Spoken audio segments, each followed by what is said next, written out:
Griffin is pinging ward that behind. Yeah, we've got a Ori is teleport coming, but he has no ulti. What is he going to be able to do is the question here, as KT have started off the Drake. Antara did get in here, but what's he going to be able to do? He doesn't have flash to get over this wall or anything like that, as the Drake is going to be falling. Griffin now have to deal with the Ocean Soul as they fight this one out. Iroh going down very, very low. You can see the bouncy castle is in there. Great ultimate from Yukal in the back line, but Soan is going to go golden. Iroh, oh no! The trade back kill does come in as KT do eventually get themselves out. It's a 2-for-1 trade in favor of Griffin, but Ocean Soul is going to be so important as this game goes on.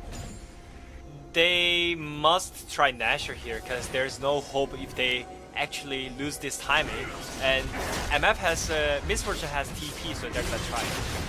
Yep, the teleport's going to come forward like you were talking about. Viper gets himself in here as Viper runs away, and they do not start off the Drake as KT have found themselves a reset timing.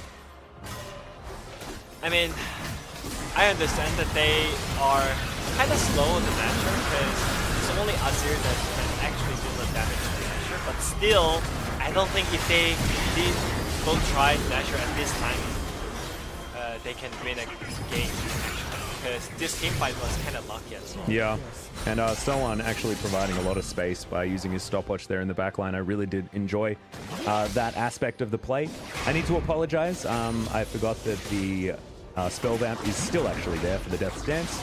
It just has a few different stats and no just static lifesteal anymore, and just a little bit more defensive of a build path. So still fantastic Aatrox item in almost every single way. It makes him a bit tankier than it used to. So that's why he's going to be building it all the time. It makes Aatrox teamfight way more easier, I think, the change of the Death Dance. So I think it's just a great change for the champion-wise. Yeah. When you think about how he positioned in the teamfight. Well, now KT, speaking of positioning, just very comfy around this Baron, putting down all the vision that they want as Griffin are in position to try and counter it.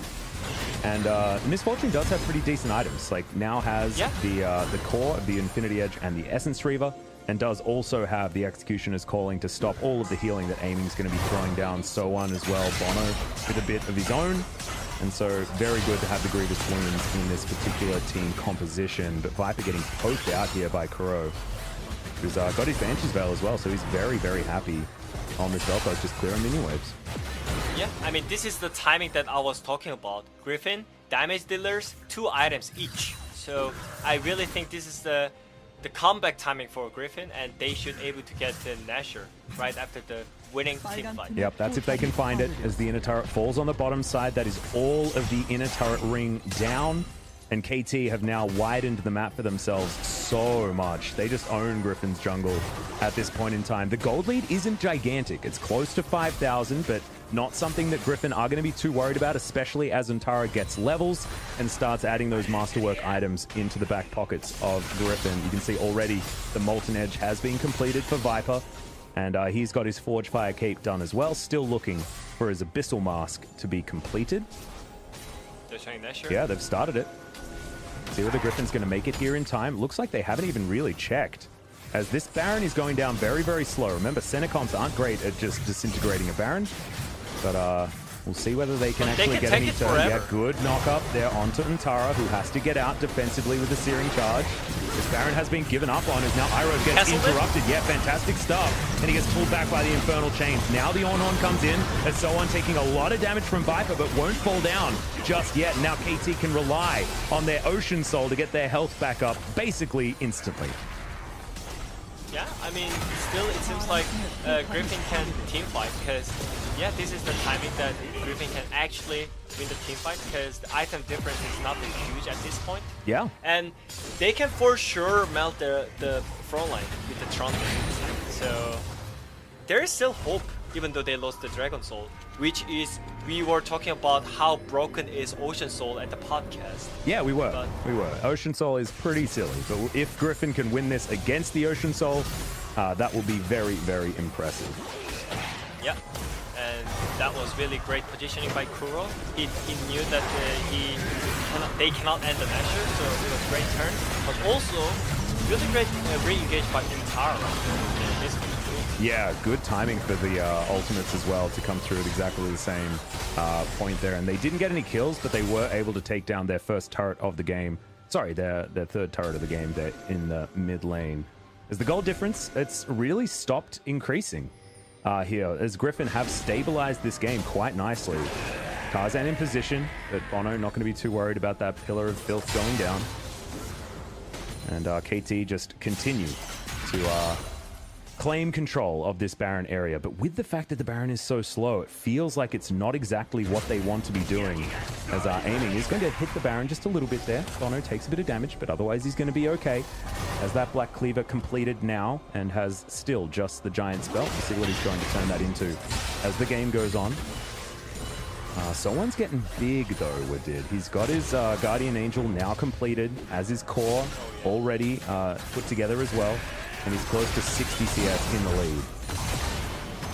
Yeah, but still, do you remember when Faker played Azir with the exhaust? Oh yeah. And enemy engagers and the top laners couldn't do anything because of the exhaust. So I really wanna see Yukao and Viper positioning together and just melt the front. Well, we'll see whether they have a good performance here. As Yukao going to get knocked up, has to shift some sands to get himself out. As now Antara on the front line, Searing Charge gets him away from the knockup. And now you've got a Ragnaroking Olaf in the back line. Antara just getting focus fired. He should fall down, but there's the bullet time, and Kuro is going to melt. So Viper grabs that kill. It's now 4 versus 4. Frontline taken down, but damage removed on KT's side. Yeah, great thing is Viper is back with the masterpiece by Ornn. Yeah. So this is just great news for Griffin. They're just making impossible team fight to possible team fight, because they lost the Ocean Soul, so everyone expected Griffin to lose this game earlier. But they're just making game really slow. Yep, that is what Griffin's always been good at, as the Elder Drake should just be going over to KT for free. They do have vision in the area, but this is getting taken down very low. Teleport in from Viper, but he doesn't have bullet time available, and Antara's still dead. So the Elder just goes over to KT for free, and they should be able to now move towards Baron and use this Elder Drake power to secure that objective as well. What was that, Griffin? They just gave up Drake for free. Yeah. I just said good things about the Griffin, that they did the team fight and delaying the late for the damage dealers, but they just instantly just gave up for the Drake, and now they'll give up Baron as well. Oh dear. Yeah. You sound like a disappointed father right now with him. I mean, I just said good things about the Griffin, you know? So I'm becoming a meme. Cast a curse all the time. Whenever I talk good things about the team, they always hit. So I'm not sure should I. Yeah, you've got to stop saying nice things. Stop saying nice things, please. We did just bad things only, and then they'll play better. As this was actually a pretty good trade, as Viper manages to pick up the kill onto the Vel'Koz, but then just ignoring the Elder Drake afterwards. I don't know, man. It's not what you want to see. Yeah, the game is impossible to play again, because now they have Elder Drake with Ocean Drake Soul, and they have Nashor. How they can lose this game? They have absolutely every buff possible. And Senna's stack is currently 127. That's huge. How they can lose this game? Well, just how? Well, let's see whether Griffin have an answer for us. Iroh currently in a flanking position, as the Aatrox is just pushing up the side lane there. Soan doing a decent job as the minions are conga lining towards this inhibitor turret. And KT's health bars look immovable right now. They look slightly immortal. As now they'll take down their first inhibitor, and Griffin are going to give it to them for free. And when does it stop? You mentioned this earlier, like, you can't just give up your Nexus because you don't feel strong enough to fight. Like, you have to fight. Yeah. Give up, farm for late, and give up the Nexus? No, that's not possible. You're gonna lose the game. Yeah. They're farming for game 2, I think, as now the Ornhorn comes in. Antara going to try a fight, as the knockup's going to miss there from Kuro, but it hasn't done anything, and now they've just put that button on cooldown and reaped no reward, as Nexus turret's now starting to take damage, aiming throws through the ult and just destroys Iroh. The Dawning Shadow. It's now dawning on Griffin that they might just lose right here as bullet time. Not going to do anything even to the minion wave. It's a double kill. Now for aiming, can he grab the triple? The answer is no, as Soan's going to take that one away as the Emperor's Divide just gets avoided by aiming with a beautiful stopwatch. Viper will get crushed on his fountain. The center's going to go down, but so is the Nexus, and KT will win after taking every buff on the map. Yeah, I mean, Griffin could actually still contest the game, but they just gave up after the one good team fight. You didn't win a game, Griffin. You just won a one single team fight in 25 minutes game, and they just literally gave up everything. I really don't know why they're not keep focusing in the game. Yeah, me too. And I don't really know who to give the player of the game to. I think maybe Tucson, because he was getting the Devours on point, especially around the earlier stages. I mean, Bono played well also. Ugh, it's hard. For me, it's Aiming, you reckon? Yeah, because his roam timer was great enough to just... It might... people think aiming is just legit support player. So, what are you thinking? I'm thinking aiming as well. I don't think that I can give it to Tucson this game, even though he had a few moments. I think that aiming's play was definitely good. I'm getting called out because we've got other casters in our chat channel where we discuss player of the game, and Ejim's calling me spineless right now, saying that I should have stuck with Tucson, but I think that aiming did have a very, very good game, and I think that if we have a look at the damage numbers, it'll also be pretty damn high for the 80 carry, currently playing more of a supportive type role. As we have a look, able to get all this damage down and get Bono to his 2-0 very early in this game. And catching out Yukal before he could do anything here in the early game was really what helped secure things for KT. So I just think that, honestly, when it's really difficult to call a player of the game, I think that's a good thing for the team because it shows their teamwork and the way that they're playing together is why they're winning. Yeah, I mean, that's why I think GRX has a huge problem because always when they're winning, Chovy is getting all the POGs. So that's not a good point. That means it's really easy to play against. You just need to stop Chovy. And KT right now, every single players are playing good. Even top side, they're playing good. Yeah. So we're just really happy to see that. I think that and Griffin. Yeah, no, sorry. You continue. Oh yeah. And what about Griffin? You know, they're trying Untara, but what happened to Neg? Yeah. Well, I mean, this is what I wanted from Griffin at the very beginning. I wanted them to play Yukal in the mid lane, Yukal top lane, and then Neon in mid. Because Neon was always a very good mage player, and Yukal has been able to play these like AD assassins very, very well, and would suit playing top lane, to be honest. Like, imagine if it was Neon's Azir right here. Like, he had one of the best Azir performances in a really, really long time, just last year. Yeah, that's what I'm saying. Yeah. Like, I don't think Yukal is the good player when it comes to mage champions, but right now it seems like they have only one player in Griffin. Yeah. I don't know. Well, we'll see whether Viper can continue trying to carry. He actually played decently well in game number 1, but it just wasn't enough up against the Elder Drake for free, the Baron for free, and the Ocean Soul for free. You just can't give all of that up and expect to win, even if your scaling composition is there. So now maybe in game number 2, Griffin can rethink their strategy of just giving away objectives and allowing KT to win. We'll have to find out after the break. That's toxic.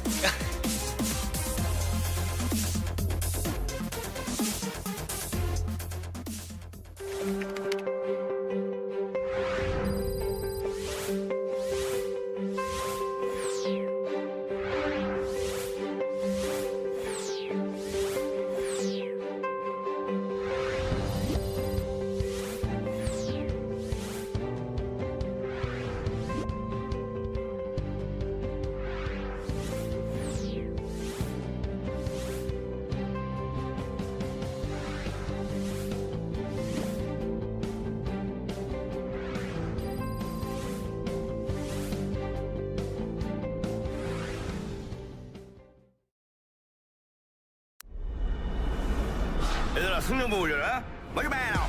TFT 모바일 도동 동작 또로로로 갤럭시 푸동 동작.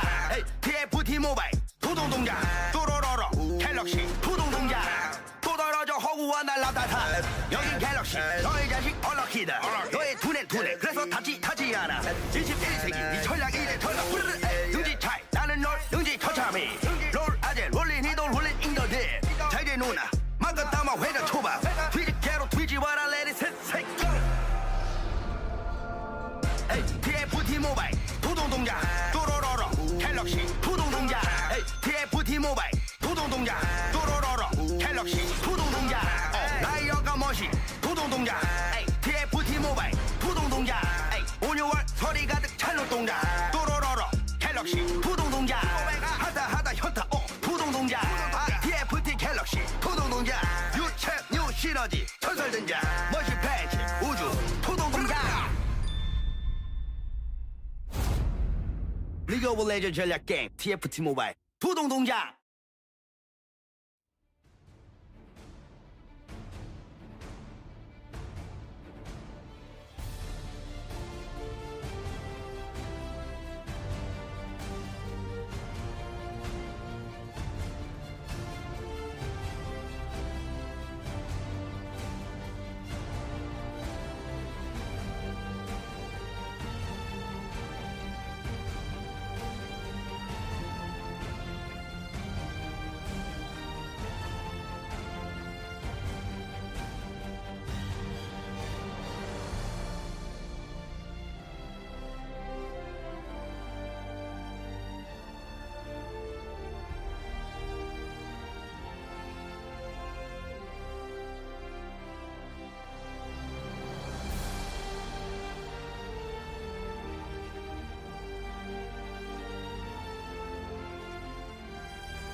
Welcome back, ladies and gentlemen, to LCK Spring 2020. I'm Atlas. I'm joined by Widid, and we're here for game number 2 between KT and Griffin.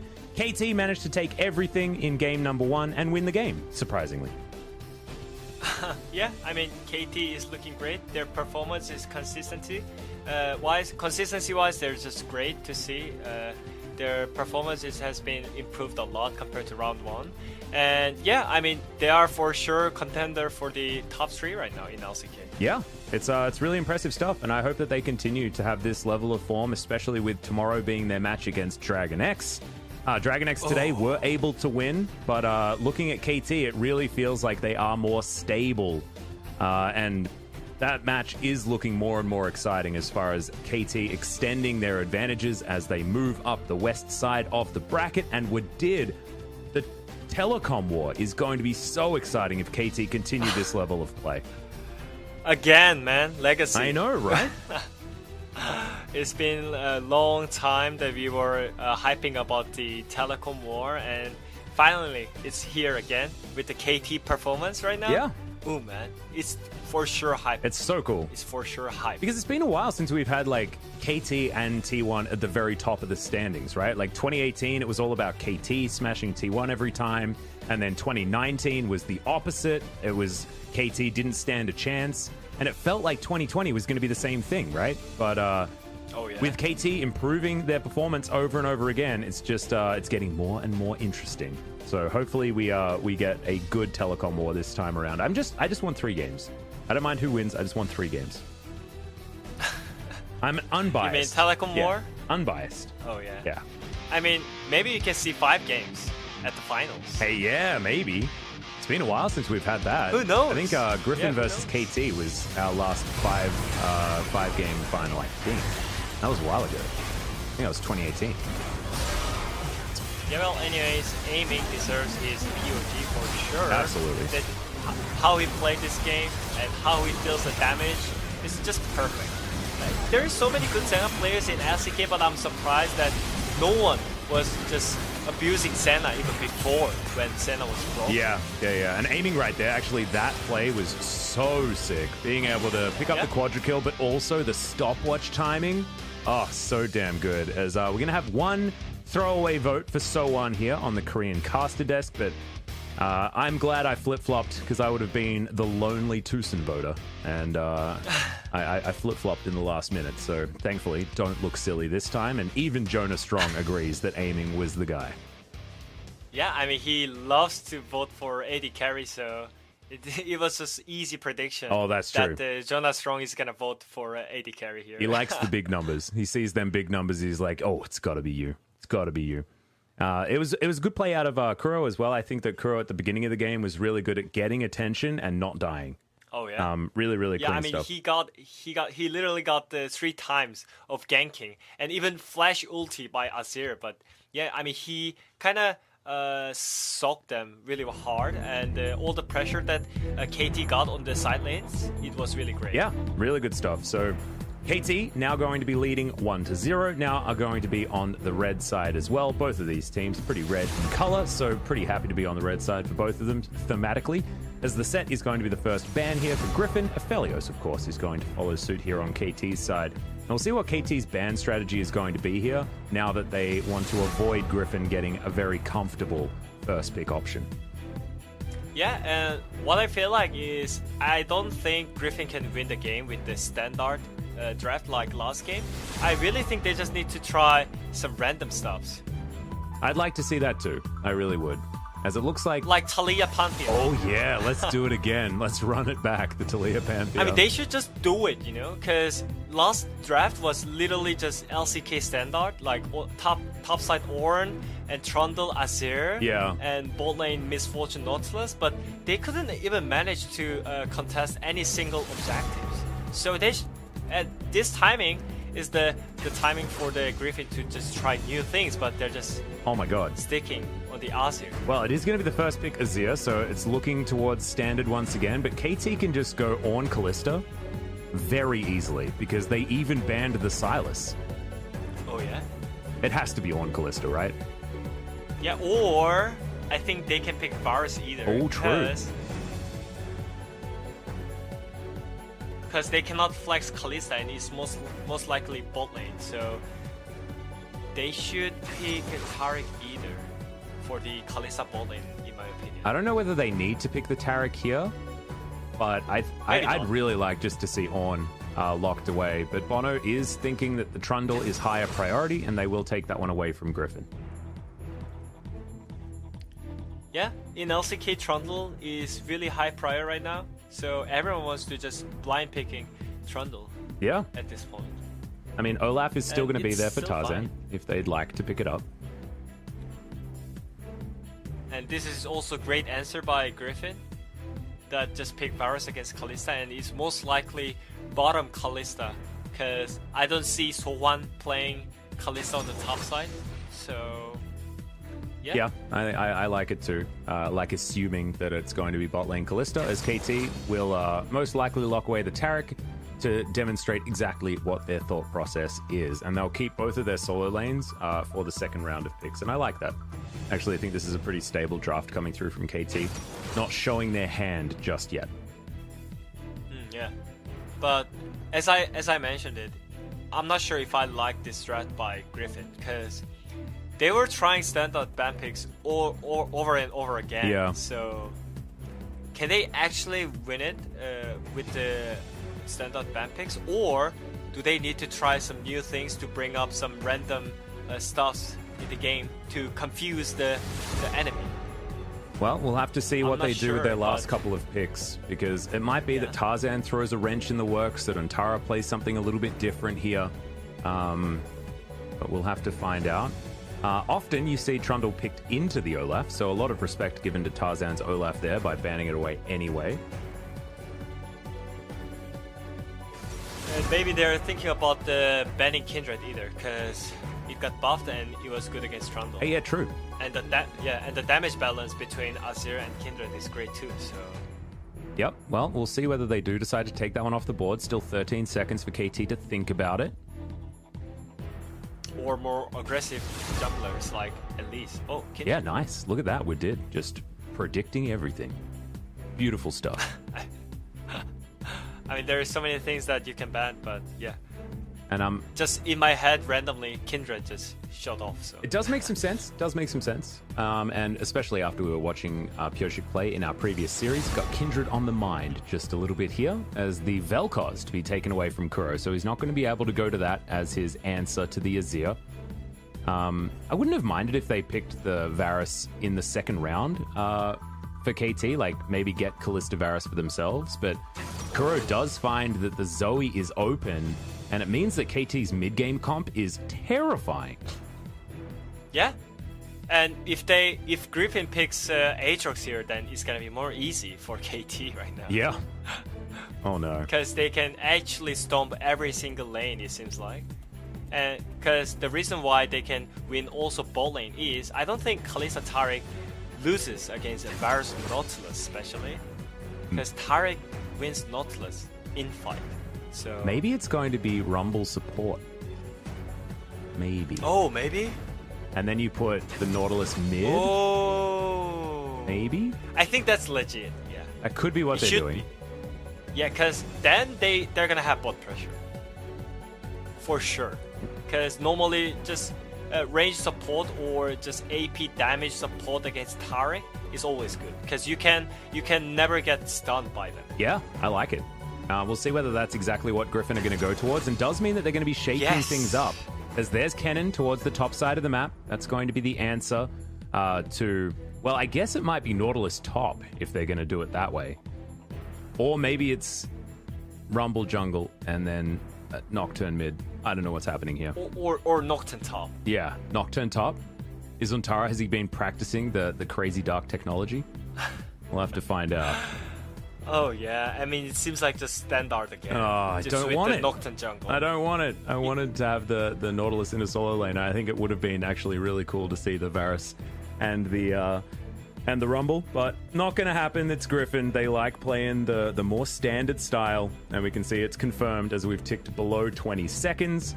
that it will be Antara playing the Rumble top lane, and Tarzan is going to be giving up a lot of early pressure on this Nocturne. Wants to farm until 6 before he does anything really, and so that will give KT even more room to play around Trundle being able to get that pillar very, very early and get into these lanes to try and affect things. So again, I think that KT have a really strong mid-game draft, especially around fighting around Drakes and objectives, which is exactly how they played in game number 1.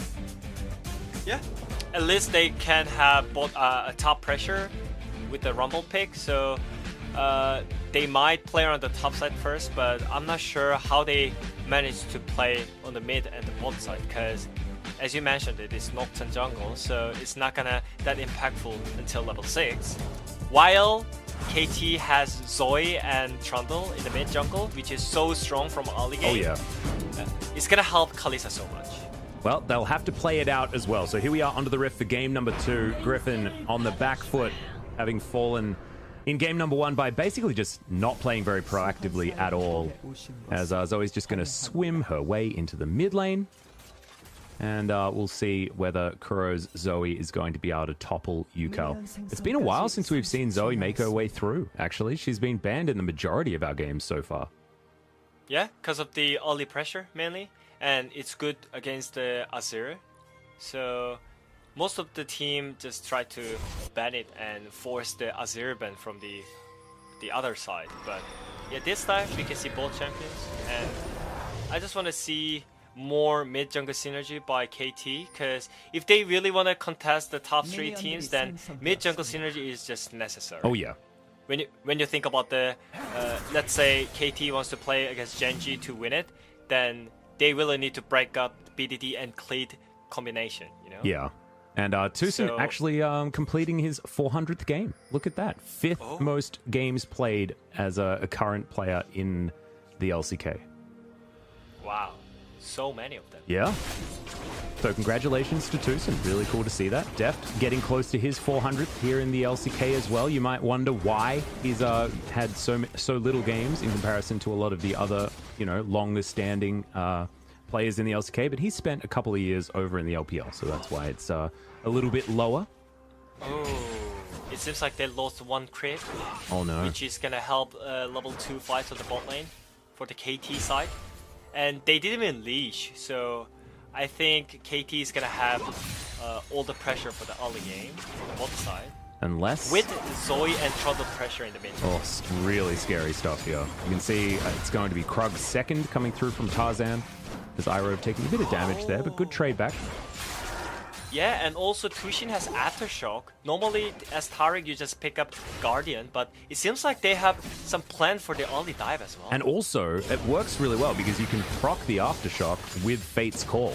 So you don't even have to land the Dazzle in order to do it. You can get all of those stats immediately after being thrown in by the Kalista. I actually really like that as a choice. Oh yeah, that's true. Really cool. So, with the mid pressure and bot pressure, if they manage to get the bot 4-man bot dive, then this game is gonna be just ended by that point. Yeah. Well, Antara's got pretty good stats on this Rumble. Certainly was a bit of a Rumble main when he was playing. This was back when he was on SKT, and to have that sort of scoreline when you were on sort of a team that was struggling, which is the last time he played, that's very impressive. Yeah. Oh god, Redemption level 4, of course. Oh man, that's the BDD technician of the Zoe right there, but Yep. this time is Kuro, and he's going for bot lane. But they're full HP, so they don't even need to. Oh god, Kuro comes in, doesn't find the bubble, but will be able to eliminate the minion wave and keep all of this mid pressure available for KT. Yeah, I mean, it's just way too easy for KT bot lane to play aggressive because they have full vision on the bot side and full mid jungle control, and enemy jungle is Nocturne. It's just so easy and simple. And I just want to know why Griffin tries to pick level 6 composition, because if they do not make a proactive play at the level 6, then this comp means nothing. Yeah. So all they need to do is just wait for level 6 and just try to ult on Kalista with the Nautilus ulti and Nocturne ulti on that. So yeah, I mean this is still fine that they have no pressure on the lane, but still their competition is all about level 6, so it's still fine. Yeah, well, we'll see whether they can get to that level 6 mark and actually pull the trigger, because I mean, you think level 6, like Nocturne and Rumble, two of the most level 6 reliant champions as far as like spikes are concerned. Level 6 is just huge. So it might be that they can pull the trigger around a Drake fight or something like that as they tick over to that level 6 mark. But the Drake is spawning in 8 seconds time, and Tarzan is still level 4. So it might be that Bono will be able to get over there and take that one for himself. But you can see that Nocturne is farming very well and is very close to hitting that level 5. Yeah, I mean, he's been only farming this game for 5 minutes, and Bono is trying to gank top lane right here. Yeah, I think that Antara knows that there is some attention up here, but it is giving Soan a little bit of extra pressure to try and deny this Rumble, who is farming very, very well, actually, using his harpoons mostly just to farm from range. And there is so good vision control on the enemy jungle.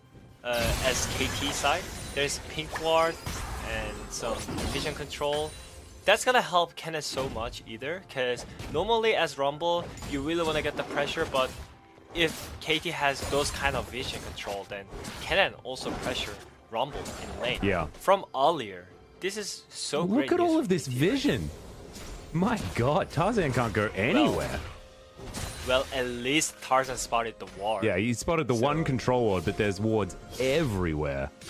Oh my god, it means that you're exactly right. Soan is going to have so much control. And he knows that Tarzan's up here, so knows that he will be able to just play back. And there's a ward even near this Rift Scuttler as well. So as this Gromp is going to spawn, Tarzan moves on over, and Bono says, well, even though you got a control ward here, I don't care. I'm just going to take a Drake. Yeah, he spotted. And look at the both side vision control as well. They have already 2 pings set up Oh my god. on the river side. Pixel brush and both side ward. It's just so easy for them to play the game. Yeah. It's like you can just play aggressive like solo queue with this vision control. But as you can see, I mean, the gold is slightly in favor of Griffin, able to get a bit more farm into Tarzan.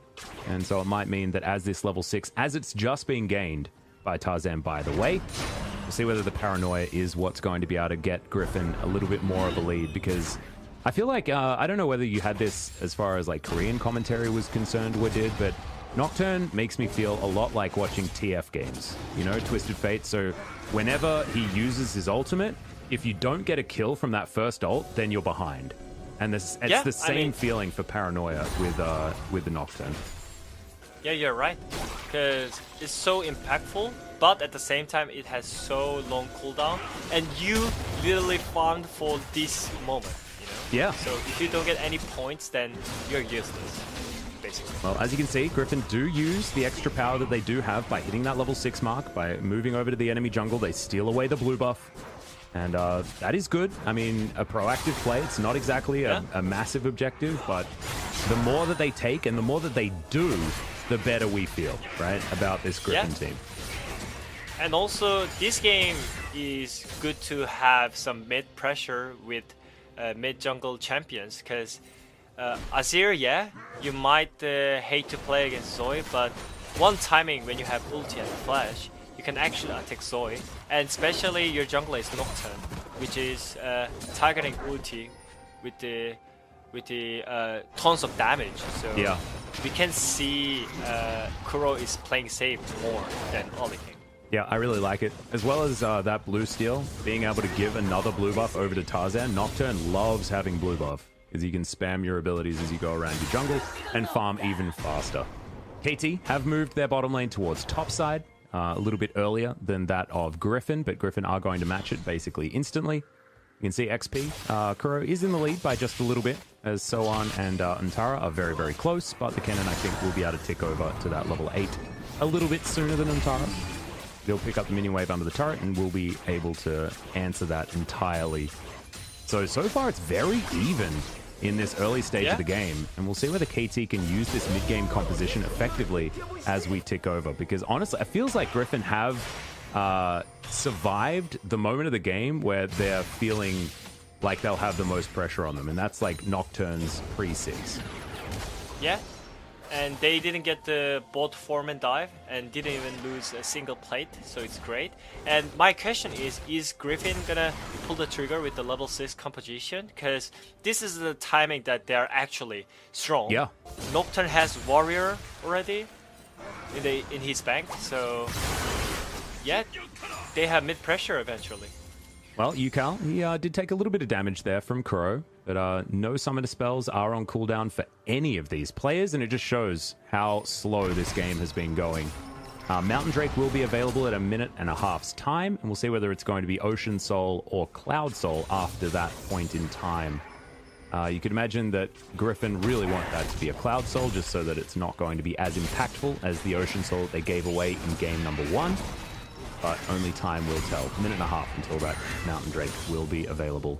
And that will be a time where Griffin really do want to fight, right? Like, if they get the vision around the area, which they do have now, they've cleared out all of KT's vision and have now secured it for themselves. This game really has switched over to a Griffin-favored situation. Yeah, I mean, they should never give up this rank and heaven, because right now, they're just way too strong compared to KT. So, I mean, all they need to do is just press R button. It's not that hard. Yeah. You know? So this should be really easy objective control by Griffin. But the game doesn't end with the only objective control. As you saw at the last game, they won with the really good team fight, but they just gave up everything right after that. So I just want to see more snowbally game by Griffin after getting 2 objective. Yeah, I agree. As Aiming and Tucson pushing out here towards the bottom side, they know that Drake control is where they want to be heading, and they are going to move up the river to try and make it as dark as possible for Griffin. Bono going to help them out here as well as he clears out this vision area. And thankfully for Griffin, they do have Scuttle Vision for a little while, but that is going to dissipate as the Mountain Drake comes up. So KT with a lot of control over there. And now we are moving towards the plates falling down, but there are a few for KT to take here on the bottom side. They're going to look to see whether they can do that. As remember last game, there were a lot of plates taken by KT. This time around, Griffin are the ones that are keeping a lot of control of these lanes. As Irove moving on over to see whether he can help as far as this Drake fight is concerned. Tarzan in the area, and vision is going to be so important as Kuro gets a good bit of poke damage down onto Irove. Now, Mountain Drake getting taken down very, very low. Tarzan is in position and secured by the Nocturne. Irove will sacrifice himself most likely, as there's the Cosmic Radiance, but not actually able to work out here as Paranoia is there to answer it. Massive damage, as in goes Yukal. Emperor's Divide to end all Emperor's Divides, but the Nocturne will fall down. Tucson has to flash to get himself out. Piercing Arrow is there, and Untara is booking it towards Kuro and so on. Kuro surviving for the moment, but Irove still looking for Someone him. header. Yep, Dredgeline going to be blocked there by the cannon as Irove in trouble, but out of turret range. Soan is going to secure that kill as now Viper taking a lot of damage, but Flame Spitter should be enough to lock down the kill onto the cannon, and it's in fact Viper that grabs it, so Griffin off to a great start. Wow, that was just more than pressing R. That was wombo combo by Griffin, and this is what we wanted to see from Griffin. I mean, it was a bit late and delayed reaction, but still, it was really great still by Tarzan right there. And that wombo combo by starting from Yukal, man. Oh, so good. The Emperor's Divide into the wall made sure that KT couldn't get out, and the Paranoia used to block any aggression that this Cosmic Radiance could provide. Just so good. Oh my god, they had nothing that they could do. That was just perfect of the Azir. Yeah, so clean. And I was calling for spawning Hera to just dive simply, but yeah.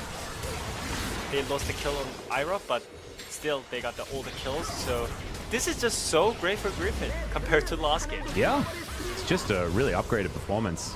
You can see just how comfortable Untara is on this rumble as well, so just great team fighting so far. And as this game goes on, I mean, we talk about late scaling junglers quite often. Nocturne certainly is one of those as well, and he now has a stopwatch as well as his Boots of Lucidity and his Warrior Enchant. He is a very happy Nocturne. Yeah, I mean, in some case, Nocturne cannot be the late game team fighter, because if you go in, you just die instantly. Yeah. But this time, enemy has Kalista and Zoe, so it's gonna be really easy one-shot target for Nocturne, even though it's gonna be a late game. Yeah. Really great stuff. 0 plates picked up this time for KT. It's the opposite than what game 1 was showing to us. And so now KT on the back foot. Can they actually find themselves some mid-game power here with this composition? They still do have tools, right? They've got the Kalista, they've got the Zoe for mid-game control. They still need to make it work. As aiming hops over the wall and will clear out that control ward pretty easily. But Griffin are just... it's transformed. This performance is not what we saw in game 1. Yeah, and they got the early leads, and they're keeping it. So this is just great news for them, because when KT has the early leads, then it's 100% win rate, and this is gonna be a great chance for Griffin to bounce back. Yeah. So we'll see whether they can. Of course, it's still 15 minutes into the game, still a lot of game yet to be played. And there is a triple stack Ocean Soul for both of these teams on the table. It will mean so much on both sides of the rift. So we'll see whether Tarzan can continue to lock down these smites as this game continues.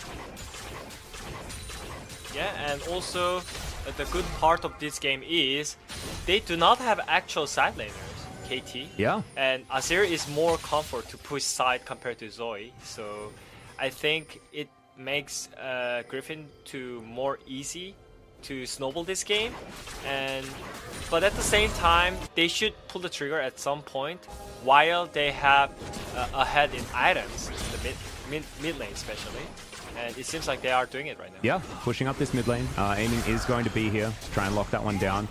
Stopwatch count, there is one now in Aiming's pocket, so he's going to be a little bit safer as this game continues. As Yukal is pushing topside. Iroh might be caught out of position though. Misses the dredge line. This is just... that's not what you want to see. And now KT have a whole lot of control back with 40 seconds left on this Ocean Drake. That was awful. Just awful play. Like, everything about Griffin is just wait until every member's removed. Well, why? Yeah, there's the ultimate coming out from the Taric just to keep everyone alive. And Antara once again... this is just... they've collapsed. The last 1 minute, they've just collapsed. Yeah. Griffin is gripping. Oh, no. I don't know what to say, man. They're just straight inting after they did great job in the game.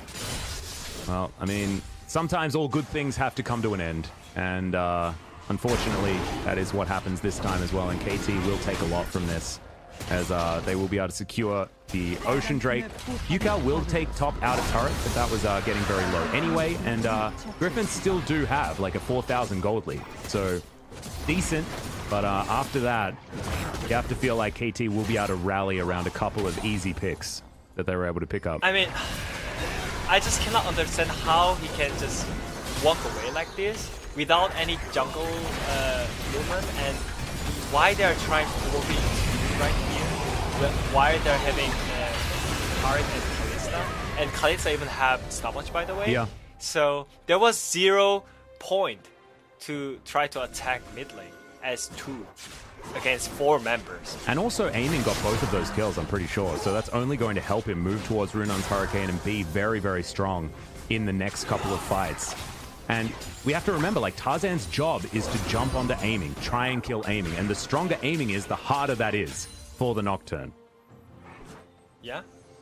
I mean, I just cannot understand how they can play these wars after making so many good plays. Yeah. Especially Azir was really ahead on Zoe, but right now they have almost same item. Yeah, and that's with a 40 CS lead. Yukal is playing very well and actually has had a pretty good series so far. Even in game number 1, he did manage to find a few decent team fights, but Griffin just weren't playing proactively enough to try and capitalize on it. This time, they certainly had been.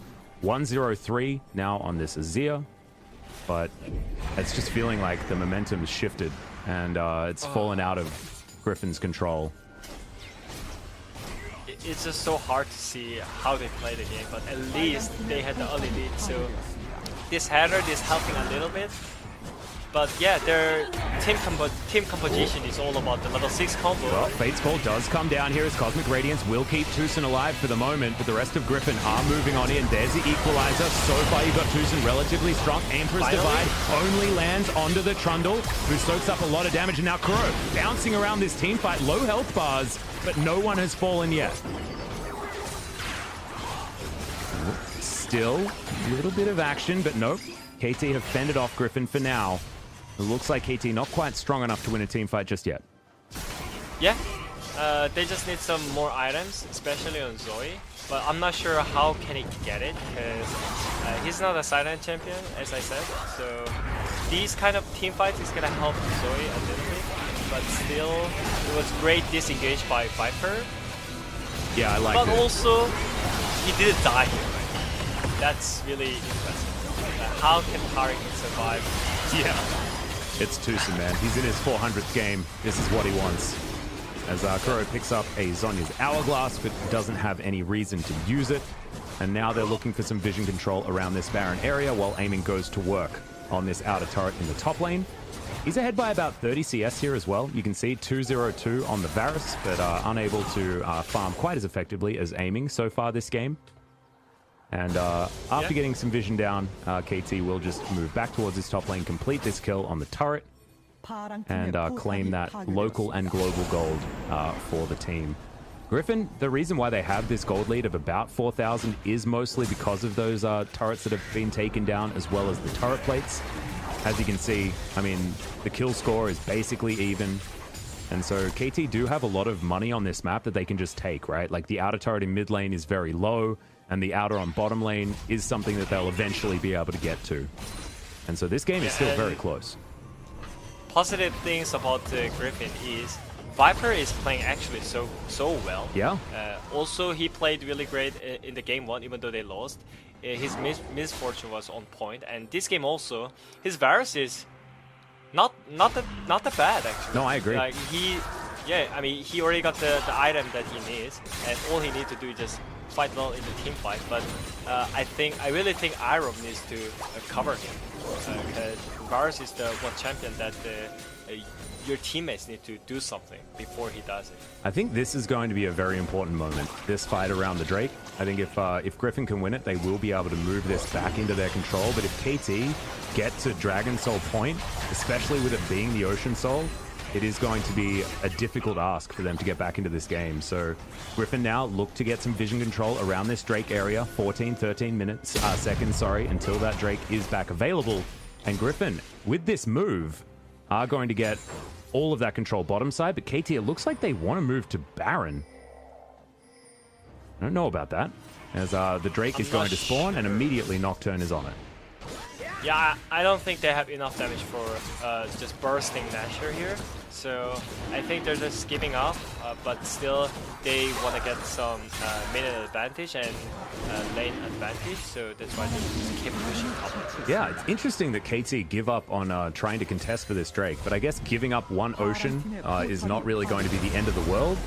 But still, it is confusing to me that they wouldn't actually go for any sort of fight. Just maybe identifying the items on Griffin's side and not wanting to play into their power spikes. Yeah, definitely. Azir got the power spike, so really great part. Griffin's damage dealers are so great. They have really great items right now, so all they need to do is just not int render. That's really easy in a team game. Yep, shouldn't be something that they're going to fall victim to, but we've seen them make that mistake in the past, so we'll just have to work out whether or not it is going to work, as Bono might be caught out of position here. Yukao, a lot of extra damage as Bono throws down the ultimate, but the bubble is going to land here, and this tower is going to take a little bit of damage, but KT not wanting to fight now that the subjugate is on cooldown.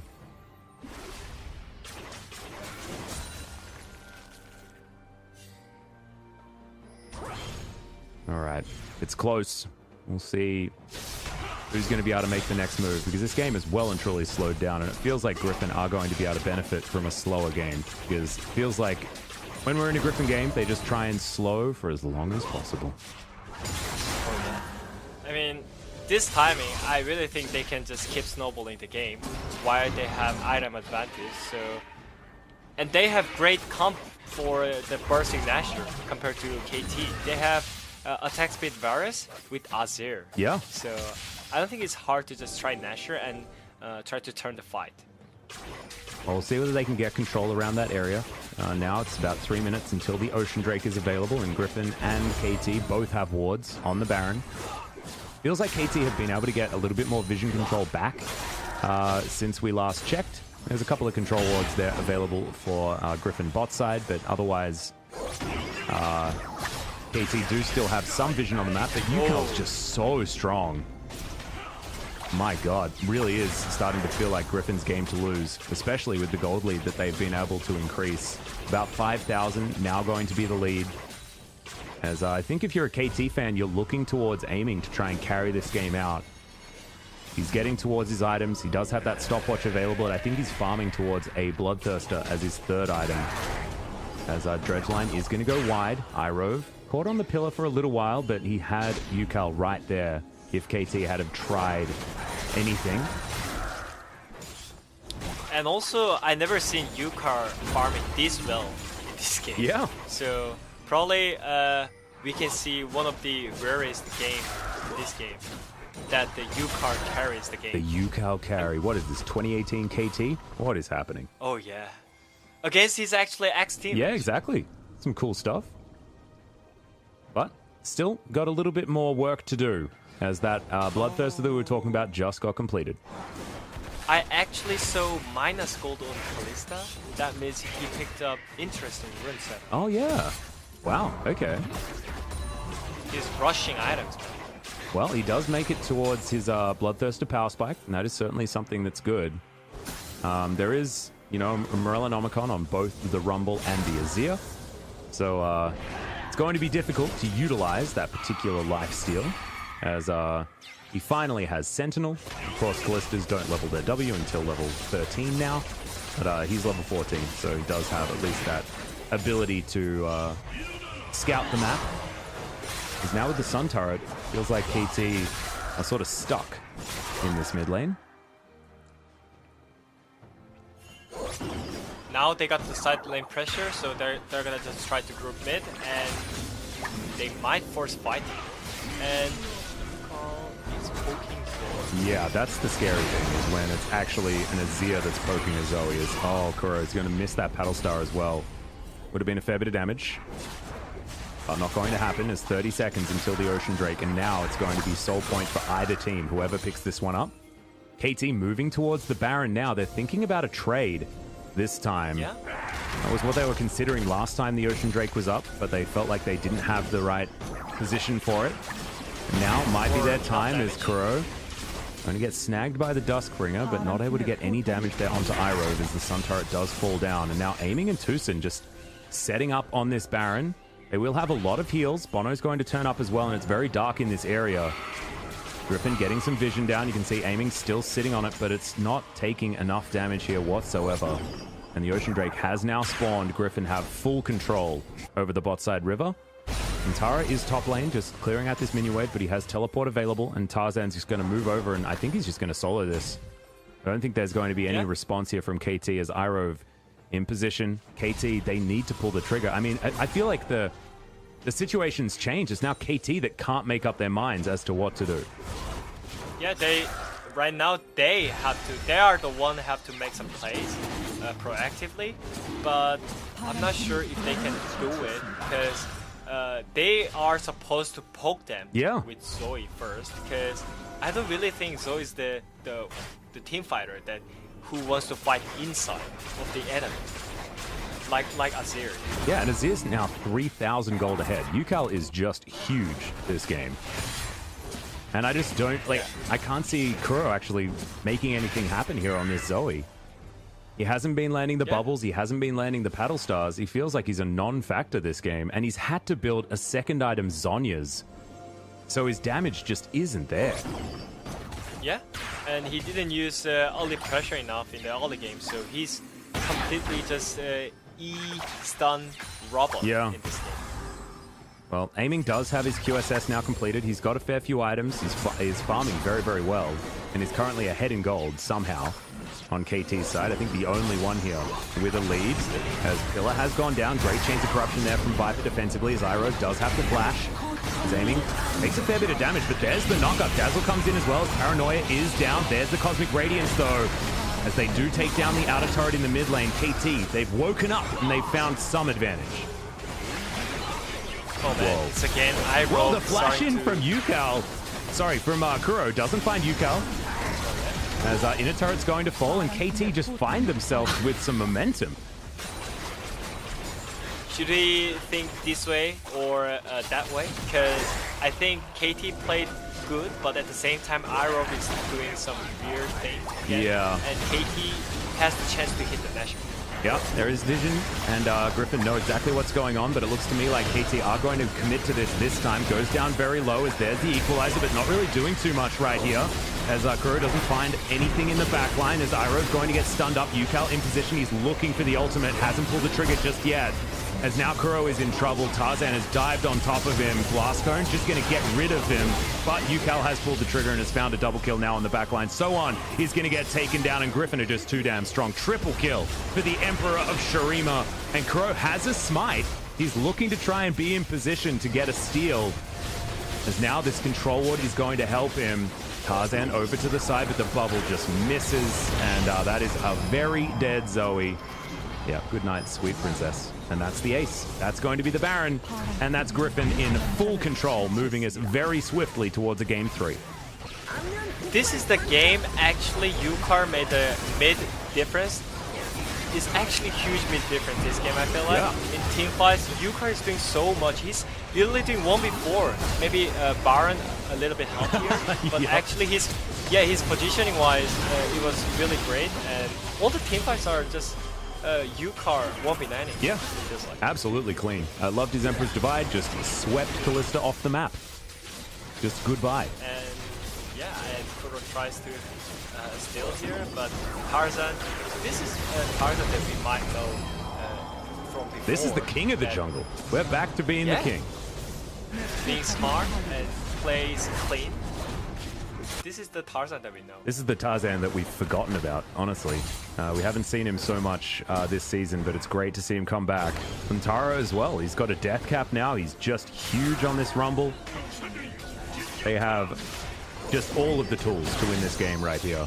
As finally a bubble's going to land there from Kuro, but it's too little too late at this point in the game. 1 minute until the Ocean Soul is going to be there for Griffin to take. And they have just switched around the momentum of this series completely with this game number 2 slaughtering, honestly. Really great play from Griffin, and this is the Griffin that we knew, like, they always had this potential, right? They shouldn't have been at the bottom of the standings, but something hasn't been meshing, something hasn't been working with the squad, and they haven't been able to find success. But now, finally, in this game number 2 against KT, they've pulled themselves together. As Kuro misses a Battlestar on stationary minions. It's not what you want, but he's still able to clear out this wave. And KT's base hasn't been broken yet, as the equalizer does come down. Bono taking a lot of damage there, but still not able to take down this turret, and that is a big cooldown now missing. Soan's close to his Rabadon's death cap, but doesn't have it for this next fight, nor does he have his flash. He'll have to Proto Belt to try and get himself in there, as the inhibitor turret will fall down in mid. Are they gonna just lose slowly like this, KT? I think so. I really think at some point they just need to jump in, because I don't see any point if they go to the late game. I don't think KT has great late game comp either. No. So at some point someone really needs to just TP behind them and try to do something really crazy late, because this game is gonna be really easy. Griffin game. I mean, it really is now, because there's now an Ocean Soul on Griffin. Tarzan can basically ult the backline and just lifesteal his way to heaven, pretty much. Yeah, it's just going to be a really comfortable game from here on out. And yeah, the imagination. Azir gets the Bloodbuster, you know? That's basically what it is. The Ocean Soul just giving Azir a Bloodthirster. Or giving him a Hextech Gunblade, because you also get Spell Vamp from it at the same time. So, oh man. That's very, very frightening. Is 5,000 gold ahead of Kuro. That's a big lead. I mean, that's like, oh my god. It's just complete mid difference, to be honest. Like, Kuro couldn't do anything with the mid pressure. I was like shouting about how KT is comfort because of the mid jungle pressure and bot lane pressure, but they didn't do any single thing with those pressure. So the game has been late game right now, and obviously Azir is the better team fighter than Zoe in the late game. Oh yeah. If you cannot hit any post like Kuro. And he now has a Banshee's Veil, so you're going to have to hit 2 bubbles in a row onto Yukal to try and stop him from just wrecking your entire team. He does so much damage, and they have so much control. The Baron is going to be up in a minute and a half, but it looks like Griffin don't even really care. They just walk in, they take 2 inhibitors, and it's great timing, actually, to take those inhibitors, because it means the super creeps are going to be knocking on the front door. As there's Chains of Corruption landing, but it's the wrong target. His aiming's going to be able to pick up Tucson and make sure that he survives this one. But now, no Fate's Call available for the next team fight, and Griffin will be able to claim all the vision control that they want. And they're looking for the fight from the side. Yep, the flanking Aziras. There's the paranoia. This might be the final fight. Cosmic Radiance does come down. 4 members go invincible as now Soan has to ult just by himself. Great equalizer. Into the back line. As the GA has been popped, Tarzan's going to keep himself alive, and his health is going to tick all the way back up. Aiming, he's going to get exhausted. Soan's over to the side. Emperor's Divide lands onto no one, as now Aiming's trying to get in there, but he can't do anything. Griffin, their health bars are full again because of this dastardly Ocean Soul, and now Tucson's the last man standing. Griffin will be winning this game. Yeah. Easy peasy. Good night, by Griffin. And it seems like also KT is trying to say, oh no, DRX, you are shaky. We are also shaky, so no worry. Yep, and Viper's just celebratorily throwing his abilities into the nether. That's the Nexus going down, and you might have thought that the first game was a little bit shaky and a bit of a worry as to this very comfortable victory from Dragon X, but now KT have showed us, exactly as Wadid just mentioned, that KT can be shaky as well. So we're very excited about our DRX KT match tomorrow, and we'll see whether KT can bounce back for this Game 3, because we're going to need a real turnaround, because they were just playing exactly the same way as Griffin were in Game number 1. Yeah, didn't do anything with the early pressure, and just slowly losing the game. Yeah. Well, Yukal, fantastic performance. I think well-deserved player of the game. I think he'll get 9 out of 9 for this one. His Azir was fantastic. And this was with Kuro having the counter pick of that Zoe. Oh yeah, that was a bad answer, I guess. That's the reason why you don't ban Zoe against KT, probably. And as you mentioned it, no one tries to open Zoe normally, but it was open this game. Especially when you pick Azir, you actually just ban it. But this time, it was not a successful counter pick by Kuro. No. And yeah, I mean, they just need to not lose this hard mid. Yeah, and allow, like, Aiming got to his items pretty well. Like, he was still farming out really, really nicely. But honestly, I felt like Soan was invisible this game. The Kennen basically didn't do anything, and the Zoe basically didn't do anything either. It was the bottom lane of KT against the world. And it seemed like Aiming can win in those situations, but not in this game. It was just Griffin being in too much control in their solo lanes. And Antara had a great performance on the Rumble. I think that he was also able to show his mastery and show why Antara was traded for in this game. Feels like Griffin have made an improvement by changing out their top lane. Yeah, and unluckily they had some shaky moments because their ball lane kind of did some questionable plays, but still, they had the great focus on the team fight. So look at the Azir here. Like Yuka is literally doing 1v4 on this side. While Tarzan was just dealing with Kuro by himself, and gets the flash, sweeps the Callista into the death chamber. Like, goodbye. One ulti. And yeah, like, You're noticing these team fights, you're normally looking at a Kennen being like, I'm waiting for the slicing maelstrom to kill everyone. But now he has to use it for self-heal to try and take a GA, and it has to flash away from the equalizer. Like, this Kennen did nothing this game. Yeah. I mean, he got some early pressure, but it goes same.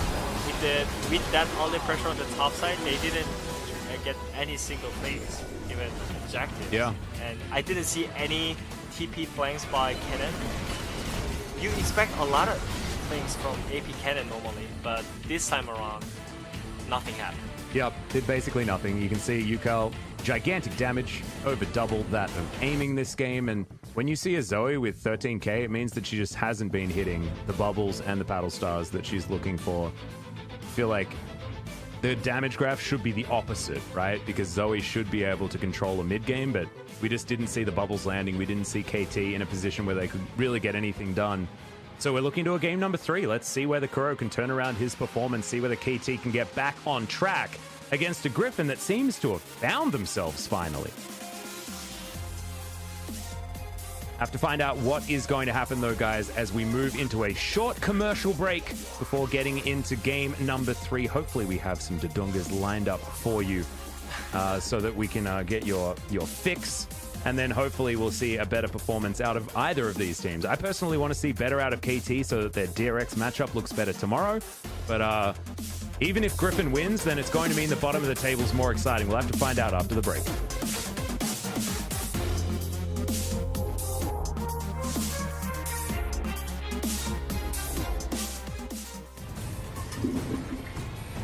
반갑습니다.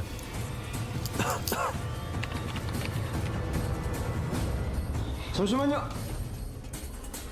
치즈버거 세트 하나 주세요.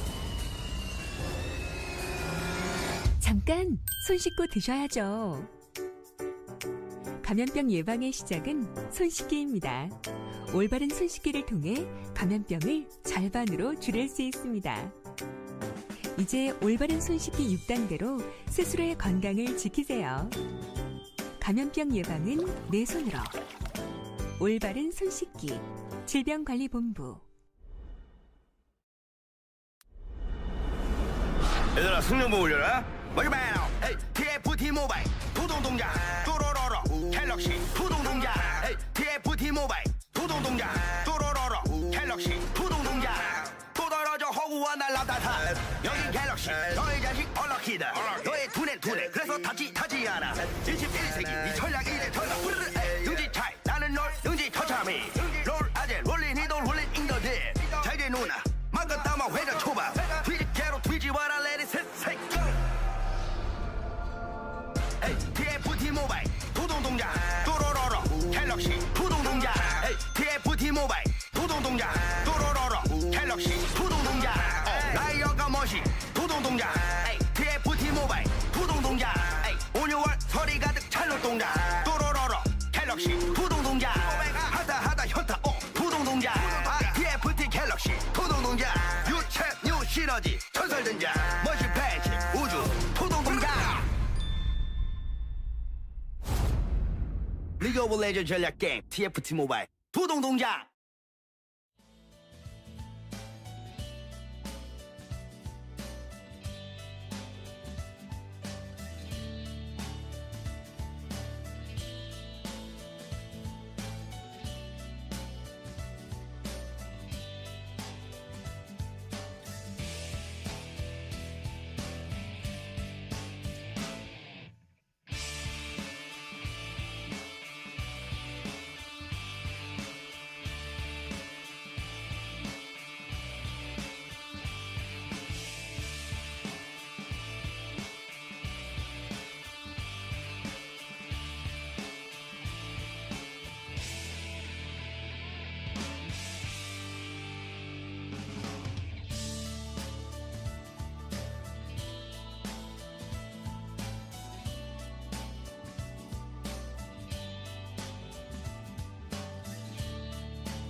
Welcome back, ladies and gentlemen, to LCK Spring 2020, where we are going the distance.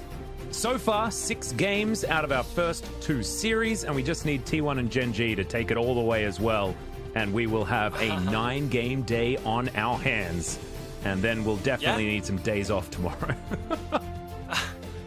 Nope, I'm gonna do a Korean commentary tomorrow either. So Oh my goodness. Well, my I'm brain back is with, literally melting. Yep, I'm back with LS tomorrow as well, so don't worry. We can both have our brains melt and then be terrible tomorrow. But hopefully today, we're still going to be okay. Let's keep our heads in the game. Yeah, let's go. Yeah, we'll do what we can. Do what we can. As thankfully, we haven't had too many pauses. There was deft pausing because of that slight amount of ping before, so we're doing okay there. And hopefully, we can get straight into the draft for game number 3, and the deciding match between KT and Griffin. Both of these, I feel like in both of the losses, the teams have played really disappointingly. And so now I don't know who's going to win. Is it going to be side selection? I don't know. Well, UCal is going to easily pick up the player of the game. 37.6% of his team's damage is pretty damn good.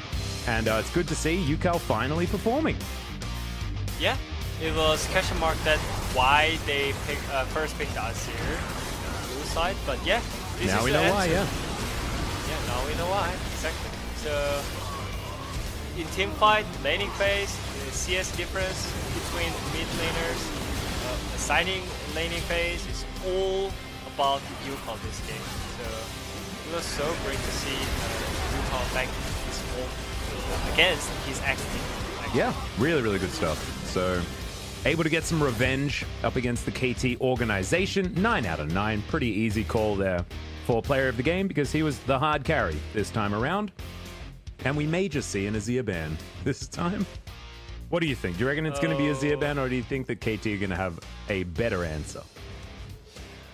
I really think they just need to ban it because most of the teams are just starting to auto ban Azir. Yeah, that's what we've been seeing, right? Yeah. Yeah, I mean, they're just respecting any mid laners to do his job as Azir, you know? It's not that hard. Just farm mid and go half mid lane. You don't even need to be ahead. You know? Yeah. And just go mid late game and just do his job. So I think it's just better to just ban it, especially when Yuka just performed really well on that champion and just put on his another mage champions, which is not that maybe great for UCal, but yeah, I mean, with his Azir performance, maybe we can expect more from him. Yeah. With even any other champions. We'll see what he's going to be playing here in game number 2. I hope that Griffin have something spicy planned for us.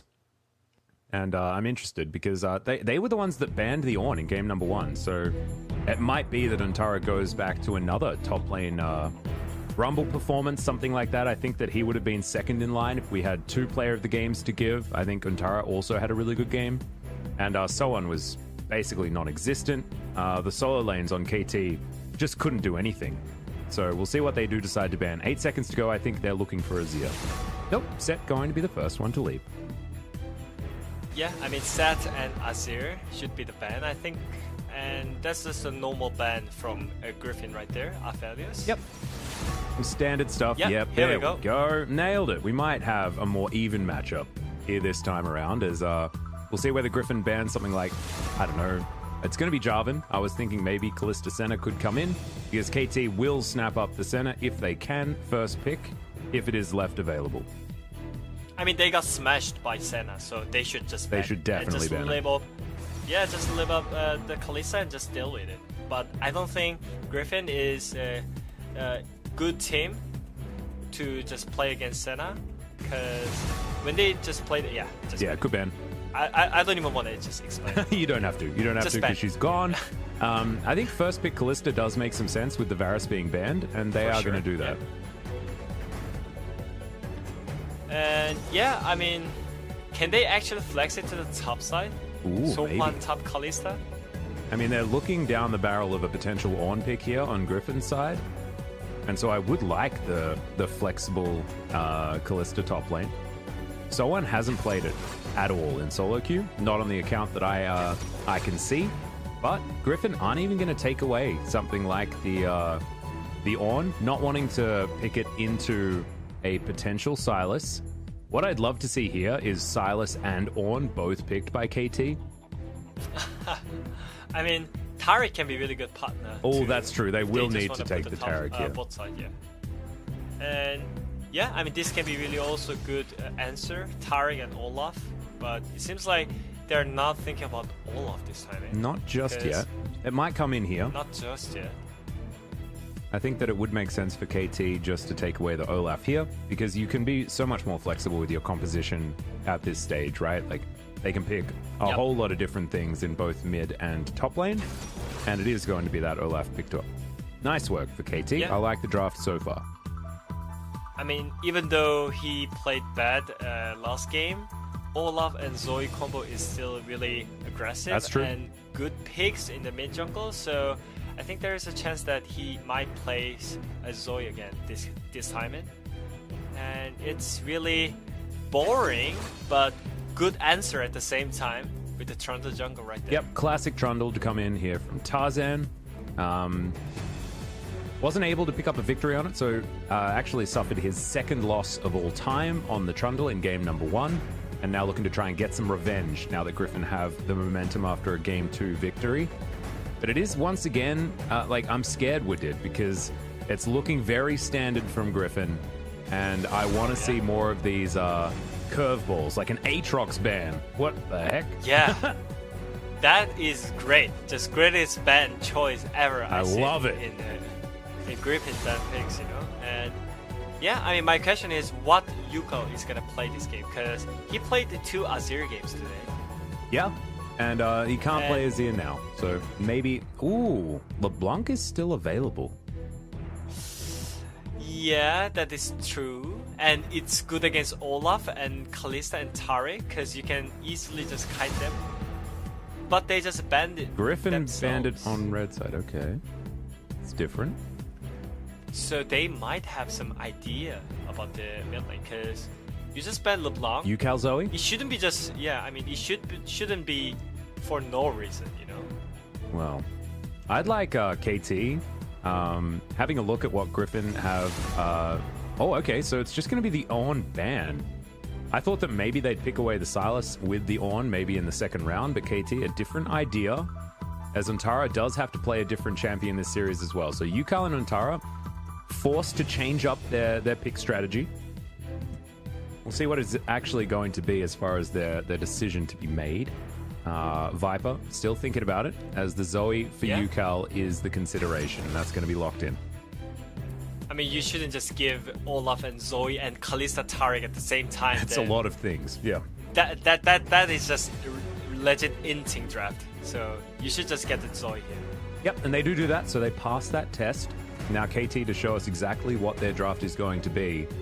Ooh, Jace or Galio seems fun. I really like the Galio. It answers the Zoe relatively well, and Kuro is really good at this champion. And now I'd like to see like another Bruiser style like tanky boy up in the top lane to really give KT that like very mid-game focused like Kalista draft. But it's the Jace from Soan. This is back to some comfort, and I really like it. Yeah. I mean, I really wanted to mention before, but anyways, this is the game that Soan actually can show his aggressiveness against Untara, because I don't think Untara is the good top laner, considered as a good top laner in LCK right now. And in this timing, I think Soan should prove himself that he can actually play some aggressive picks on the top side. And also, Galio got changed on his ulti. Oh, that's true, you give MR shield right now when you use ulti, so it might just can be really, really great against the cannon, actually. And we saw Kuro play it really, really well before 10.6 actually came in. Yeah. So now even better. And I'm looking forward to seeing what he's going to be able to do here. I want to have a look at the numbers again of just what did change with that the Galio buff. I think it was actually 10.5. So he was able to utilize it there as well. So not too bad. And we'll see what Kuro's going to be able to do here. I like Galio being in the meta. I think that like Galio allows for some really fun team fights. And Kuro's already showed us how good he is on the champion. Oh, that's in 10-7. Never mind. We're looking too far into the future. I mean, yeah, I guess. Oh yeah, you're right. You're trolling everyone. This is why, as commentators, we shouldn't read patch notes too far ahead because we get them all confused and then we don't know what's actually in the game. Like I was actually... even broadcast showed it, you know? Yeah. Even official LCK broadcast showed it. So I thought... Oh, really? Yeah, I mean... Yeah, Oh, man, we got trolled. They showed... Yeah, so I was thinking that, Galio got buffed, so... Yeah, I thought that maybe he got buffed in like, 10.5 before. I'm looking for this dang buff. Just can't figure out which patch note it's from. Anyway, doesn't matter. We'll see whether Kuro can utilize his Galio pick regardless of the magic damage shield that he can provide. As now Bono immediately runs straight into the enemy jungle and spots out Untara. I mean, yeah. I mean, I don't know why Untara just picked up Kennen when he already knew that. I mean, he played against it last game. Yeah. The Kennen being useless, completely useless for 4 games. And now he's playing as Jace, which is hardly matchup for Kennen either. So it seemed like Untara didn't really know what to do, as Yukal's stats on Zoe are really bad. I mean, normally you don't show this kind of stats. Yeah, that's not a good one. But maybe now he can redeem himself after his player of the game last game. Yeah. I mean, normally as a broadcast team, you show only positive things about the players, but official LCK broadcast team is flaming Yukal. Wow. After giving him player of the game. Yeah. How disappointing. That's so sad. Anyways, he has Aerie with the Zoe, so he should able to punish Galio in the early game. Oh, and has Scorch. Oh dear. Oh. Scorch not so good. He really wants to prove himself. Yeah. he's already handicapping himself. He's like, this game isn't going to go late. He probably should rethink that because so far these two teams have not really been playing very fast, one could say. I want to say something a little bit more impactful, but I think we'll just leave it at that. As Soan's famous Jace, pretty good win rate so far. And I don't know what Untara's win rate on the Kennen is, but hopefully we just don't see it. Don't need to, I don't think, because I don't think it'll be super good. I mean, I don't really think good top laners wants to pick Kennen on the top side, because can we see like any kind of top Kennen from T1 or Gen G? Those kind of teams? No. Not really. They do not pick it. They always pick Seth or Ornn, which is considered as a good top lane champion. But Kennen is obviously not a great top champion to just pick it. It's really funny though, because Kennen's win rate right now is actually very high in the LCK. It's fallen down one step lower because of the last match where Soam did lose on the champion. But otherwise, I mean, he's been picked like 17 times with close to an 80% win rate, which is crazy. Oh yeah. It shows that some of our players have been finding victories on this pickup. Maybe we are close-minded. You know? Ooh, who knows? maybe. Kennen is really OP pick, but we just don't know. We watched last game, right? Sure, he's not an OP pick. Oh dear. And maybe it's the player. So maybe this timing around, Untara should prove himself that this pick is legit on the top side. You know? Yeah. I don't know whether it will prove itself because Soan's already doing a decent job on his Jace. He's taken the phase rush this time around to be a little bit more maneuverable. Will help him play aggressively up there towards the top side. Okay, Kuro gonna flash to avoid dying to a paddle star. And this is going really well for Yukal so far. 21 win rate, by the way. Yeah, he's pressuring mid lane, but that reset time was kind of interesting because when you're losing normally, then you shouldn't able to push and reset at the same time. But this timing around, Kuro did some smart, genius vision control play, I guess. Yeah.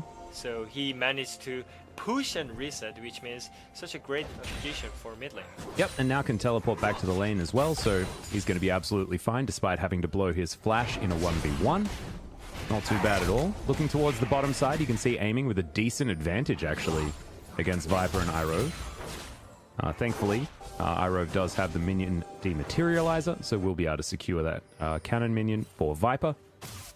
As you can see, Antara, with the wave stacking up here, thinking about what he can do as far as putting on some pressure onto Soan. But Soan, I think, is very happy to have the wave at this point because Bono's bottom side looking to take a very early Mountain Drake. It just spawned here at 5 minutes, and they are already taking it down with their bottom lane control. I like it. KT making a proactive play bottom lane. Tucson able to keep Bono very, very healthy as he's taking this Drake down. And you're going to have aiming securing his boots very, very early on. And with the wave in the position that it is, it's basically a free reset and a Drake. KT with early leads in the game. It's 100% win rate, so you shouldn't give them early leads, but it's already the pick-wise. They really want to get early leads on the top side at least. And also bottom side, they have Kalista Tari, yeah, which is also great for the late game. So everything seems like going great, except they lost a flash on the mid lane. And Kuro already has half of that flash back off cooldown, so not really punished for it whatsoever. Tarzan going to move in, but you can see Kuro has the wave in a good spot. And Yukal not able to put on too much more pressure onto this Galio here as Irove takes a bit of pierce damage, and aiming is going to cop a little bit of double up damage, but Tucson comes in with the heals, and that's going to negate all of the aggression. Yeah, the problem of the Zoe last game was he didn't make any proactive plays with the mid pressure. Yes, it's really great that you have mid pressure, but you have to do something with it because you cannot get solo kill. Yeah. As Zoe. So this timing around, Yukal, yes, he has a pressure. He got the enemy mid laner's flash, but he needs to do something. Your both side laners are having hard time against their champions. So I think when he can move on the side that he actually wants to effect, then this game is gonna accelerate a lot by himself. Well, we'll see whether he can actually live up to that responsibility as Bono's going to run on in and look to steal away this red buff. Does so very easily. Thank you very much for the leash, Tarzan. And now moving back to mid lane, Yukal blows the ghost that he picked up, but he's still got heal and flash, so I don't think there's any kill pressure here available for Kuro and Bono. Bono been farming very, very well, as he is wont to do most of the time on his Olaf, and he's going for the warrior enchant this time around as well to try and fight against Tarzan as effectively as possible. And I think it's going to work out, because now Bono will have the heroic entrance available to him as well to try and get aggressive. And yeah, everything seems like everything is on the KT side, it seems like. Objective controls and map control.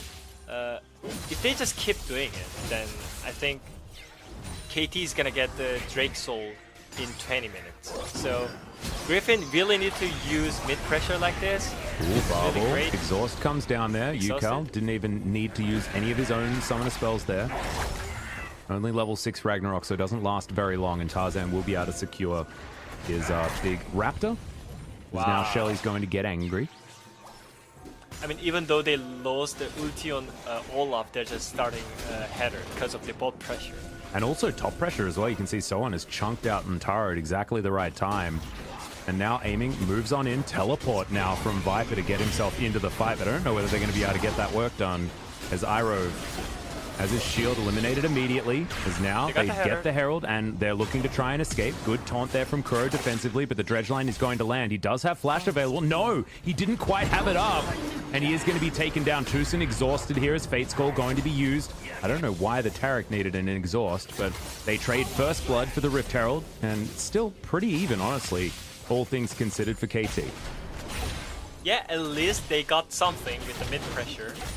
Yukal actually got the flash on one-on-one, so this is the great play by Griffin. And they keep trying to get something on the top side. Yep, maybe some aggression as teleport comes in. Tarzan going to flash. As now Kuro makes his way back up. He's going to be towards top side, and now Bono thinking about putting down the Herald. Tarzan wants to try and interrupt it as Yukal over to the side. He's going to get the bubble onto the Olaf, who doesn't have Ragnarok available, remember. Oh, Yukal almost done by the Dazzle. As aiming, looking for that last plate, but isn't going to be able to get it. and Yukal is able to successfully defend this outer turret. But KT still, their bottom lane, very, very strong. Viper parking himself in mid. You can see Untara going for a reset as he heads toward the bottom side of the map.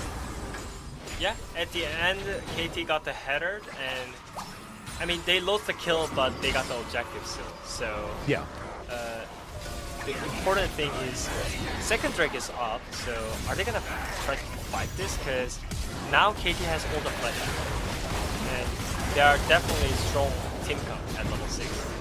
They already hit the level 6 already, all the members. So I'm not sure Griffin has enough power to contest this Drake. Yeah, and the Drake just spawning right this second. Griffin do have a little bit of a gold lead, but Soan's going to answer that pretty easily, and he has his teleport available. And Tara with his as well, and he's already parked towards the bottom side. As Tarzan taking a bit of damage from this Drake, but he's going to pull away from it pretty quickly. Yukal comes down. Now Bono looking to try and go aggressive. You can see checking in on the Jace. He hasn't started any teleport just yet, as now Bono does very much want to try and get this steal over here. Make It Rain comes down. The bullet time will be available, and it is going to be taken by Bono. Tarzan now in trouble as the Cosmic Radiance keeps KT alive. Big taunt opportunity, but they don't even need to use it there, as Tarzan's just going to go down, aiming with the Ren. Soan flashing in, but not going to be able to find anything for it. Maybe a little bit of over-aggression, over-excitement by Soan, but that's okay. They're on track to grab this Ocean Soul as soon as it's available. And this time they got everything. The kill, objectives. I mean, they lost the TP on the top side, but they got 3 plates on the top side either. So, yeah, I mean, this seems like just easy game for KT right now. Yeah, it's really looking good. And this was after Griffin did have a little bit of a lead in the earlier stages. Tucson just showing exactly why this Taric is so valuable. Yep. And also, I mean, if Griffin wants to start this, then at least they just need to just gamble, just 50-50.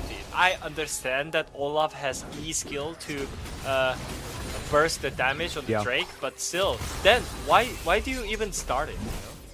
If you think you cannot even contest this smart fight. Well, that's my question. Yeah, I don't know what the answer is with it, to be perfectly honest. I'm about as confused as you are, as now Soan is going to have Shelly up here to help him take down this outer turret. The plate gold is going to be going over to Bono as well.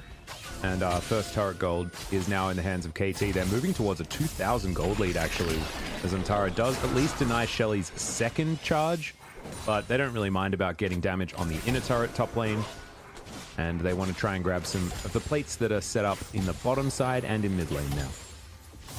KT with the snowballing club. Yeah. And could we actually expecting this from the round 1 KT? Who can actually expecting this kind of combo and this kind of gameplay? Well, it's working out pretty well, but Iroh may have caught aiming out of position, but there's the heroic entrance. I don't know what Iroh's going to be able to do here as the rest of the team are moving on over. It's a good stopwatch, but it's not quite enough, as there's the Fate's Call. Slicing Maelstrom completely denied by the flash out from aiming. Tucson over the wall once again. He gets exhausted. The Kuro flashes away. Tarzan now having to deal with all of these sticks that aiming has stuck into him, and they steal away the 1 kill, and they're able to get out. That was super play, and that was insane escape by KT bot lane right there. I was gonna think that the cannon is gonna land some stuns on the Kalista, but aiming, man. His reaction on cannon, he just instantly flashed and used the Fate Call for the Taric, and Tushin just disengaged on the cannon and flashes out. Yeah. And he survived that. That was really nice. I like the jumps back in to get the knock up onto the cannon to avoid the Slicing Maelstrom completely by everyone, then escapes and soaks an exhaust. Man, really cool stuff. Also, Kuro's immediate reaction with the heroic entrance just shows how difficult it is to engage onto this KT composition, because the Galio can be there from so far away. Look at the skill combo right here. First, Kuro tries to defend for the Kalista, and it's all about aiming, you know? They just need to save aim. That was instant exhaust as well, and flashing out. And they didn't have enough damage for it. And then you see the rest of the fight was all too easy for KT. 2,000 gold, over 2,000 gold, is now going to be their lead. And it's just looking real good for KT Rolster. Tucson now does have a Glacial Shroud as well, so he's going to have his ultimate back off cooldown even earlier. Running around with his Swifty Boots as well, as we've got the Plate Gold going in favor of KT this time. Game number 1, it was all about Griffin. This time, it's KT's snowball to roll down the hill. Yeah, and also on top of that, Sohwan's Jace is performing so good. He don't even need to join the fight. All he needs to do is just pressure side lane and make Kennen useless. And he's already getting a level advantage, and he almost got the second tower as well. Yeah, he is huge.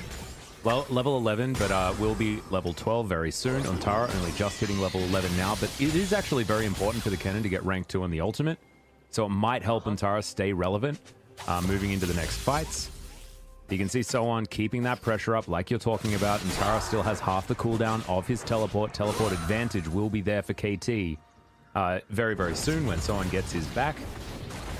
And there's also Kuro that has that teleport up at all times as well. So KT in a very good position. Now 7 seconds until the Ocean Drake. They'll walk on over and they'll probably just take it for free. You can see Griffin thinking about moving down to try and contest.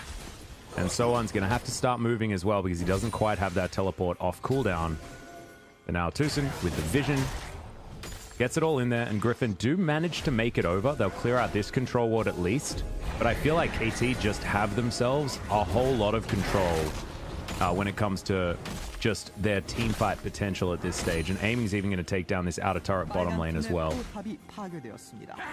So all they need is Kennen flank on the KT and just try to burst them with the Misfit ulti. But unless, I don't think they can win any single kind of team fight against KT. So just want to see more creativity plays by Griffin right now. I think they need to force out the Cosmic Radiance so that Tarek can't just ruin their Wombo combo by pressing his R button, which I think might just happen if they just go for a straight up team fight. Good bubble there from Yukal is going to land, but he's going to suffer a lot of damage back. Oh my god, even that Shock Blast chunking this Zoe out. Does have some Honey Fruit that thankfully the Ocean Soul did provide for them. Now KT standing in this brush, out of vision of Griffin, and now looking to try and deny the Drake and get themselves to Ocean Soul Point, which is just so important. Kuro does have his ultimate available, but Ontara looking to try and interrupt it if he does decide to channel it. And now Ontara going to move on out. Okay, Rend is going to secure the Drake, and there's the Cosmic Radiance just for the disengage. And Griffin, they can't find an opportunity to make their way in. Ragnarok used just to avoid any sort of extra follow-up damage. And KT, I really like the reserve play. Don't go for the team fight, just secure the Drake that you were looking for. Force Soul Point as well. And now they're in a great position to claim a victory at, you know, about 22 minutes into the game when the next Ocean Drake spawns. Yeah, they have to fight, but they cannot. That Kuro, I guess it can be this libero play, like football. His positioning was really great. Yeah, I loved it. Just playing goalie. It blocked Kennen completely. And also, the thing is that if the Galio decides that it's time to fight on the other front, he just presses R, right? And he had full vision control of that tri-brush, so he knew exactly where Kennen was. Kennen couldn't actually tell whether the Galio was standing in that brush in order to interrupt with an ultimate or something like that. Like, really, really cool decision-making here from KT to make sure that that Drake was basically free. And speaking of free, Yukal might be going down here as well. Great Dazzle is going to land as Yukal flashes himself out, but the Ren damage not quite enough. They'll just have to settle for this turret, and they do so. Yeah, I was thinking that maybe Aiming just jumps forward with the killing tower, but yeah, they don't even need to make random play. All they need to do is just push them out and do not give them any single chance right now. Yeah, and you can see they're using all of this pressure. Now moving towards the mid lane to try and take this outer turret. And this is the clean KT play that we really wanted to see in this whole series, right? Because after that Game 2 loss, like, I'm worried for KT versus DRX. Whereas if this was a clean series, then maybe it's just going to be an easy KT win. Speaking of KT losing, Aiming going down very, very low, but he's surviving. Tarek heals everything. And he's able to get out of there. I don't know how it happened, but he eats some honey fruit and he's going to be K. How the heck he survived? I have no idea. Tarek didn't even use ulti there. And it seemed like Trundle used ulti on Kalista even to make it happen. Yeah, to try and get that extra dot damage to try and get the kill. Wasn't enough in order to take him down. So we see this yet again. I actually thought this was a clear pick, like just real clean stuff, and they'd be able to take them down. But this is the power of the Taric, of the Galio, and everything. And then the power of the Honeyfruit. Yeah. Ocean Drake, everyone. Ocean Drake was relevant in that moment. Ocean Drake is so impactful for the Rift, Summoner's Rift as well. It makes a lot of Honeyfruits in the map, and then expansion brushes. Yeah. Actually, like around the Drake, that brush in front of the Drake pit is so impactful. Yep. And so you saw It's KT like- using it in that last fight as well, around the Drake. So yeah, it's a pretty rough Dragon Soul to play against if you're behind. Ivern is not in the game, but He's there in spirit. He's with us. Yeah, exactly. Yeah, he's with us. I love Ivan. What a great champion. There's okay, aiming with shopping, and then able to use his heal as well as his flash. 해보자 길가 안 나. 화면 길가 안 돼? 오케이. 나 살긴 했어. 너무 뭐가 있을 것 같았는데. 아 이거 탈이궁이 없구나. He was trying to ping Runan's Hurricane that he has only 100 gold left, and they were talking about maybe they're there, and oh, we didn't even have Taric ulti? How could you survive there? And they were kind of surprised that they actually survived in that moment. So it was random, but luckily today KT is having clean game for now. Yeah, and even then when they were caught out of position, not actually going to die, but that does show the power of being ahead. Because honestly, if that was in an even game state, then that's a dead Callista instantly, right? And then probably a dead Taric afterwards. And then maybe even a dead Galio, because when you're ahead, it's very easy to just press your R button and land as Galio and know that your teammates are going to survive. But in a different scenario, we've seen Galio certainly not have that experience. There's now 20 seconds until the Ocean Drake is available, and that is Ocean Soul, guys. And that, if KT get it, it's going to be game over. And if they lose it, doesn't matter. They just wait another 5 minutes and try again. Now, most people are probably saying this to Griffin, please fight. But I think KT is one of the good teams who doesn't give any room for losing team. Yeah. So it's gonna be really hard for Griffin. But at the same time, if Griffin really wants to take this win, and this is great chance, he's already game 3. And I think Kennen really needs to make some super play against this. We need like the 4-man ulti in the backline or something from Montara. And he is in position to try and get that flank. You can see the Rift is getting very dark. He's now aiming, has set himself up. They will have Rend and Smite available for this. Is now Griffin. Positioning. Yeah, trying to get in. They don't have the Gargoyle playing Bouncer this time, but he does get a really good exhaust and a great stun with the taunt, and now the heroic entrance comes in. They've given up on the Drake right here as Soan loses most of his health bar, but he still has Shock Blast as Yukal's just going to die. Great stun there onto Tarzan as well. I think that was a double stun on both forms of the Dazzle, and now it's going to be the Ocean Soul collected and KT's victory here on Summoner's Rift for Game 3. If he had Flash there, man. If he had Flash. Yeah. Cannon. That was a sad moment. Instant exhaust, instant taunt on the cannon, and KT was just the better team in this team. Yeah, and Kuro was just that heads-up play of like, oh, maybe the cannon's there. Right as Untara's trying to run forward, has the exhaust for him immediately after the taunt, and honestly, I just feel like Kuro's Galio is fantastic. I just want to see more of Kuro's Galio, to be honest. Oh yeah, and people might starting to think that Zoe is bad pick, but yeah, today's series it seems like Zoe is really bad pick right here, but every top teams really likes to pick Zoe, so this is not the champions first, it's more like players first, it feels like. Well, it's okay because we've got BDD and Faker coming in our next match, so we'll be able to show you some good Zoe. And do you know what the best Zoe is when you're in a T1 versus Gen G game? A banned Zoe. Because I don't want to have that one-sided affair where one of those players gets the champion that they're so damn good at. I think BDD is probably the best Zoe in LCK. What do you think? Yeah, I agree. And best Azir is Faker, so I think both champions are gonna be banned the whole series. Yep, I think Zoe, Azir, and LeBlanc all need to be banned in that particular series. But we're getting ahead of ourselves just a little bit. I think most of us realize that KT are going to win this game. They're 8,000 gold ahead. They've got Ocean Soul and they've got Baron. And they're just going to crash down these turrets and kill Griffin maybe one last time before destroying the Nexus. Yeah, and I really think this is the great timing for aiming to get another pentakill here. Yeah. Because it's just way too ahead. There's no way they lose the team fight. And he's also got the QSS, so he's not even going to get snared or stunned or anything. Exactly. He'll be absolutely fine. Not that there's too many stuns that he really needs to worry about. Maybe Trouble Bubble. And I don't even think that they need 5 members to teamfight. They just need Kalista and Taric and Galio. Yeah. And actually, I they don't really even need think they can Galio because he 3v5. turns up halfway through the fight anyway. So Yeah. they can just chill. I didn't see aiming just miss that cannon minion. Don't worry. It's not actually a thing. As this inner turret's going to go down, so on, pushing on the bottom side, but he's got acceleration gate to keep himself safe. All of that extra movement speed, and KT just clearing every bit of vision that Griffin has and suffocating them out of their base.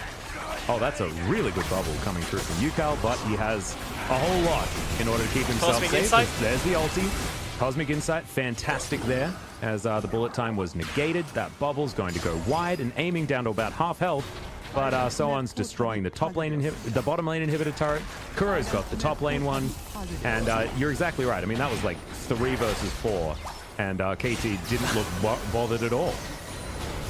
And Ragnar up there, so it's not gonna hurt. Luntara, maybe in position Has here. flash this time? Exactly right. The Ragnarok has now cooled down, but look at that. The heroic entrance, fantastic positioning.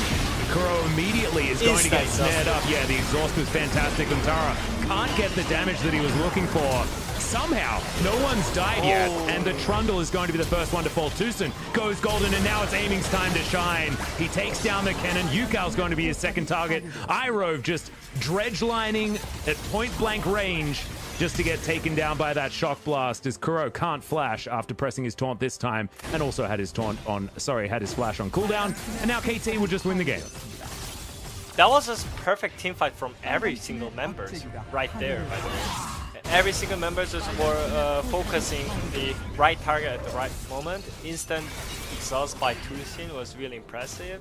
And Kalista flashing forward. This is what we want from aiming. Yeah, really clean stuff. They want to be able to kill Viper here before the Nexus. They do so. And now Tarzan is just trying to whack Tucson away from his Nexus. Unable to. Congratulations to KT. It took a while. It was a 2-1 victory, but in games 1 and 3, they looked really good. Oh yeah. And next match is going to be really hype. DRX versus KT. Oh yeah, that is going to be super cool tomorrow. And our next match tonight, T1 versus Gen G, is also going to be crazy hype. Could you imagine if T1 were able to get that win against Gen G, even out their score lines? And if it's a 3-game series, we'd be like super pumped, because it's just so likely that T1 versus Gen G is going to be our spring final. And I just want it to be a good match, man. I really, really do. I'm not even sure am I deserve to commentary that game, you know, because I'm just Of course you do. happy. Of course you do. I mean, I'm just so happy that I can watch that game. Hell yeah, man. Live. Sometimes our job is just the best. Absolutely is. Sometimes it's not, you know, sometimes we have to commentate Darmon versus ABK, and it's a bit crazy, but then we get the reward, which is Gen G versus T1. Or DRX versus KT tomorrow. To be honest, today's series were just really hard to cast, to be honest, because it was really one-sided or random at the same time. Yeah, no, I agree. So, yeah, right now, finally, I can explain some good things about the games, you know, and game details. Yeah, exactly. Thankfully, our next series will probably allow you to do that so much. As we check out some of the highlights from this one, this was honestly pretty easy for KT throughout the whole game. I liked their draft, I liked their play, I really liked Kuro's Galio, and I think that Tucson probably had one of the best performances on Taric that we've seen so far in the LCK. I agree. His stunts, his cosmic insights, everything was just perfect. His also he survived everything. Yeah. From every team. So look at him. He's gonna insta exhaust all the time against enemy cannon. That's all he needs. And also not throwing the exhaust away. Like, that exhaust was crazy. He exhausted him right as the Fate's Call was coming in. Yeah, I mean, his reaction is on point right now. So sick. And his performance. KT bot lane is coming for Teddy and Phil, by the way. Well, we'll see. That matchup is going to be a really hype one when we do get around to it. That's in a few games' time, I think, as far as KT versus Genji and T1. But certainly will be exciting. I think the next one is going to be that telecom war that's coming up towards the end of this week or early next week. I'm pretty sure. But I will need to check the schedule once again. As this was just KT winning every team fight. Once again, Zoe looking useless. And we'll be able to see a Zoe looking better if she gets through the draft in our next series, but it's not happening this series. Yukal and Kuro really not finding ways to win on the Zoe. Another instant exhaust. Yeah, that's what I'm saying. He's so good. So that's and 3 targets stunned as parry. And he's gonna survive this with a perfect stop. Just so good. Really, really clean stuff. Yeah. And I think, like, having both of the player of the games go to aiming and Tucson, I assume Tucson's going to be able to pick it up for this performance.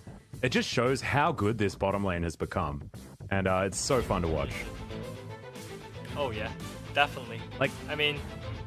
this was a slaughter. 27.5 minutes is not a long game. And they only lost 1 tower and 1 kill. Just nutty. Really, really good play there from KT. Almost perfect game. Yeah. And at 10 minutes time, they barely had a lead, and then they hit their power spikes and they never let up. It's just really, really good to see a team understanding their win conditions and understanding their power spikes. And KT did it pretty perfectly there, as we're going to check out the player of the game and who managed to pick that one up. I expect it to be Tucson, but we'll see. Yeah, because we voted, yeah. But we're only 2 out of the 9 votes. So yeah, and my question is, what's the problem for Griffin right now? Yeah, I don't know, man. Literally everything, I guess. I think we had a discussion about this on the Pog State just yesterday. Oh yeah. Talking about like the issues with negative momentum, right? Like if you just can't win a series, the atmosphere in the team house and everything like that just gets worse and worse and worse. Oh yeah. And Griffin just really need to find some form of win so that they can help their mentality. And maybe this whole situation is just so bad for Griffin right now because they cannot go team bonding outside. Yeah. And Tucson is going to pick up player of the game. There is a god, everyone. We've figured it out. Yeah. 1-0-10. 100% kill participation throughout the whole game, guys. Like, this guy's Taric is super good. And I love how he's, like, indicating to his stats. He's like, yeah, that's right. That's right. With the pose. Oh, so good. Yeah, I mean, as I mentioned, the team bonding is so important because KT literally said after team bonding, team activity, they got the point. So he was lucky that they could go a team activity before the coronavirus outbreak hits. And that's just unlucky. Yeah, it's a real shame. But it just shows they that, just need some, like, this positive momentum, though, for KT is just fantastic. And now 8 wins in a row for this squad. I'm looking forward to hearing from the interview, like, just to see how the KT players think about their amazing run and what they think the massive change in performance, like, see what it was that they actually changed in order to be this good now. 9 out of 9, Probably. baby. That's just Tucson being good. Yeah. It's normally hard to get the 9 out of 9. I don't think we've seen it for support. Role. Yeah, I think this is like one of the first 9. Oh, maybe Carrier got it on his Pike. Carrier? I think Pike was a 9 out of 9. Oh. But this was also well deserved. Yeah, I just want to see more this kind of performance and want to see when he play against DRX because Carrier versus Tushin. Yeah, super fun. But we do have an interview, so let's throw it over to Ji-sun for some translation. Thank you very much, guys. Let's hear from Tusin aiming the bot here from KT Roaster. Aiming, you're having this interview every day. How are you feeling picking up another win? 일단 계속 연승 행진 해가지고 되게 좋고 I'm really happy to extend our winning streak. 볼 수 있어서 And also, I'm really happy to be on this interview as much as possible. 400전까지 오늘 찍었죠. And Tusin, you're 400 games in LCK. You just hit the milestone as an LCK Pro player. Congratulations on that as well. How are you feeling? Do you even remember your first game? Of course I do. 뭐랄까 Well, 제닉스랑 했었나 하여튼 그런 팀이랑 maybe it was against Zenix, I don't really remember. And I remember that I played Leona on that game. 그 선수들에게 수가 없니. 예. 진짜 그 옆에 이제 아직까지 파릇파릇한 이 Aiming 보면 next to 진짜 많이 왔다. a very experienced player. 그 감회가 어떻습니까? And for you, Aiming is a rookie. 데뷔를 했는데 Well, I debuted as a pro player when I was 20 years old, so it definitely feels like I've played for a while. 26인데 I'm 26 right now. 시간이 또 지났어. 6 years as a pro player. 장비 같아요. Especially with that 그렇죠. beard, you look extra like professional. 일단 Does that add more power to your performance? 좀 수염을 안 자르고 기르고 Well, 있는데 during 처음도 this 약간 like 만족하면서 lockdown 기르고 있는 중인데 time, 일단 언제 I'm 자를지 just like 살짝 not 사이드로 shaving 내보고 있습니다. my beard, but I kind of like it, so I'm just leaving for my style. 손발톱 안 깎고 뭐 그런 거랑은 상관없어요? 그냥 Is that some 이미지입니까? kind of a 아니면, jinx 뭐가 or 이렇게 just 사이드 because? 예, 뭐 징크스 느낌 뭐 있나요? 예? 일단 뭔가 약간 Well, 이게 수염이 길어지면 길어질수록 the 그 longer 연승이 the 이어지고 beard 있는 것 gets, 같아서 일단 강도가 the longer our winning streak extends, so I 면도하기 좀 kind of 강도하긴 keeping it. 하겠어요. 면도 지금 저 면도가 있습니까? 강동 감독한테 물어보면 뭐라고 할 것 같지 않아요? I guess your head coach won't even let you 그래도 약간 shave. 리스펙 해주시지 않을까요? I don't really think so. 징크스하고 있는데 징크스 예, 버리는 게 Yeah, 좋습니다. jinx is 네, only a 경기로 jinx, 다시 so 돌아가서 let's go back 에이밍 to 선수 the game POG talk. 800점. 800 POG points and one more POG will guarantee a tie on the first place of the POG ranking. 이제 많이 받다 보니까 Well, 더 욕심이 since I've been 조금 picking 생기고 up a 있는 lot 것 of 같긴 해요. POGs, 네. I kind of want more. 지난번에 원딜 중에서는 이즈만 잘하는 게 아니라 And you 다른 also 원딜도 said 제일 잘하는 you 것 같다. are 이렇게 패기 있게 the 얘기했는데 best player on 초비랑 any 이 other POG AD 경기에 carry 이길 수 있을 것 champions. 같으니까 욕심 나는 거 정도 So, 넘어서 how 일등 are your 해볼 수 있을 것 thoughts 같아. on the 지금 POG 지금의 competition with 정도들이라면 Chovy? 지금 아마 연승하고 있을 때 동안은 Well, during 가능하지 this 않을까 winning streak, I think it's 네, possible. I 여기까지. think I can make it to the first place. 그렇죠. 예, 뭐 연피하면 방법 없는 거니까. 굉장히 좋은 경기력을 보여주고 있어서 충분히 가능할 것 같습니다. 일단 저는 궁금한 게 이 So I have 경기 another 지금 question. 어떤 피드백이 있었나요? 팀적으로? What kind of feedback went back and 분명히 forth 삼경기 after 임할 때 dropping 조금 that game 불안한 number 느낌도 2? 받으셨을 것 같은데 혹시 오늘 연승 끝나나? 지난 경기도 Did you guys feel a bit worried about like getting your winning streak? 네, Stop? 저희가 블루 팀에서 좀 승률이 Well, 좋고 we have a very high 그래서 win rate 좀 on the blue 많이 진 side, 것 and 같아서 we lost 2대1로 quite a lot of 이기는 게 games 많았던 것 in 같아서 purple side, so we do 3세트는 have a lot of 우리가 2-2-1 다시 이길 거다 games, so 하고 we just said like 게임 we will get it 내적에서는 back in 이제 game number 3, and also in 뭐가 game-wise, 잘못됐는지 we 그만 discussed what went 말하고 wrong, 자신감 있게 and then we tried to get our confidence back. 또 3세트와 가장 직결됐던 게 결국 캐넨 마크나 어떤 그런 마크맨 Yeah, game 역할을 number 하는 데 있어서 3, 칼이 Tusin 선수가 잘한 on 건데 Tark, you 항상 were 투신 선수 doing 보면 your 이제 best 세체 as possible, 탈, like 타이밍, kind of 어떻게 marking 그렇게 the 빨리 cannon 잡냐에 for the 대한 flank 관심이 angles, 높아요. 이번에도 진짜 especially 최종 that 마크하기도 instant 했고요. exhaust 그런 거에 대한 좀 팁을 landing 주시면 on 또 cannon 좋아하실 것 every 같아요. time. So any tips for those plays? 일단 이 게임 내에서 가장 핵심적인 픽이 Well, 캐넨이 이제 뒷자리를 잡냐 못 잡냐 정도였던 것 We 같은데 the main point 그게 of game 3 was 승패의 Cannon having that 원인이었다고 flank 생각해요. 이제 angle, 캐넨이 잘하면 and that kind of 저희가 decided 지고 이제 저희가 잘하면 the 이기는 victory. 타이밍이었던 것 같은데 그냥 그걸로 팀적으로 잘 So as a 이제 뭐 team, 소영이 형도 마찬가지고 다 위치를 me 찾으려고 and also 했던 게 Kuro, 이번 we 킥포인트 did our 아니었나 best to 생각하고 find 네. where Cannon is hiding. 제가 이거 사실 이거는 앞에 써 있는 걸 그대로 읽는다는 걸 여러분께 말씀드리는 상황에서 So we have a 딱 이 script 두 분의 이 지금 right in 이미지가 front of me, 이주 탐켄치라는 커뮤니티 반응이 or the chat in front of me, that a lot of Korean chat is actually spamming this. This is Tom Kitts and Israel having a real life interview. 그런 느낌이지. 그렇지 그렇게 해야 되는 그렇게도 볼 수 있고 그다음에 We 투신 선수 haven't 어쨌든 되게 really 용맹하게 tell who's 싸울 것 the Israel and 같아요. who's the Tom Kitts 그런 yet. 반응이 있는데 어때 뭐 But 그런 느낌도 anyways, 솔직히 do you guys 되니까 like 뭐 this kind of 투신이랑 comment? 있으면 왠지 뭐그 Do you feel more like secure with Tusin right next to you? Like a guardian. 탐켄치 딱 그런 구도 아니에요. 아 이제 투신 형이 이제 Well, 용맹한 I mean, 장비와 Tusin, 닮아서 he definitely looks like a warrior. 살아갈 수 있지 않나 싶어요. So I can like chase him all day. 투신 본인은 내가 이즈인데 뭐. What about you, Tusin? Don't you think you are the Ezreal?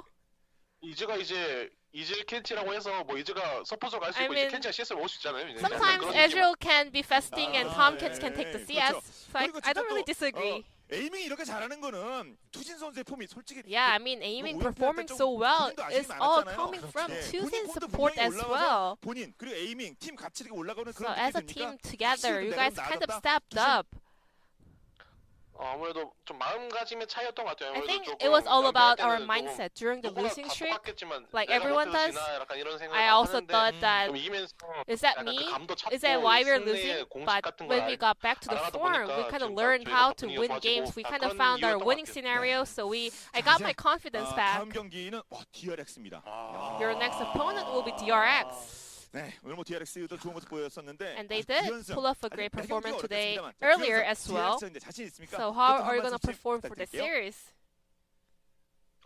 일단 지금 Right 저희는 now, 이제 모든 팀을 만나도 다 자신감이 We 있기 are 때문에 confident up against DRX도 any other teams. 똑같이 저희가 이제 이긴다 So same 마인드로 goes to 게임할 것 DRX. 같아요. So we will have this mindset that we will win. 좀 역교 플레이가 살짝 아쉽다고 I 나이를 mean, 먹어가는 게 Maybe Deft is aging a little bit. His performance is not on point. 이거 뺏을만한데라는 Well, 좀 상황이 많았던 것 There 같은데 were a lot of it could have been 어, situation 재밌게 coming out of 재밌는 DRX. 경기했으면 So 좋겠어요. I want to have a good game on that series. 워낙 친하다 보니까. I mean, Tusin and Deft are really good friends, so we have heard a little bit about trash talk over there. And this will be the end of the interview with Tusin aiming from KT Roaster, and I'm gonna pass it back to our casters. Thank you. Thank you so much, Jisun, for the interview translation. And we still have one more game to go. Just Yeah. amazing. It's 9 so p.m. right happy. now. We could be going well and truly in towards midnight if this series goes the distance. Yeah, and KT is on 4th place with 8 games winning streak. Holy moly. It's insane. Absolutely insane. If they beat DRX, DRX still will have the point score advantage, and so will still hold on to that 3rd place, but with a match score that is now evened out with a team that went 5 losses in a row at the beginning of the season. Just amazing, the turnaround of this KT squad. Really, really fun. Listening to Tusin and Aiming as well when they were discussing, Tusin's beard power. I love that. I actually think Tusin's beard looks really cool. I'm a fan. Yeah, me too. He looks really aggressive at the same time. Yeah, so. intimidating. I'd be scared. Now they don't actually like hang out with the other players on the opposing team, but when he comes back, he's got that big beard. Oh man, it'll be very intimidating. But speaking of intimidating, both of the teams that are coming up, sitting at the top of the standings right now, this is the big one. Gen G versus T1. Woodid and I are going to go have some dinner, make sure that we get ready, because this could be just one of the biggest matchups that we've seen. So don't go anywhere, guys. We'll be back in about 30 minutes.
Yeah. Yeah. Hall of Famer, how did you not know? Championship, about to win a Super Bowl. Fans in the stand, love it when I'm in the dome. Touchdown dance, celebrating cause I'm home. Fleets on my feet, running routes all day. Shotgun, wildcat, I know all the play. Could've been a quarterback, just put me in the game. I was born a champion and I just want the ring. MVP, I'm the best on the list. You can join the team cause we headed to the ship. Hey, you looking at the champ. Hey, you looking at the champ. You looking at a champ. You looking at a champ. Hey, all I do is win. All I do is win. You looking at a champ and we going to the ship. We going to the ship. We going to the ship. Hey, all we do is win. You looking at a champ. You looking at a champ. Hey, all I do is win. You're looking at a C-H-A-M-P. Every time I do it, make it look easy.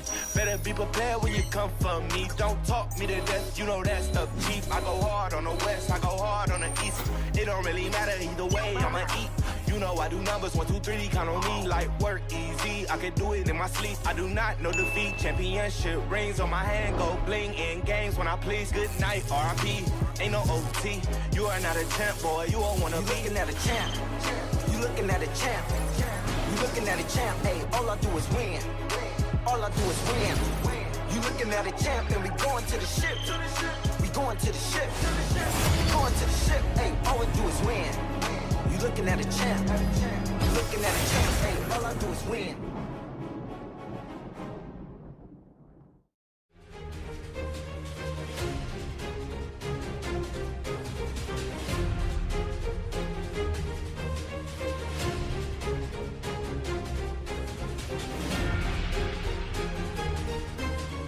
Welcome back, ladies and gentlemen, to LCK Spring 2020. I'm Atlas, joined by Wadid, and it has been a very long night so far, but we are finally up to the main event. Gen.G versus T1, the two teams at the top of the standings and likely to be our spring final, finally facing off. And Gen.G, they've lost one match this entire season, and it was against T1. Yep, we do not have official match of the week in LCK, but I do think this is the match of the week. Oh, definitely. And probably match of the split as well. Match of the century. Oh, wait, maybe not of the century. I don't know. That'd be like every single match so far. Oh yeah. That's going to be difficult. However, it is a huge one, and I'm really excited that we can bring it to you guys. Both Wadid and I are very, very, very amped for this matchup because it's going to tell us so much about what to look forward to for the finals. Yeah, I mean, they did even special interviews we are gonna show really soon that actually is a head coach interview. Yeah. And it's really interesting, the answers that we can actually have here, and I'm not sure, actually. A lot of people asked me to prediction about this matchup, but I'm really not sure. Yeah, I don't know. To be perfectly honest, I don't know either. I think both of these teams are playing extraordinarily well right now. As Ruler is at 998 kills so far in the LCK. Oh yeah. But comparably, Faker, when Faker had the it was 2k kills, right? Yeah. He lost that matchup, so I'm not sure if he's gonna have great memory with the 1k kill or not. Ooh, this might be a sign that T1's going to be able to take it. However, I think that Gen.G have been playing extraordinarily well. I think that this matchup is fun for so many different reasons. You know, Clid getting revenge on his former organization is one of the things, but also just the story of Gen.G versus T1, the fact that Gen.G took down T1 in the 2017 World Championship as well. Like, there is a chip on the shoulder of this T1 squad. Yes, the names were different, but no, it is still the same organizations. So just so much history and so much to go into this particular matchup. And also, it's really interesting that they have first 8-match winning streak in Gen.G's history. Oh wow, I didn't even know that. That's insane. 11 wins and 1 lose only. It's only against the T1, so they must revenge here. Otherwise, they're gonna feel so bad if they are on the first place or something. Then they need to wait T1 with 2 losses in a row in the match history. So they should able to get this win if they want to be more comfortable and be confident. And also, we have another one of our stats to keep track of. The win rates with first turret for both teams are 100%.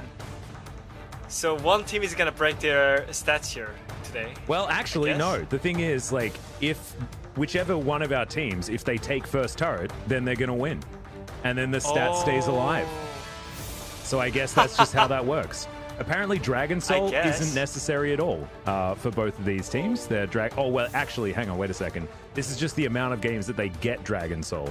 And it's over 2/3 of the time for both of the teams. Exactly 2/3 for T1. So over the half. So which means they both teams are having great time in all the game.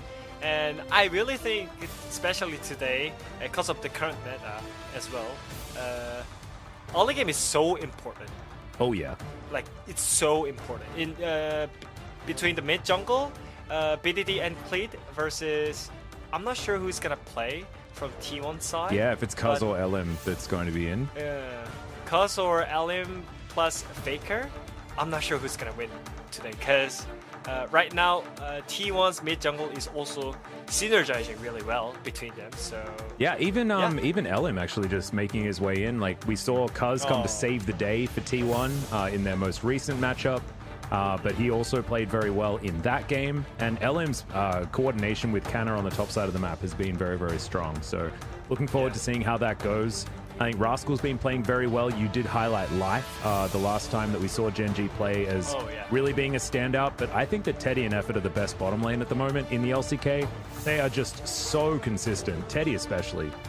It doesn't matter what happens in the early game, I don't think. Teddy will always get himself to the point where he can carry late. Oh yeah, and they did some cool April Fool's joke about the team name. App1, and they explain it about it, and they say it's Faker #1. And when I think about it, maybe T1 is not SKT T1, it's just Teddy #1.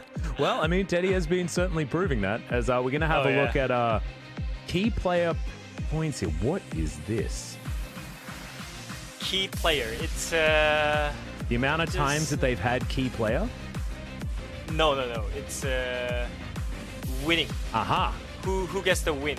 It's just a match history. Got it. Okay, so 6-1 in 2016, pretty damn good for Faker. But then 2017 was the time of BDD when he was on Longju back then, and then 2018 saw sort of the decline of Faker and the rise of Kingzone when BDD was at the helm of that particular squad. So certainly shows some fluctuations from year to year. As we have a look at their stats now, BDD is a monster at the moment. He's a monster, yeah. And finally, we have good Zoe and Azir player here. Oh, yeah. Especially a Faker with the LeBlanc and BDD with the Zoe. Oh, man.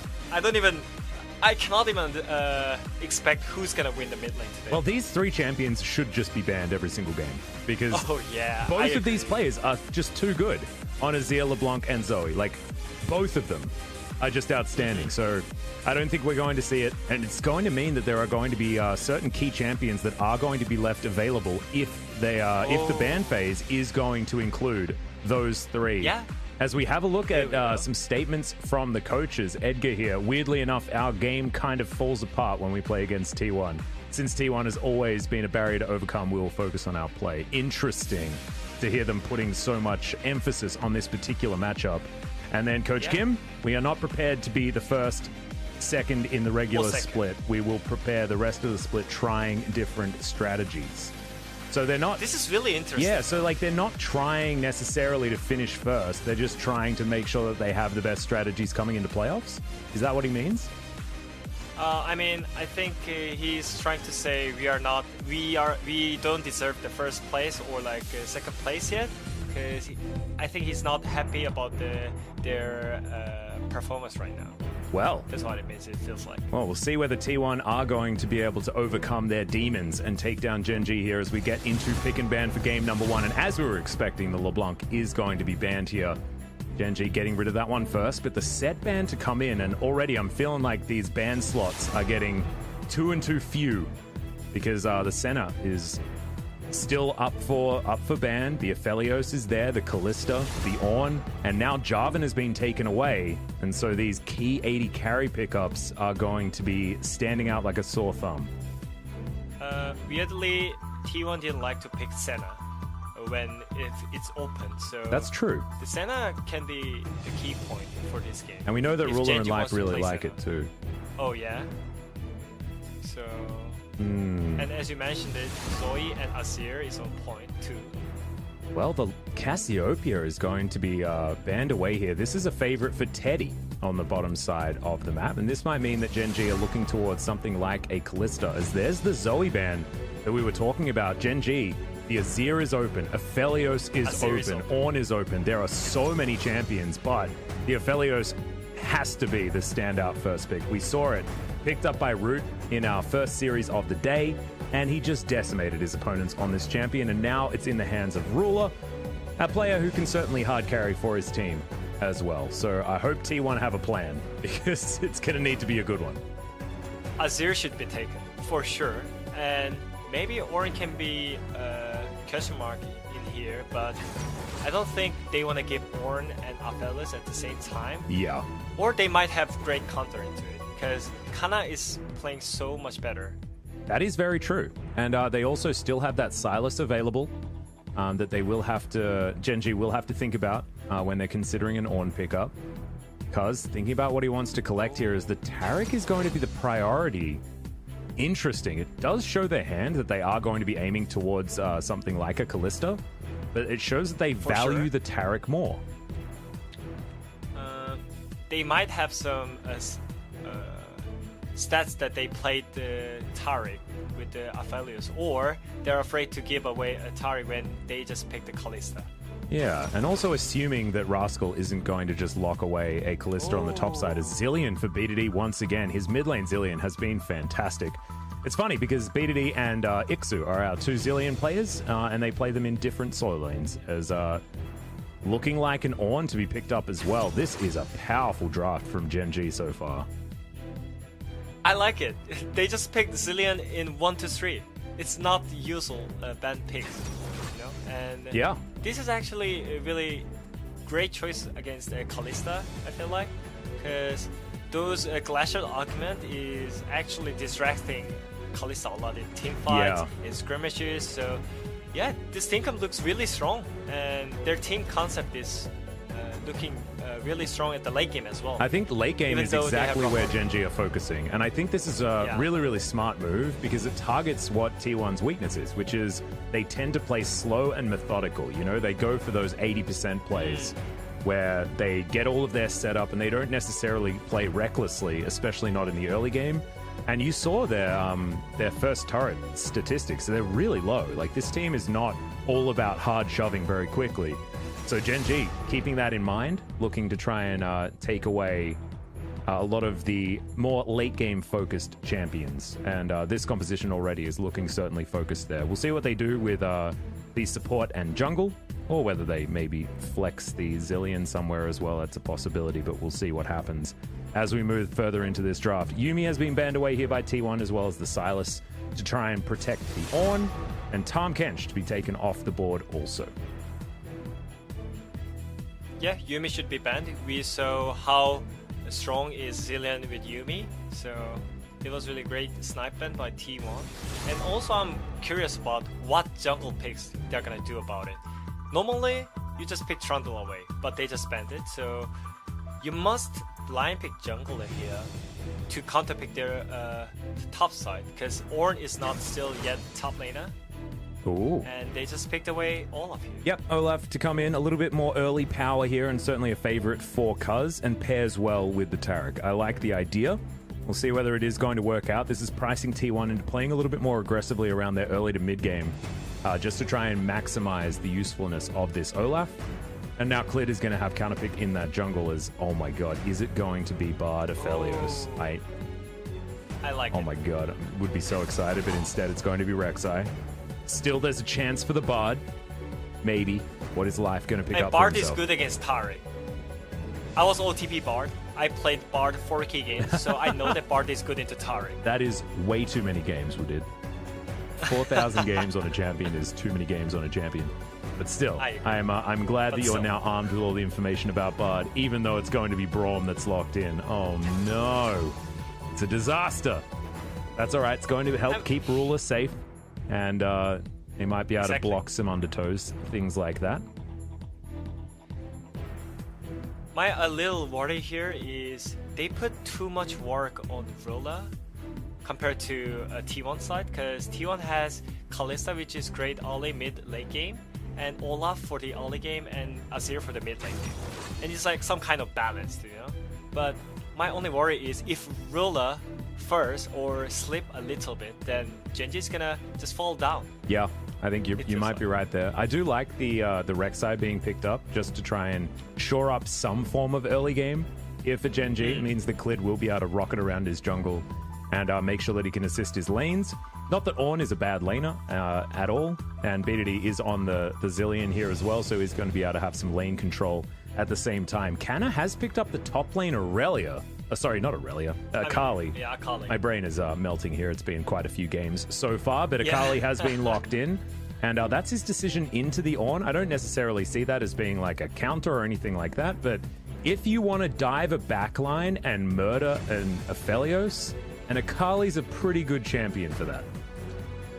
Yeah, but at the same time, they already have Braum and Zilean, which is so great for the pilling. Yeah, true. So I think he should get something early game. Even though it's Akali into Ornn matchup, I don't think if he goes like 50-50 farm and being useful compared to Ornn, I don't think that's possible. Yeah. Well, we'll see whether this is going to be good enough for T1 to go up against the late game powerhouse draft that Genji has put together. If this is a game that's just played out slow, Genji automatically wins. So I'm really looking forward to seeing if T1 can up the tempo of this match and understand that their win condition has to be around 20 to 30 minutes, or even earlier if they can, right? Like, they need to fight, and they need to fight early.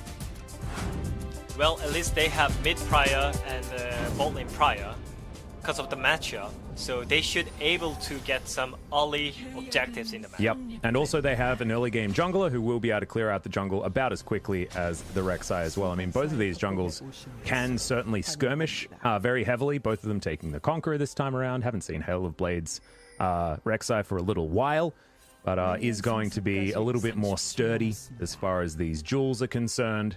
And both of these junglers can easily affect the rest of the map. So we'll just have to really pay close attention to where Cuz and Clid are and see whether their laners can play around the aggression that these two can actually put into this game. Yeah, and also Coach Kim said they are preparing for the rest of the split, trying different strategies, right? And we could definitely see that from Cuz playing really aggressive compared to round 1. So we can expect more aggressiveness movement by Cuz, like invading enemy jungle and those kind of things, especially with Olaf. Yeah. So it's gonna help a lot for their bot lane. Looking forward to seeing what Cuz can actually get done this game. He spent some time on the bench. He certainly came out and helped save T1 earlier on in the week. As we're going to check in some stats here. Oh yeah, it says speedy sports car Genji versus safety sedan style T1. And this is exactly what we were talking about. I think that's why the Genji draft was so smart, just playing into T1's playstyle.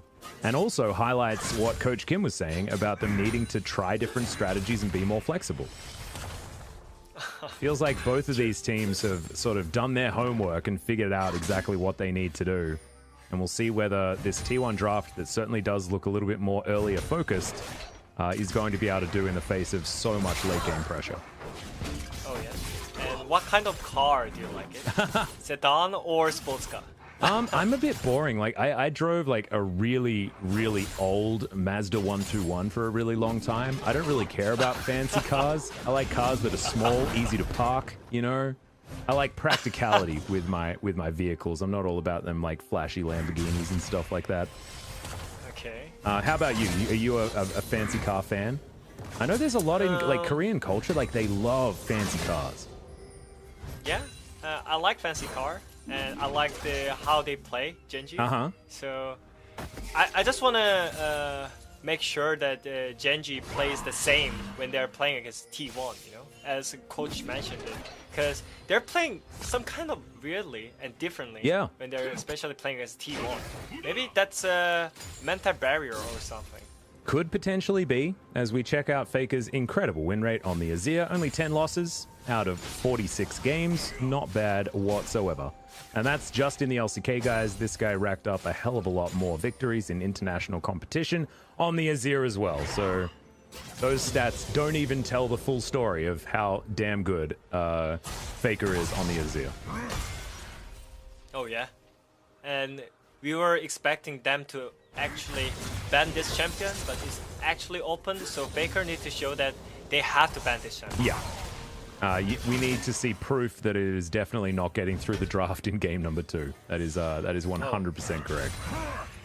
Oh, this is actually interesting stats, because they only lost one game, right? Yep. And it is against T1. Is that Braum stat that the Life has lost is against T1? It has to have been, because... Oh, unless... No. So they've only lost one match to T1. I think they've dropped games. So I don't know when they played the Braum. Might have been against T1. But otherwise, they certainly have a lot of 100% win rates so far. And Rascal at 8-0 on the Ornn is very scary. But also, Kana is first pick Akali this time.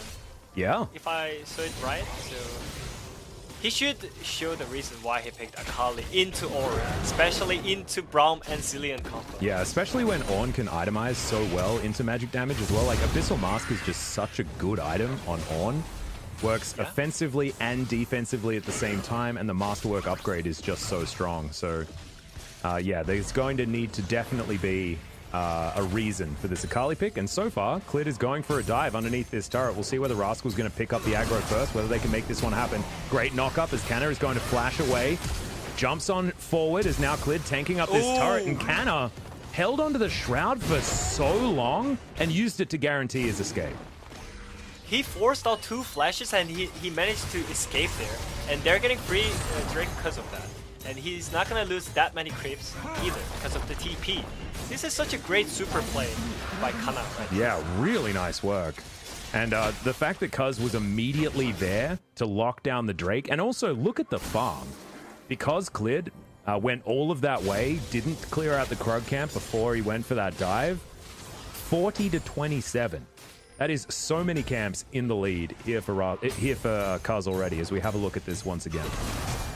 Yeah, I'm not sure if the Shroud was on cooldown, but anyways, first they canceled the dash, so I thought it's gonna be free kill, but he managed to flash it out, so yeah, that was great super play. Yeah, really clean stuff. So this might be the reason why Canna picked the Akali. You were asking for it, and maybe we figured it out already. As he hits that level 6 mark, effort, moves into the mid lane, is going to get some heals for Faker, who does have teleport and can use that to get back into this lane. As you can see, he's taken the lethal tempo on the Azir, certainly going to help him scale. And let's just see what Faker can get done in this game as we look to play around in the next Drake, which will be the Infernal. So we have the options of an Ocean Soul or a Cloud Soul. We've seen so many Ocean Souls so far today, and so it just might be that it's time for a Cloud. For the most hype matchup, we get the most boring Dragon Soul. Yeah. Cloud Drake is so boring. Oh yeah. The map changes nothing, and it gives nothing that special compared to Ocean Drake Soul and those kind of things. And we can see how they play early game. Stats never lie. Yeah, the First Blood being in the hands of Clid almost every single time. And BDD also having the highest stats as far as mid lane, I believe. So yeah, definitely shows that this mid-jungle duo has been performing extremely well so far in the LCK. The reason why mid-jungle is so important is not only about the mid-lane pressure, it affects a lot of different lanes, you know? It affects jungle, river control, it affects bot lane pressure, it affects top lane pressure. So that's why if you have mid-jungle strong pressure, the game is so easy to play. Well, now you're looking at Cuz moving into the enemy jungle. He should be able to get a smite away here, as Clid may not even want to use it. And we'll see whether Cuz can come on over. Steals it away so easily. Clid not even with his finger on the button by the looks of things. Seemed like he had an idea that the Olaf could be there. You saw that he was pulling it all the way to the side, but still unable to avoid that one getting stolen. Gen.G have a slight lead when it comes to gold, but I'm looking at this jungle feeling like Cuz is having the greatest time right now. Yeah, as you said, he already got the first Drake, and it seems like he's trying Headed as well. Even though BDD can TP back and get some pressure from the mid lane, I feel like they have so much room for every single objective, even though they didn't even try. Look at the both side vision control. They already had set up 3 control wards. Yeah, it's insane. And the vision control on the top side is also insane. And so deep into their their map jungle is just as well. completely open. Yeah. The map is completely open, so they know where is Clid and where is enemy mid lane, which is it affects all the lanes. Well, we can see that Ruler farming out quite nicely here up against Teddy, who's trying to put on pressure as Faker is going to make a little bit of a visit towards the top lane. There's the ulti, doesn't even need the flash, as now Canna ults on forward. The Ram is being called, gets the knock up onto a couple of members, but Canna's still alive, has the ultimate for the execution, and it's perfect as per usual as they lock down first blood onto the enemy top lane. Yeah, that was the timing that the BDD needs to reset and TP back, and also kind of forced the flashes on the top side with the top super play. Yeah. So it was just great timing for the Faker, and this is maybe second time. Well, not actually able to get the steal, I don't think. I think that was actually picked up by Clid. As, yeah, you can see Cuz doesn't have the blue buff, but it means that BDD doesn't get it, and that's the most important thing. Denying blue buff for the Zilean is just gigantic for T1, really will help challenge Gen.G's ability to clear waves in that mid lane, and you can see he really wishes that he had that blue buff rotating around. That effort move and wrong timing was just perfect. So that's why they just could get the header cleanly and just back away. Yeah, and now going to go back to base is Cuz as we check out this play towards the top side. So many times you see this play and the Azir has to flash, but Faker just taxis his way in. Rascal, no options, didn't have flash, no time to Searing charge himself to get out of trouble, and it's just all too easy. All too easy. It seems like T1 is so strong for now, but they're just giving away the Drake, it seems like, because of the tempo. They spend too much time on top side, so that's why they're just giving up the Infinite Drake for Gen.G right now. But still, it seems like T1 is leading the game. Oh yeah, they are dictating the pace at the moment, which they should. I mean, their composition does say that they need to be in the lead as this game goes on, and it's not about Gen.G pushing the tempo right now. It's about them taking what they can and trying to create whatever advantages they can get. It's not on them to make plays, and we need to still see more from T1. Yep. Still, they have to unlock. They have to do something on the map, because eventually Zilean and Braum combo with the Aphelios is gonna smelt everyone in the late game team fight. Oh yeah. And the fact that Ornn's going to give everyone items, BDD is going to be giving everyone experience. The fact that you can fast track your Ornn to get more ornaments as well, if BDD and Rascal are ever going to be in the same area, that's actually going to be huge. Like, donating experience to your teammates is actually just a really busted thing to be able to do, to be honest. But that is true. Zilean just seems to be able to do it all. As Ruler here towards the bottom side has the dream combo of weapons, but Teddy and Effort are still able to push out, not behind by too far.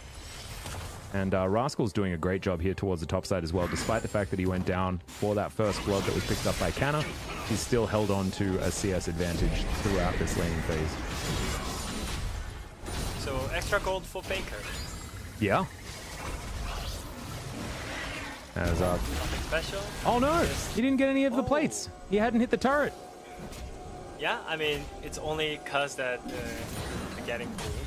Oh no. In the bank, but anyways, they got the gold. That's the point. Yeah, that's true. Anyways. That's true. Managed to pick that one up. it's a little bit sad that the Faker didn't manage to get the gold, but anyways, they got the header, they got the gold. Everything seems fine, but still, we are calling it. They have Genji is fine with early game. They just need to not die too many times. Yeah, there you go. And they just need to go hit the point that they have all the items for the Aphelios, which is their composition is for all about the Aphelios. And actually, I like that idea if you're feeling pressure in a matchup, right? Try and build a composition that by not doing anything, you win.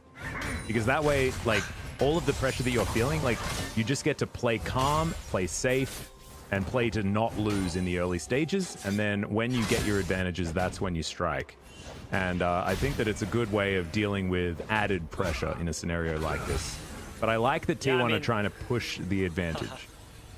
I mean, if bad teams are doing it, then they're just giving up Nexus for the farm. Yeah. Genji is different, right? They're giving up, but they have some fights when they need to. Yeah, and they also they take what they can get, right? Like the Infernal Drake earlier on, that was just a really good heads-up play, understanding that T1 were going for a reset at that time. And so T1 do not have anywhere near the advantages they're looking for. It's like 200 gold in their favor or something like that. So really nothing at all. And if Genji can keep playing stable like this, it's going to get harder and harder for T1 to win this game. Yeah, but also for T1, I was kind of surprised by Teddy's interview before when they played against the DRX. Even though they have like Caitlyn, Braum, and Orange, something kind of late game champions, with the Kalista Taric, when they had the Kalista Taric, they never think that we are bad in the late game. They always think that we can win the late game team fight because of the Taric Kalista combo. So T1 might be thinking that they win the late game either. Even though they have Zillion and Braum and Aphelios at the same time with the Orb on the top side. Yeah. I mean, he showed that before with the Kalista, even though he was playing against 5 items, Caitlyn. Normally, you might think that the Caitlyn outranges with the crit items, Kalista is getting outscaled, but Teddy was different, right? Yeah. So he might show that we are wrong, that we might think Genji has outscaling. Well, maybe it's just that Teddy is a late game champion. Oh, Teddy is just late game player. Yep. The Jin Air legacy. That's exactly it. Oh man, that's what I'm thinking. I mean, he makes Draven look like a late game carry. That might be true. And they're trying second time. Looking for Canna once again. He is going to be able to get into his shroud, but not going to be able to avoid the Void Rush. And Clit is going to get his revenge. That was clean, and it should be like that. Oh yeah, in my opinion. And this time around, kind of just got plain killed and. I mean, he died and he lost the first turret to Genji. Oh no! And we so Genji wins. I guess we go next. I mean, stats never lies, but yeah, we'll see what's gonna happen. 17 wins with first turret, 0 losses, guys. I hate to say it, but T1's stock just went down in this match. If they can win though, like then it's taking down Genji for the second time, but also it's ruining their statistics when it comes to first turret. So now there's even more on the line here for T1. And it looks like Faker is getting every single farm in the map right now. Oh yeah. He's like already level 12 when his support is level 7. And he has 160 gold. Yeah, 180 CS at 16 minutes is just silly. Oh my god. That is so much fun. Some people are saying that maybe Faker is trying to have some bug in the game to try to get some extra CS, but yeah, I mean, he's a better player, but also, BDT has 175 CS either. What the With heck? Zillion, by the way. Yeah, no, Zillion's actually really annoying to farm on. If you guys have played him before, you certainly understand It's really hard to... It's really hard to farm it with Zillion, but yeah, he's doing it somehow. Yeah, well... Just a shout out to how good these mid laners are, I guess.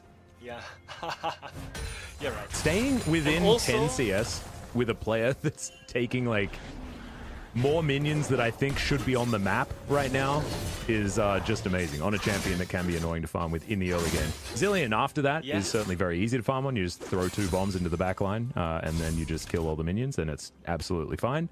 But right now, it can be quite difficult.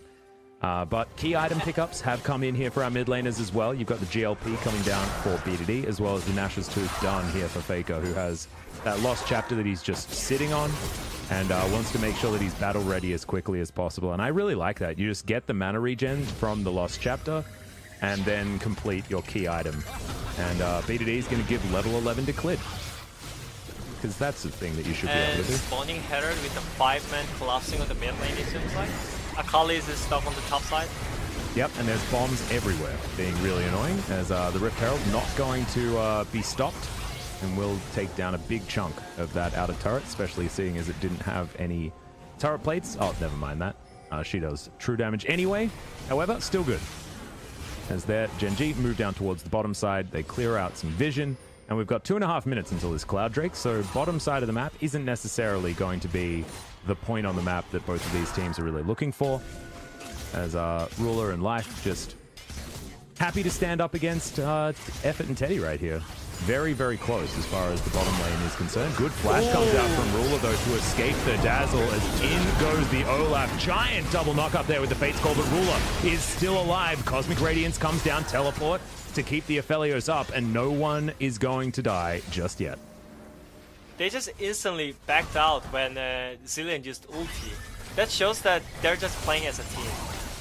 That's just so great, and Genji instantly just goes to the mid lane and gets the free mid tower. Yeah. That's a great rotation right there. Really good play. Utilizing what they were able to pick up in that instance and understanding positioning on the map. Really clean stuff from Genji. I mean, yeah, surprisingly, they just instantly moved towards mid lane and just get the mid tower.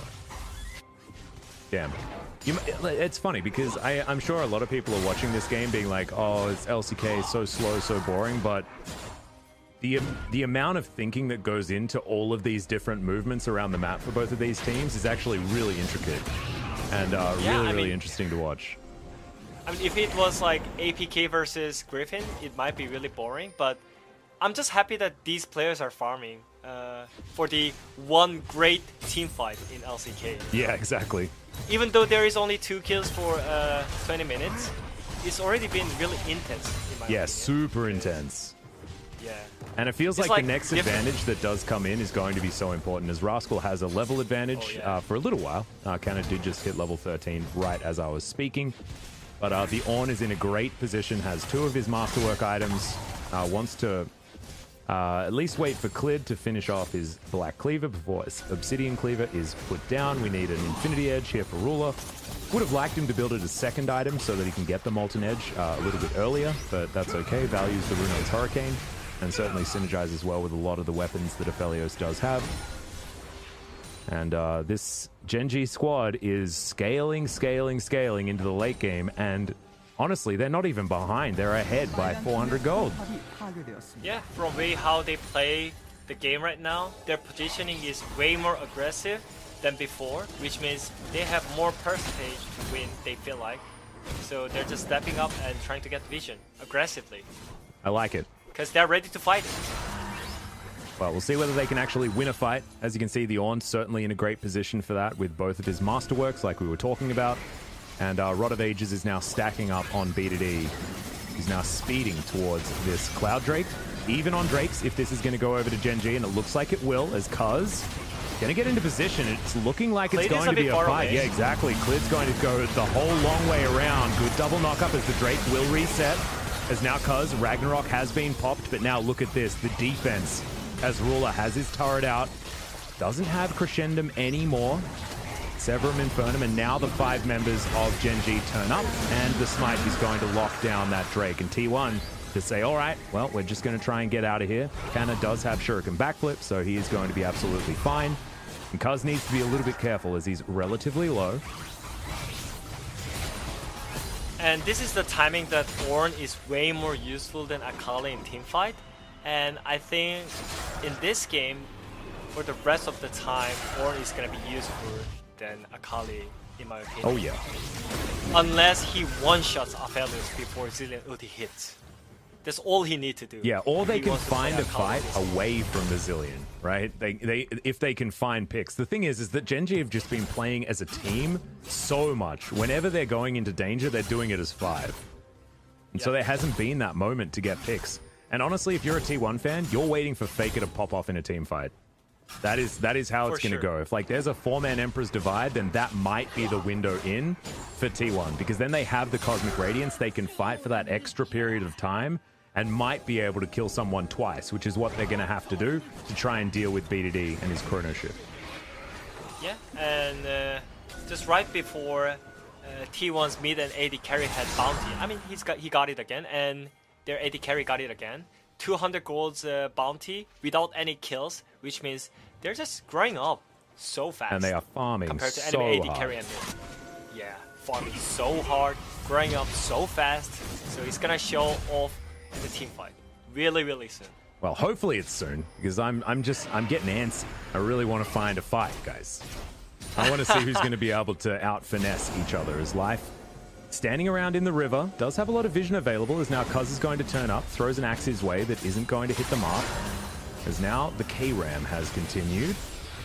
Clid clearing out vision here as Cuz throws him an axe, but it's just going to be Prey Seeker for Undertow as the trade. And Teddy walking around his own jungle. Canna's going to turn up here, as I believe they know that Rascal stepped in, but there is also a control ward that is going to be cleared out, and so Rascal is going to be absolutely fine. And Canna actually grabs that blue buff.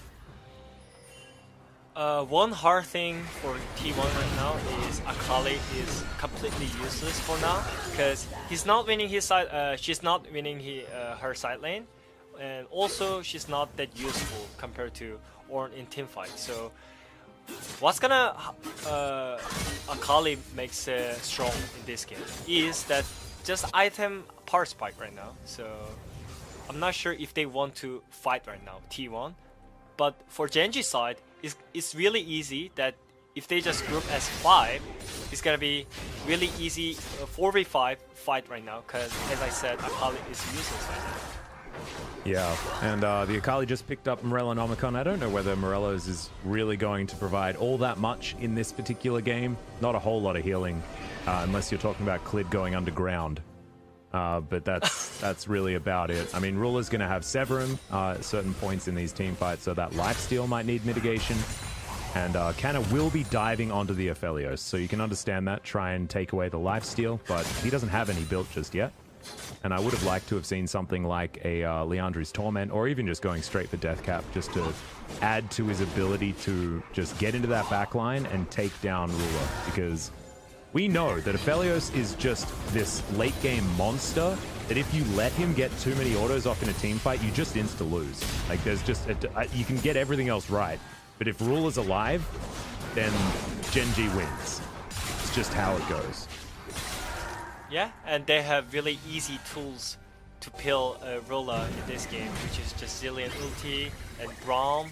Just champion-wise, it's way too easy to kill Ruler off. But at the same time, enemy support is playing Braum against Azir, which is just heaven for Azir to have DPM stats uprising in this game. We'll have to see whether Faker can do it. Yeah, teleport towards the top side. Faker out of position, gets double bombed there by BDD, who speeds up Clid, and the fantastic Void Rush to avoid the Emperor's Divide. Faker caught out of position in a side lane, and could this mean a Baron? Genji are thinking about it. That was huge mistake by Faker. He just got caught in really dangerous moment when they can just try Nashor, or they get free third Drake for the Dragon Soul. Well, Clid just took half of his health bar in damage, clearing out a ward. That ward in the back of the pit is still going to be there for T1, so looks like Genji will just go down and take the Constellation Cloud Drake. They are going to threaten Soul Point, but it doesn't mean as much when it's just a Cloud Soul. A little bit of that extra movement speed could work out for, you know, champions like Zillion, who just gets a free speed up whenever he makes anyone immortal. And, you know, Ruler will be able to throw out the Moonlight Vigil and then reposition a little bit faster. But, you know, Cloud Soul, no one really cares. Huge mistake by Faker, but at the same time, Genji played so good. Their map awareness is just on point. Instantly just cut off Faker, who is just pushing silent for free. And they got the third Drake as well. I mean, luckily, T1, they didn't give up Drake Soul yet, and Nashor either, so they still have chance. And as I assume most of you are looking at, as far as you people in the chat, there is only 3 kills so far this game, so you might be saying a bit of a resident sleeper situation. But this game is, like we were talking about before, just super intense. And both of these players are just playing footsies, just trying to get the edge, trying to get the advantage. And it's what happens when you've got teams that don't want to take risks, like both T1 and Gen G. They're waiting for these 80% these 80% plays, and they just can't find them because the other team's too good. Yeah, and we can say this. It was just the first half that they just played. It was just vision control about it, and it was 0-0, I must say. But second half, they just need to do something. Well, hopefully they do. I think T1 definitely needs to. They need to start creating advantages, otherwise this game's just going to get harder and harder. And Ruler has been sitting on this pickaxe for a really long time. He must be very close to his Infinity Edge, which will be instantly upgraded to that Molten Edge. And BDD heading towards his Rabbidan's Death Cap as well. I mean, Gen G is just going to get so strong as Clid tunnels his way out. Good double bomb there onto Effort, and now Rascal is starting the fight. The Fate's Call is going to be available, though, as BDD gets in with his Super Soaker, and Gen G are going to have to back away from this one. Shuriken backflip gets Kana to safety, and once again, it's a stalemate. Yeah, they just push them out and go to the mid wave and try to get maybe vision control again. I was expecting them to just go mid lane, but they were worrying about Nashor, so they're getting vision control. And again, vision control fight. Supports are resetting for new wards and new pink wards, new control wards, and waiting for probably, potentially, a 4th raid for Gen G. Well, T1 just hit some pretty big power spikes, and we don't quite have the reset yet for the Aphelios to get his Infinity Edge or for the Zillion to pick up his Rabbidan's Death Cap, but we have Void Staff on Faker, we have Bloodthirster on Teddy. This is T1's time, and they are acting immediately. The Baron has been started. Clid's going to move on in. They get the bad news. As now Rascal almost has his ultimate back available. Cuz gets a lot of healing here from Effort, but now you can see Ruler has the perfect guns to try and fight this, and Gen G do bully T1 away from this Baron. And he got leveled up too. He is level 15 because of his Zillion. Yeah, good old Zillion, classic. And now the backs are coming, and there's the Rabbidan's Death Cap, and Ruler's already doing so much damage, and he's sitting on so much gold right now. He wants to go back. He's going to go back right now. Outside of vision of T1, but we'll see whether T1 do make the call to start the Baron anyway. There is vision now available for Gen G, and Effort and Cuz do have to back away from the area, but the Infinity Edge is there, but there's the Empress Divide onto Clid. Clid's just going to be taken down, and this could be T1's moment. Perfect timing as well, right as Ruler had gone back to base, and Gen G couldn't team fight. That was just, Faker giveth and Faker taketh. Yeah, exactly. And this was, if you're a T1 fan, the Faker giveth side of things. Is now kind of waiting for a flank. Faker does have that bomb on his head. And now Teddy in the back of this pit. There's the Ornhorn. They're going to try and stop this, but there's the Cosmic Radiance. And like you were saying, no jungler, so this should go over to T1. It is going to be secured by Cuz, and now Rascal in trouble in the backline. But Rule has already picked up 2 kills. He was taken down, though. Faker grabs that kill, and now the perfect execution as the Akali jumps into the backline. T1 get the Baron and win the team fight. That's the moment that T1 fans are waiting for. Teddy and Faker damage deal allowed. Oh, yeah. They're just unbreakable, untouchable, unkillable. And maybe unbeatable as they take down this outer turret in the mid lane. This is going to be a huge Baron power play, already up towards 3,000 gold as Ruler has hit his 1,000 kills. But is it going to be a loss as now Teddy finds himself out of position? Is that the ulti? As Clid is going to go golden, but I have a feeling Faker should be able to find this one. No, he has absolutely no mana as BDD is trying to find the kill onto the man in the mid lane, but he's unable to. Bomb goes off onto Clid, scared me for a second, but of course that was his own Zillions. And it's feeling a little bit like the Teddy giveth, Teddy taketh away type situation because he was a little bit too aggressively positioned. Yep. That was the first timing that actually Teddy did some silly mistake in this season. And yeah, I mean, it's still fine. And everyone is trying hard to give some great memory for the Ruler when he got the 1k kill. So it's gonna be Cloud Drake Soul for Genji in this game. Yep, so Cloud Soul, not a huge deal here for Genji, but will certainly help them out as far as movement around this map, getting their ultis back up, and all that sort of stuff. And will also give them access to this other Drake as we have a look at Faker's play once again. 렉사 넘길 수 있긴 해. 넘길 수 있긴 해. 이거 와볼래? 맞아.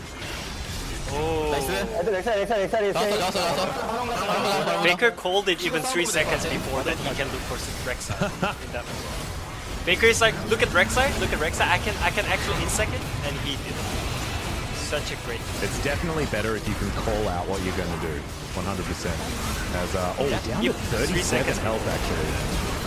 So that was closer than you might imagine. As Ruler very quickly gets his 2 kills to get to 1,000. But at the moment, T1 still has control of this game, but it's only a small amount, as now Teddy slightly got out of position here. That was a bit unnecessary, aggressive move. Right? I think that was what we call a whoopsie. That was certainly a whoopsie. Whoopsie play.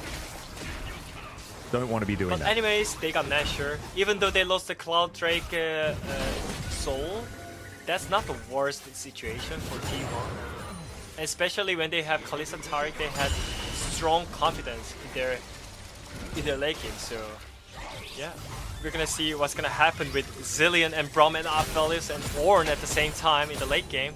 It's already been 34 minutes in this game. And also the best Masterwork items as well. Molten Edge coming in, Rabadon's Witch Cap as well. That is a lot of damage potential from the damage dealers of Genji.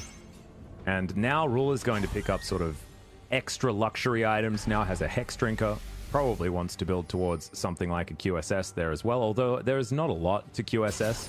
Maybe a Dazzle, but he shouldn't be getting dazzled anyway if the rest of his team's going to be peeling for him. So maybe just trying to mitigate as much magic damage as possible is a good idea, and that's why Hex Drinker was his decision to try and pick up. So far, Faker has been doing all of the damage. Yeah, and on Genji's side, Ornn is one that most damaged in the team. By the way. Yeah.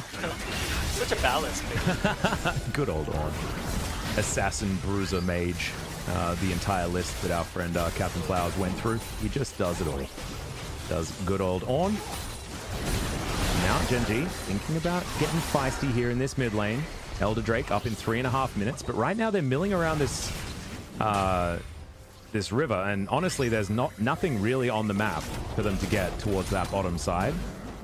T1 probably wanting to get a push towards that bottom lane just to get that turret to that extra standing gold. And right now they're ahead by a couple of thousand, but honestly it means nothing. Stats-wise, Genji will be in the lead as Ruler just runs all the way up to Teddy. But he's feeling pretty comfortable right now as this inner turret's going to get sieged. Genji understanding that they still do have a very good position in this game.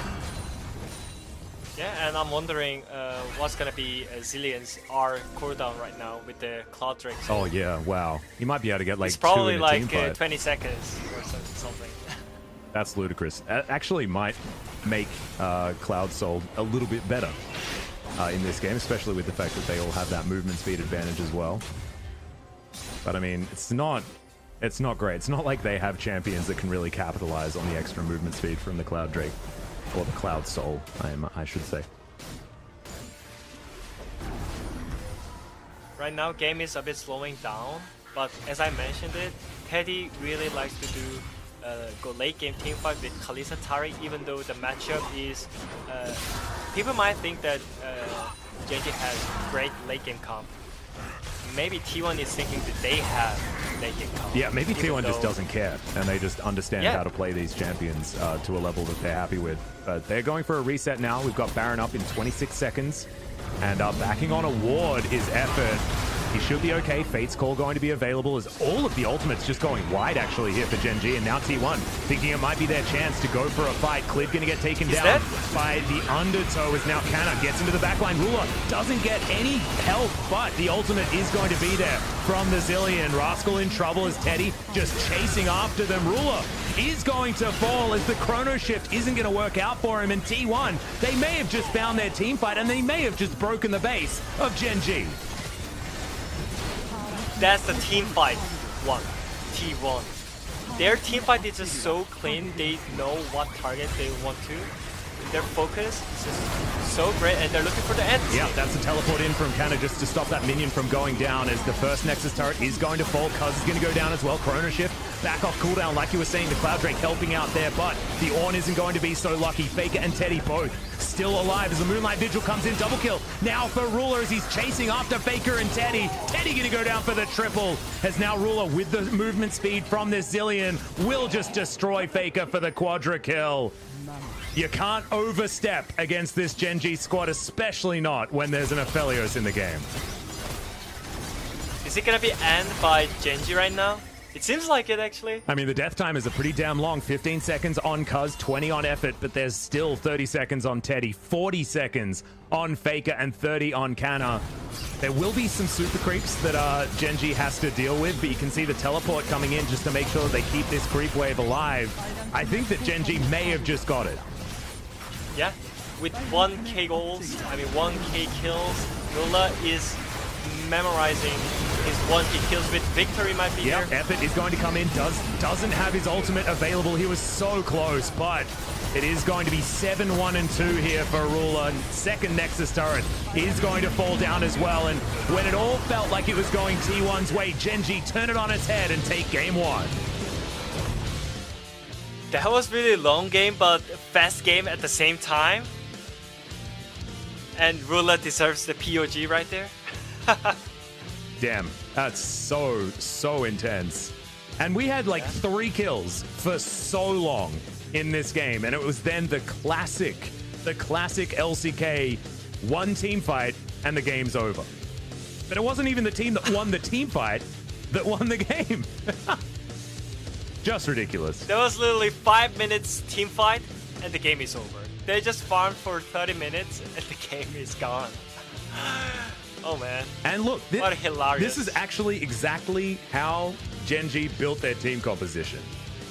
They built it to be like, well, I guess like we'll just grab as many late game picks as we can possibly find, and Ruler was on a champion that he could just solo carry with. He was very close to dying here, but BDD's timing on the chrono shift, absolutely amazing. That was so close. That was so close. Even Faker had the flash right there before, but the ultimate of the Faker. Yeah, and then the fact that Ruler has Crescendum and Calibrum for this exact moment, he got it as he was like respawning. Like, just insane. Just the damage potential of those two weapons is nutty as we have a look at this from Ruler's perspective.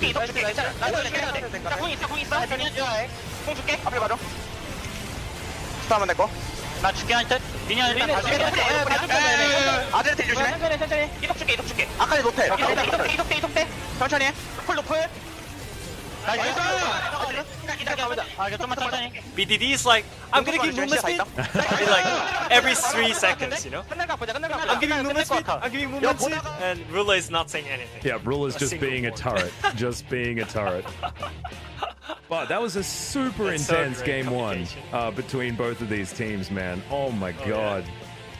Game number 2, is this going to be a similar scenario? Are we going to see like these sort of picks getting through for Genji? Are we going to see T1 go for more of that scaling approach and then put it on Genji to try and end the game early? I think that would be smart, to be perfectly honest. I think like having this late game win condition is a huge buff in this particular matchup, because both of these teams don't like taking like unnecessary risks.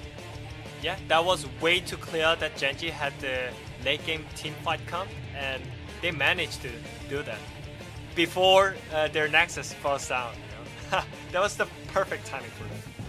It's really, really cool. Now we're going to have a look at some of the highlights here. Of course, Faker did play very, very well as this is here, showing us that, you know, these key mid lane picks are going to be important.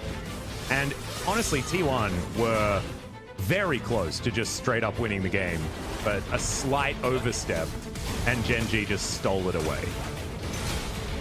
Yeah, I mean, all the early game plan was on the T1 side, it seemed like, but also Genji didn't need to fight until this moment. The catching side, so great play, but also Cleat made some silly mistakes during the game, so it was pretty critical at some point, like this mistake that getting cut by enemy mid laner. Well, it's okay. they have Rula, so it doesn't matter. I mean, at this point, I thought T1 got the winning point. Yeah, but I mean, this Baron play was actually fantastic from T1. And understanding like when resets were coming in, this Baron was way too close for comfort, but should have been very clean for for T1. And Teddy was untouched, right? Like this was exactly how a team fight's supposed to go. But man, I mean, ugh. Does Rula deserves the POG or Aphelios? Well, I think Rula for being able to escape the curse of the 1,000 kills, that's certainly a good thing. Oh my god. If he survived, if he died there, the game would be over. Yeah. I mean, and if he dies here, the game would be over.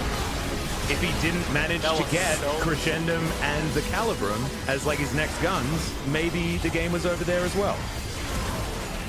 Yeah, the game was so close. And like this is the crazy thing, right? Because we were talking about this in the DRX series, which is like if you let through Aphelios, you need to have a really good way of dealing with it. Otherwise, he just wins the game. Yeah, automatically.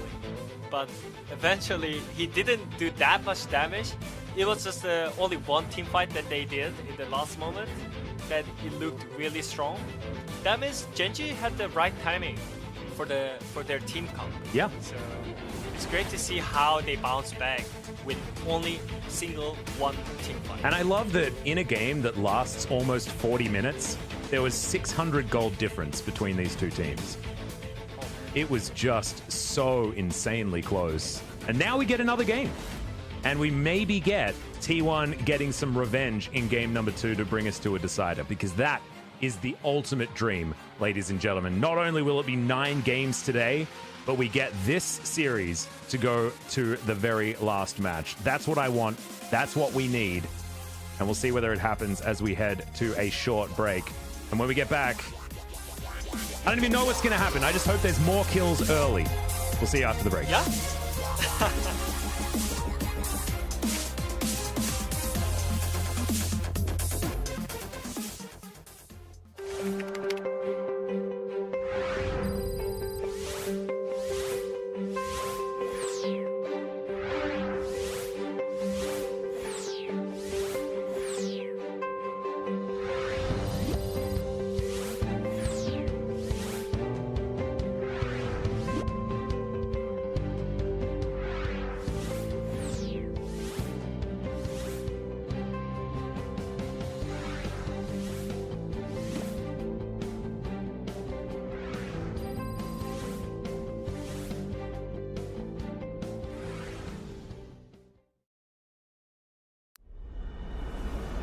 얘들아 승용보 올려라 머리바이너 헤이 TFT 모바일 도동동작 또로로로 갤럭시 푸동동작 헤이 TFT 모바일 도동동작 또로로로 갤럭시 푸동동작 또 떨어져 허구와 날라다타 여기 갤럭시 너의 자식 얼럭키다 너의 두뇌 그래서 타지 않아 21세기 네 전략 이제 전략 능지 차이 나는 널 능지 처참히 롤 아재 롤린 이돌 롤린 인더들 자 이제 누나 막아 담아 회전 초밥 뒤집개로 뒤집어라 새끼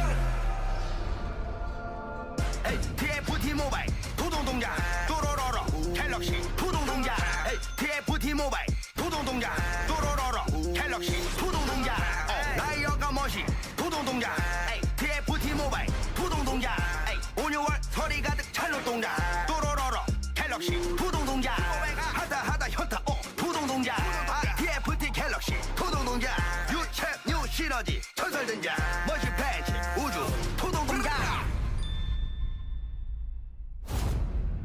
리그 오브 레전드 전략 게임 TFT 모바일 토동동작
Welcome back, ladies and gentlemen, to LCK Spring 2020, where we just witnessed Gen G steal away a victory from T1 right out of their hands. There were so many opportunities for Ula to go down, but he didn't, and then he won the game.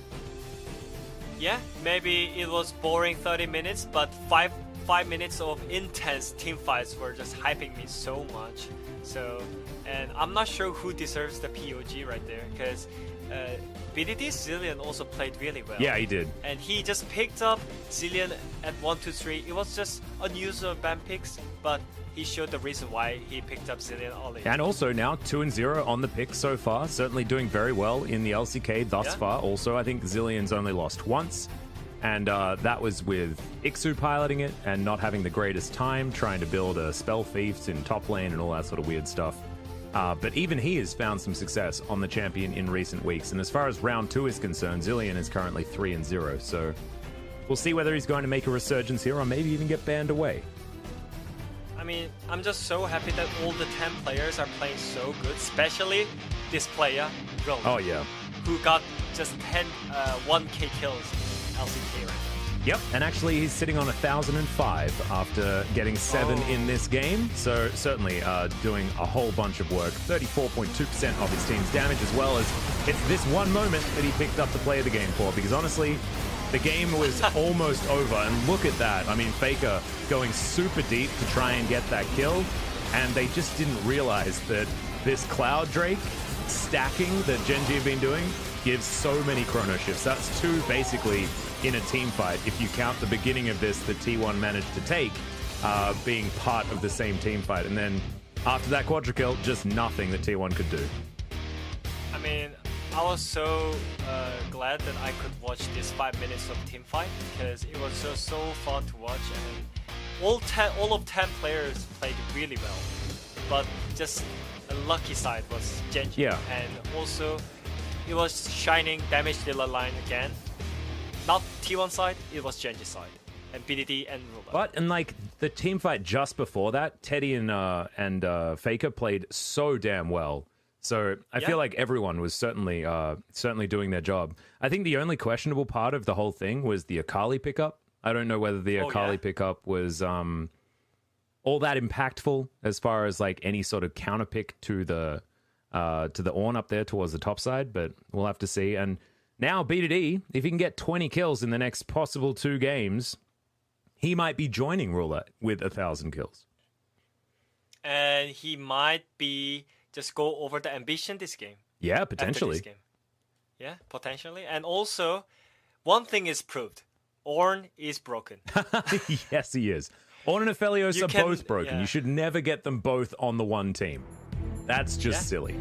As now we'll see whether T1 are going to pay attention to that and maybe ban away a few of these broken champions.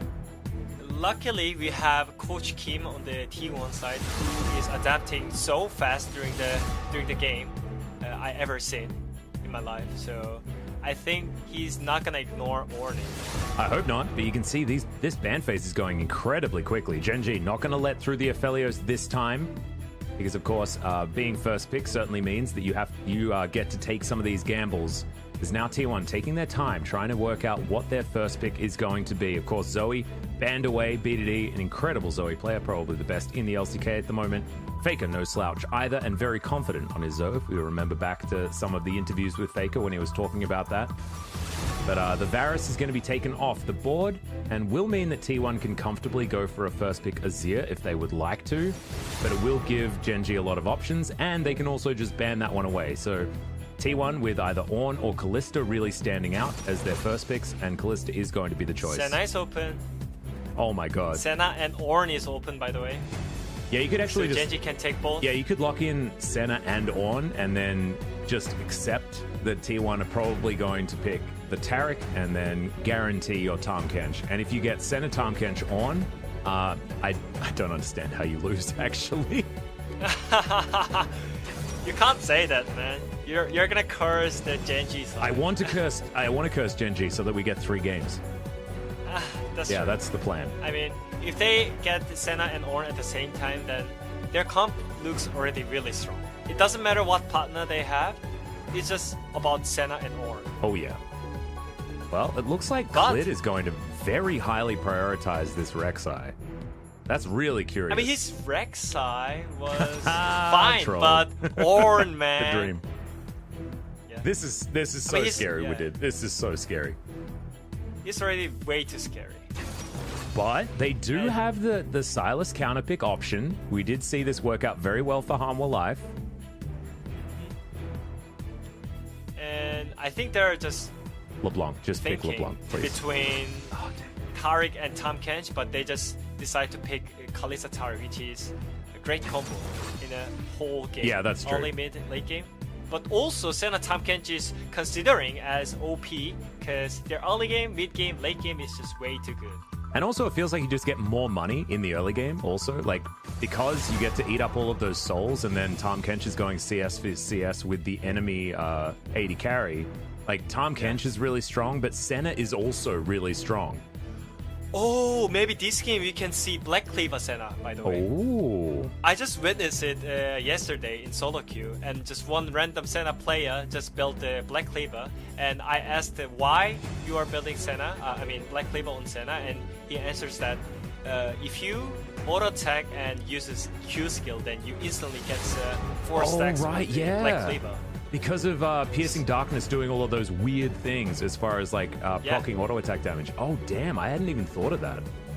And also you can get upgrade on the Ornn item. Oh, that's true. So that is just also great. So maybe you can see that in this game. Well, we'll see whether Ruler is going to go towards it. Maybe he hasn't done that deep research into the solo queue play, but I'd be excited to see it, as understandably the LeBlanc is going to be banned away. Gen G not wanting to blind pick that one into T1, and also not wanting to let Faker play that champion, as we do have Zoe, LeBlanc, and Azir all banned, and that's going to even things up as far as how mid lane matchup is concerned. You saw just how good Faker was on the Azir in the last game. The Elise is going to be the final ban here from T1, is now cleared. Still has the ability to go towards Rek'Sai if you would like to. Pantheon. Oh, do not bring the team comp, please.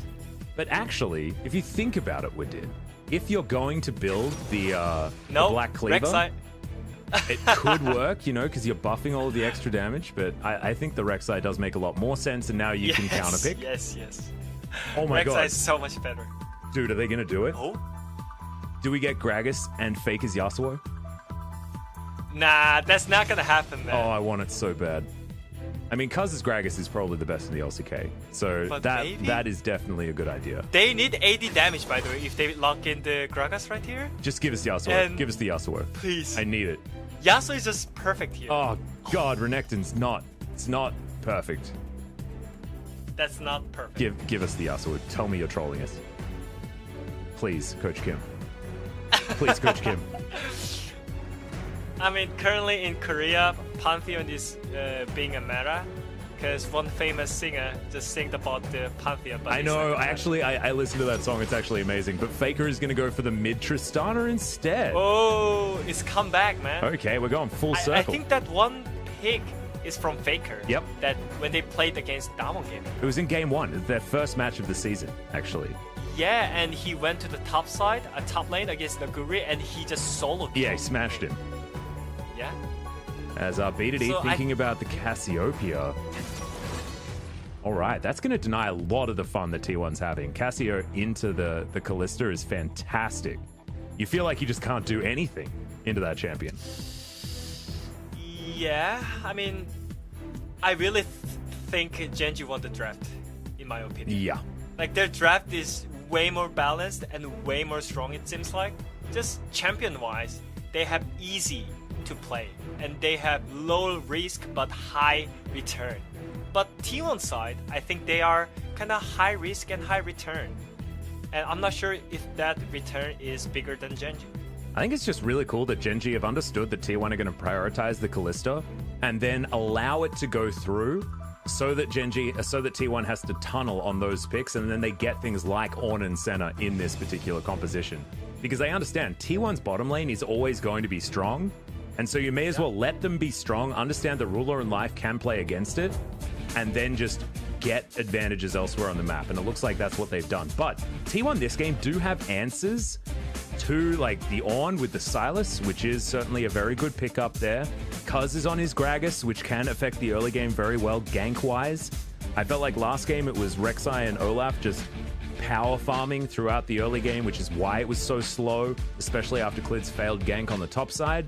This time, with the fact that the Silas is going to go into the Ornn a little bit better, things like that, plus Faker's Tristana, adding some extra scaling into the late game, and also, like, you're a mid-game beast on Tristana as well, so let's just see what T1 can do with their new tools that they have on the Rift.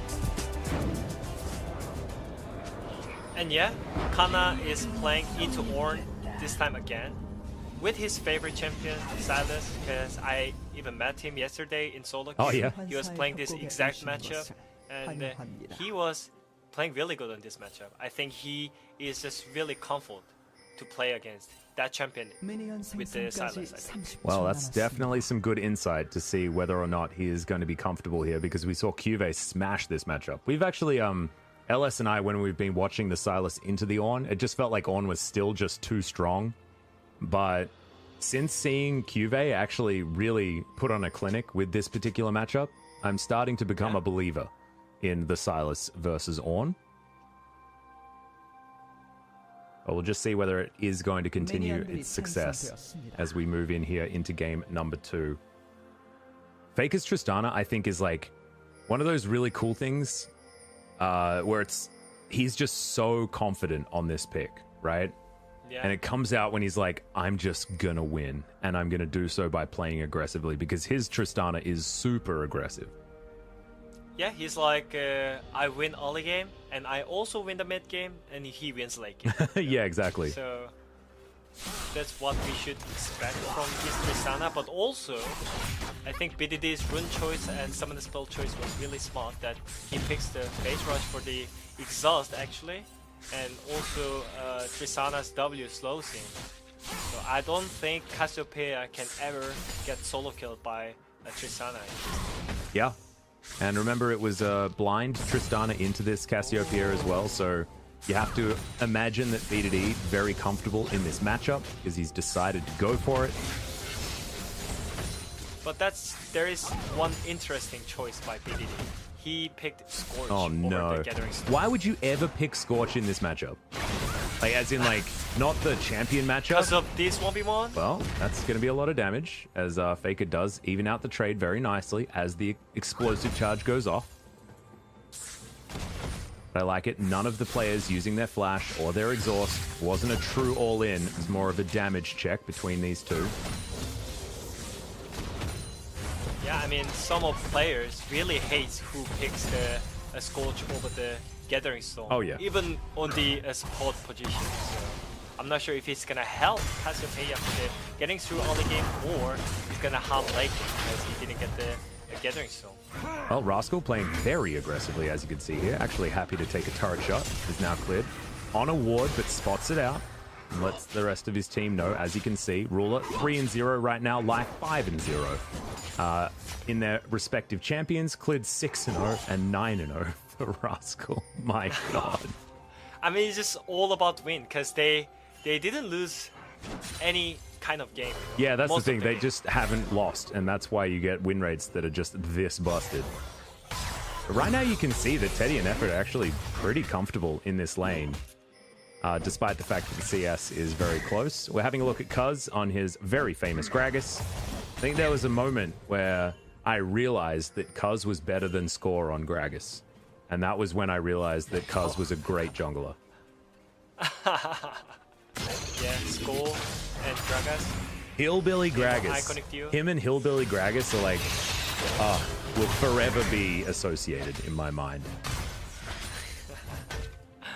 Well, anyways, they have great mid-jungle synergy right there, so we can expect some great 2v2 from T1 side, but also this is one of the famous combo when you're doing dual Q mid-jungle, Rek'Sai and Cassiopeia, because most of the 2v2 you cannot lose because of the combo that Rek'Sai and Cassio can do. Oh, that's true. I don't think they're afraid to take 2v2 even though they have Tristana and Gragas. Well, Teddy playing very aggressively here. No, not going to get too much there. As Faker they're going to not get knocked afraid. out. Good Nice, exhaust down onto Clid, but Faker has to flash very early. Clid very close to going down, but Faker used his rocket jump defensively, and now Cuz might just go down to... Oh, the Praise Seeker is enough to do it. I thought the Poison Ticks were going to get there, but nope. Clid says, I'm securing it right now. That's the combo I was talking about. They just showed how to play Rek'Sai Cassio right there. Rek'Sai just goes in, airborne him, and Cassio all you need to do is just flash and jump. And you cannot jump or flash out. That was just great fight from the Genji right there. Yeah, it looked disgusting. And we're showing just how powerful Clid and BDD are. I mean, all jokes aside, I mean, their synergy goes even into the way that they look. It's just ridiculous. The brothers of mid and jungle. Yeah, exactly. And they don't even need to win both because they have this strong mid jump. Yeah, Faker having to wait so long before he flashed, then uses the rocket jump. And I actually think that if he had have stood against that wall, maybe Draw a Bead hadn't actually stacked up enough, so wasn't able to be able to shoot Clid from over the wall. But could have been a chance for something to happen there, but didn't want to be in Twin Fang range or risk anything there. But unfortunately for Cuz, he falls down in that instance and isn't able to get anything here. And this is sort of the moment where you can be aggressive on the Tristana, but if you can't do it, then you're a bit like a Caitlyn. You certainly have a damage fall off in the mid game where you're really wanting to get towards 3 items before you can really add too much. As Clid jumps on over, will find Cuz, but isn't going to be able to steal away any of these Krugs. And now both of these junglers have been identified as far as their position on the map. Yeah, even though Tristana has great late game because of the passive, still, she's strong point is some of the early game, especially when she gets level 5 or level 6. She's solo kill potential or 2v2 potential is really huge. So he just need to fight it. But right now it seems like Genji's side has all the pressure in mid jungle right now. We can see it from the... yeah, it's happening right now. Plates moving. As now Canna, possible solo kill here for Rascal, but underneath the turret is the Silas. And he is going to be okay. Have to try and hold my words a little bit when it comes to Silas, because Kingslayer can be very, very misleading. And I didn't quite know whether it was on cooldown in that particular point or not, as Faker will clear out this siege minion. But in the meantime, Genji are taking down the Mountain Drake. Next dragon is going to be that Ocean, so we have Infernal Soul or Cloud. But Faker's going to be able to take away a turret plate early on, and that's going to help his gold income as we move further into this game. Because that first death for Cuz certainly wasn't good for Faker either. You saw BDD with a gigantic lead after that particular point. And again, Genji has great late game comp with their champions, so I don't think they're even in a hurry. But also, they got the first Drake, so it's gonna help Genji a lot if they have to wait for late game. Yeah, and also it's a Mountain Drake, which works out with the Tom Kent being much bigger this game, as well as, of course, the Ornn. Yeah, exactly. This is it's a big deal Drake. Probably would have liked a Mountain Soul this game, but beggars can't be choosers, of course. Yeah, and also Tristana Taric, which is great jump into stun combo. So if they have 3v3 in mid side, that might be great for T1 side, because I don't think Senna in early game can help and impactful more than Taric, you know? Yeah. So maybe they need to bring up effort to have some mid skirmishes, or I don't think you can ever compete against the Cassiopeia Rek'Sai combo. Yeah, this is the thing. Like, I feel like whoever starts the fight will have an immediate advantage, right? Because if BDD can get into position with his miasma, then he stops any of these jump combos from ever being a thing, and can just control a team fight from that point onwards. So I think all eyes have to be on BDD as this game goes on, and it's similar to Dove in our earlier series. There's the Ornn, this time thrown out by Canna. Hijack certainly makes things very confusing when it comes to being a commentator, but that's okay. I'll try and keep up, even if it is getting late. It's 11 p.m. right now. So how should I express it? It's like Ornn ulti by Kanna or Silas, but hijacked Ornn ulti by Kanna? Yeah, I don't know. I guess we call it... maybe we need to come up with our Silas version of the Call of the Forge God. Call of the Fake God? I don't know. Maybe you should just call it Fake Ornn. Yeah, maybe we could, that does make sense. Okay, I'll try and remember. Yeah. We'll see how we go. As they're fighting once again, hijack not available just yet. Half of that cooldown has been brought up. As T1 should be able to take the Rift Herald here. Good rotation from them as they move immediately up towards the top side. A possible dive attempt here. As you can see, the Ornn is down to half health. Now Kanna dashing on forward. He won't have ulti in time, but it looks like Teddy and Effort are going to go for this one. Fate's Call going to be available as well. As there's the Ornn Horn, but they do have the ulti out of the Taric, and this should be a very easy dive. Teddy picks that one up, and that was so clean. Genji on the bottom side are going to be able to take some turret plates, but that will be answered up here on the top side of the map, and the kill will go over as well. Plus, they managed to get the Rift Herald. This is all T1. Yeah, I mean T1 has better advantage on this because of the pattern. I don't think Genji can make it in time. And eventually they're gonna go for second turret because they're still stuck on the turret. Yep, that last plate did go down. The first turret bonus, while it's not super big anymore, is still going to be there for T1. And so they'll get this luxury turret most likely as well as this inner turret gets decimated by Shelly. Well, at some point T1 was kind of in a bad position because they lost the mid jungle 2v2, but it was really great rotation by T1 both sides, which is managed to get the top side kill, managed to get the header, and managed to get the first turret even though they are losing mid jungle. It was all great by their rotation. Yeah, really clean stuff. I actually loved it. Understanding that Genji were investing into the bottom side and then saying, well, we don't care. We're just going to move towards the top side, grab the Herald. It's a really standard play, though. I think it's surprising to me that Rascal was unaware that Teddy and Effort were going to be in the area because this was such an easy dive. Just absolutely nothing that Rascal could do. I mean, if it was communicated, I don't think Rascal can ever stand for the turret. So yeah. I don't think it was communicated that well, but kind of expected, but still Teddy and Effort was a little bit faster than they expected, so that's why they could make it, I feel like. And also, did you see that Teddy just throws a Pierce into the brush randomly and stops Life's back at exactly the right time? That is a huge filter. He had no vision of that area. Probably saw the Tahm Kench going into the brush or something like that, but just to throw that one out and land it, oh, that's frustrating if you're the Tahm Kench. I mean, that's the small factor that it makes a huge difference between good player and best player. Yeah. Everyone can be good player, but those small things are having huge difference. Yeah, it's the difference between being good and being great, right? And of course, there are a lot of players in this game that are certainly very, very much on the great side. Is the Ocean Drake being taken right now by Genji. They've already got the mountain, and they secure this one as well as there's the Ornn, but it's not going to be thrown back. As it's another Cloud Soul. My God. Every time. We don't have a zillion to abuse at this time either.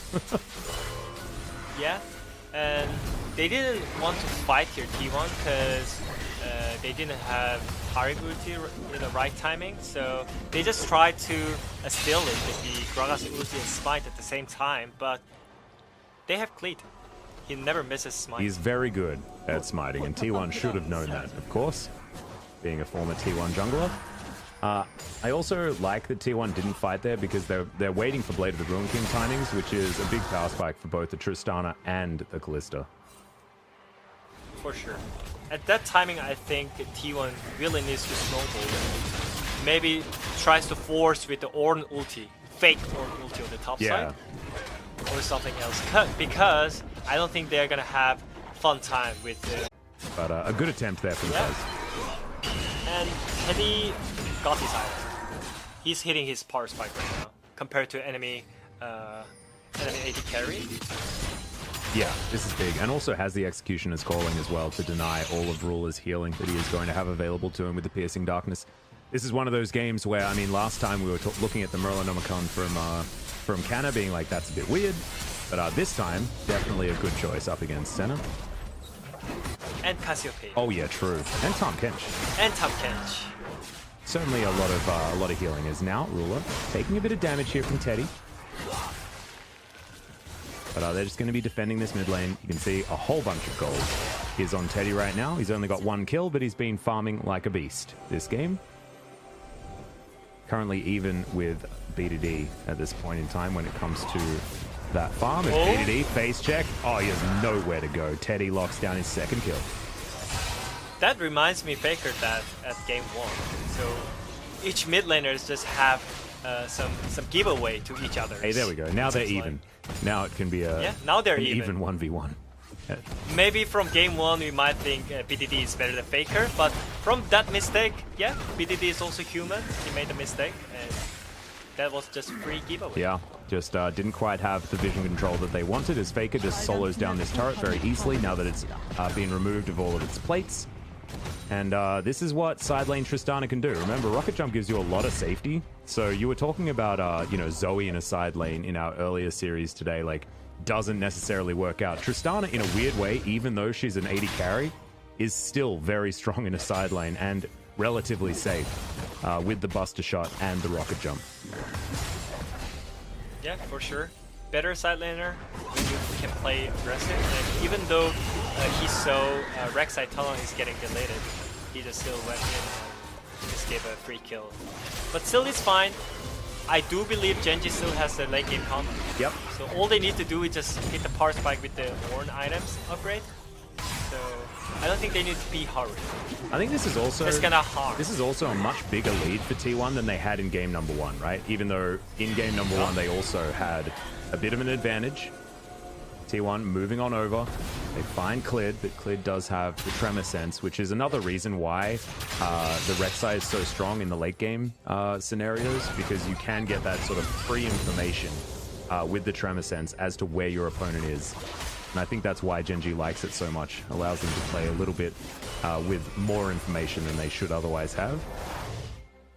Life farming out pretty well on this Tahm Kench. Has his items for the moment.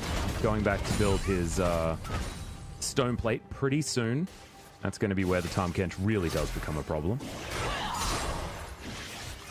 And he's going for the stone plate, second item. So he's going to be really tanky with the Orb item upgrade. Oh yeah. And I wish he goes for the Lockout, because it gives a lot of extra armor and magic resistance if you get the Masterpiece item upgrade. Oh yeah, that's true. I'd like to see that one. Could be the choice that he goes for here is Canna, able to avoid the Searing Charge, picks up his fake ram. And now T1, seeing a couple of members topside, are going to be able to just put down the Rift Herald and now take down this outer turret top as well. Shelly puts her face into it and destroys it. A lot of extra map control now available for T1 as Ruler takes a pierce and the inner turret is going to get chunked by the second charge. Remember, this is T1, the team that was able to have the biggest Herald play possible. The Herald that got a charge on a Nexus turret after destroying outer turret in mid. Absolutely brilliant. But not. And T1 should win this game because of the stats. Oh yeah, did they take first turret? Yeah, they did with the header. Oh, they did. Okay, so this should just definitely be a T1 game. I guess. It should damn, be. Spoilers. It's not what we wanted to see. It's fine. It's April Fool's joke. I mean, joke day. We can't. April Fools only lasts for the first half of April 1st, and currently we only have 50 minutes left of the 1st of April. So, I mean, it's actually right that if it goes April 2nd, then that means Genji hits the late game team fight power spike, so it's still fine. Oh, yeah, that's true. That means this game does have to go for another 50 minutes. Won't be the longest game of all time, as of course T1 fans will definitely remember, as Canna throws an Ornhorn for no reason, but that's just because it was running out. Now Clid taking a lot of damage there from Cuz, throws in the barrel. Wanted to try and steal away the red buff, isn't able to. As Clid goes underground, gets a bunch of his health back.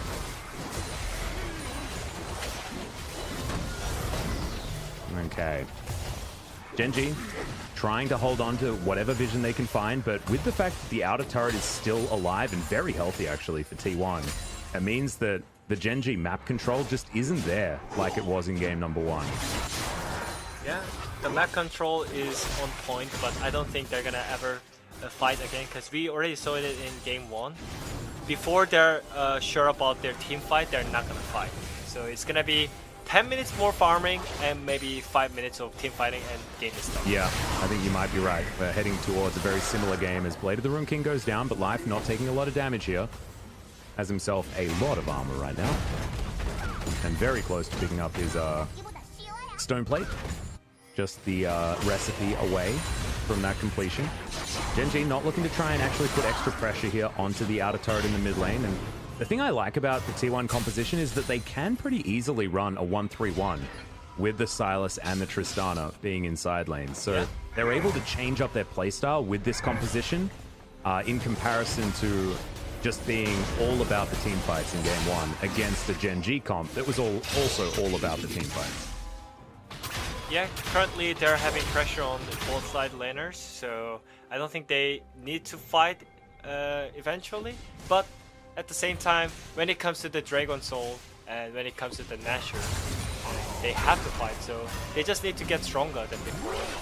Well, yeah, Faker gonna get snared, but Genji unable to actually close the distance. And we're getting towards, 3,500 gold lead. T1 certainly in the lead right now. Baron's been available for 1.5 minutes, but no one's looked at it just yet. Plus, with double Blade of the Ruin King, T1 will be able to do a hell of a lot of Baron damage this game. There's Canna in position, good snare onto Ruler. Devour already on cooldown as now Clid has to flash, he's just dead. Clid again? Oh, does have the stopwatch to keep himself alive, but the body slam going to be enough here for T1, who moves straight towards this Baron pit.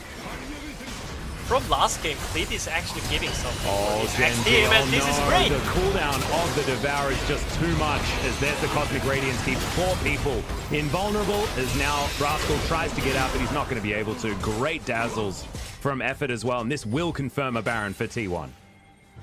That was huge mistake by Clid, and also at the same time, Devour is on cooldown, so great move, T1. Yeah, this will definitely give them a Baron as well. You can see Life goes all the way back to base. Beat it, he's in the bottom lane. He's done with this. He knows that the Baron's going to be taken and also knows that there is absolutely nothing that he can do about it. Yeah, and also still questionable positioning by Clid again with Rek'Sai. Because before, at game 1, he also did same mistake that he was mispositioning against the jungler. I mean, mid lane especially. And Faker this time again. He's killing his ex. Yeah, exactly. Oh, so sad. Hate to see it. But it's good drama. Good drama for this series. But look at this. Like, why are Genji pushing up so aggressively when they know that Senna was vulnerable? They knew that the Devour cooldown was still up. I mean, that is a big number for that ability. It's been nerfed about 1 billion times. And so just an overreach by Genji. And now they're waiting for a Cloud Drake. Up in another 30 seconds, Genji will be able to threaten the Cloud Soul if they're able to lock this one down. And 5 members hanging around this mid lane to try and deny T1 any of their inner turrets that they're looking for. All they need to do is just group S5, because they cannot win side lane anymore. And Clid is getting cut too many times, so they just need to group S5. But Faker knows that they're gonna group S5, so he's pushing side lane. Really? Yep, and T1 going to move towards this inner turret as well. So the Baron working out very, very well here for T1 so far. Faker might even just be able to take this inhibitor as well. As you can see, Clid really wants to get towards this Dragon Soul, but look at what they're sacrificing for it. The inhibitor is going to go down in the top lane, and T1 are sieging in this mid lane. They get another minion wave, and I don't think they're going to have the wave clear to lock this one down, as now Rascal throws out the ultimate Ruler there as well, just trying to help him out, but this turret is going to fall.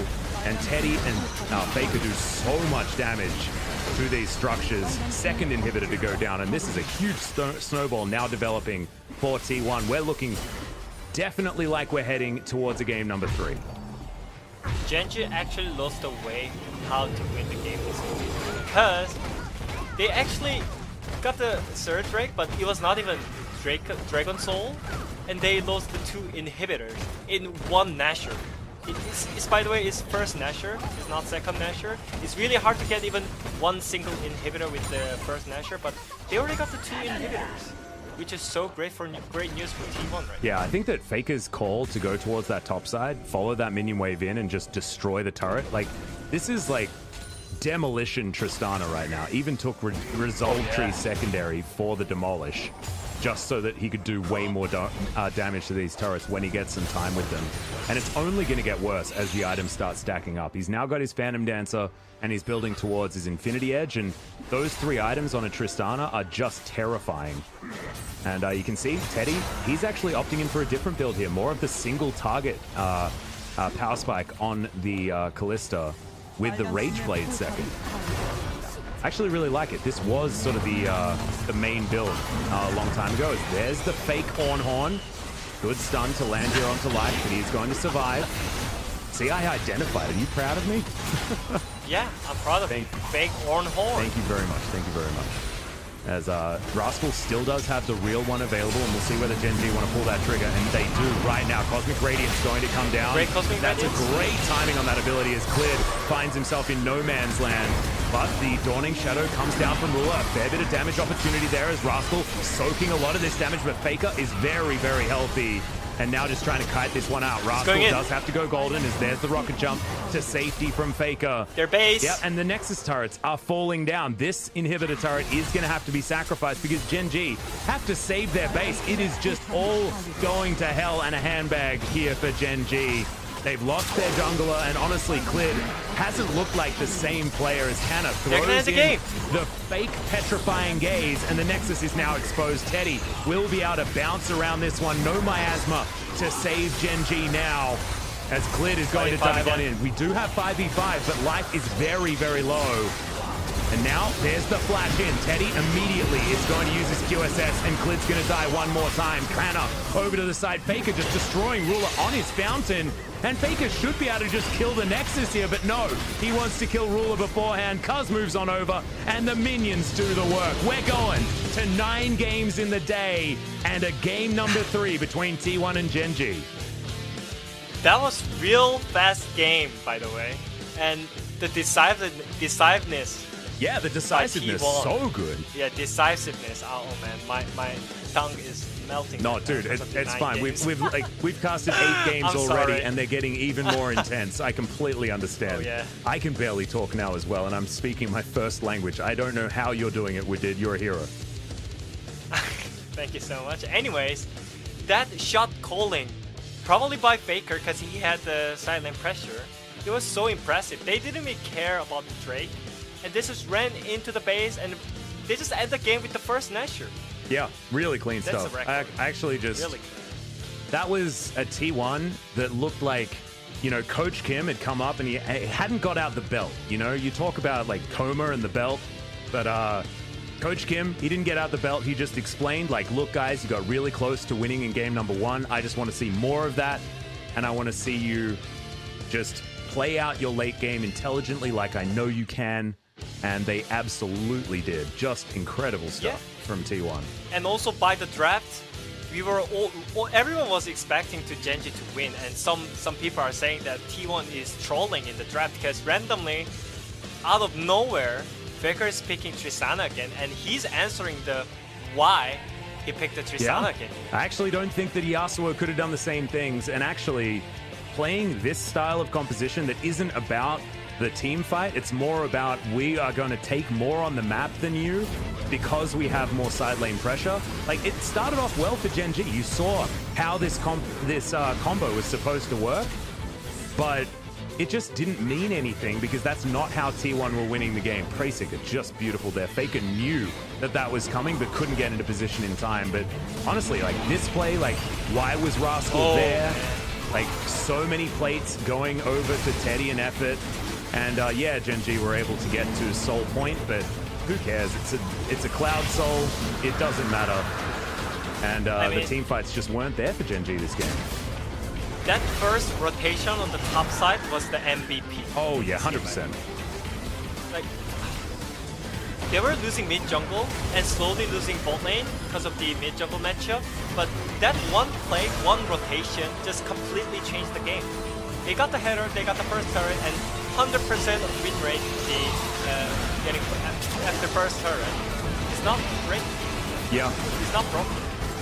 I also like, I gave the player of the game over to Faker. I'm thinking maybe Effort deserved it this game because his Cosmics were super good as well as his Dazzles this game. Plus the way he used the Fate's Call as well was really, really clean. But honestly, like, Faker played super well. His calls, as far as the late game positioning and everything like that. And honestly, when it comes to Gen G versus T1, I think the player of the game goes to who makes the decisions. Because all of these players are so damn good mechanically that I think it's about the ideas that you have within the game that are going to really put you over the edge. And Faker is so good with his decision-making in side lanes, as well as here, just zoning out Ruler the whole time. Really, really clean stuff. And you saw, like, Faker didn't do a massive amount of damage, but if you put damage to structures on this graph, Faker killed so many turrets this game. Yeah, and maybe I should message to the producer to ask about the top side rotation, who shackled about it. Hey, yeah, that's true. Should I try it? Yeah, maybe I should try it. I think so. I'd like to figure that one out, and you can let the fans know after this one. But, ladies and gentlemen, we are going the distance here today. Still one more game to go. It's 11:30 p.m. I'm in my house. I'm worried that my neighbors are going to throw in some sort of noise complaint, but hopefully they don't, and we can bring you a hype game 3 because these games have been super intense. I know a lot of you guys want more of the kills, but honestly, when the players are playing this smart, it's just a joy to watch. It is. And now I'm so hyped for 9 games. Finally. Exactly. 9 games, the dream here for Widget and I. We'll see you after the break for the conclusion.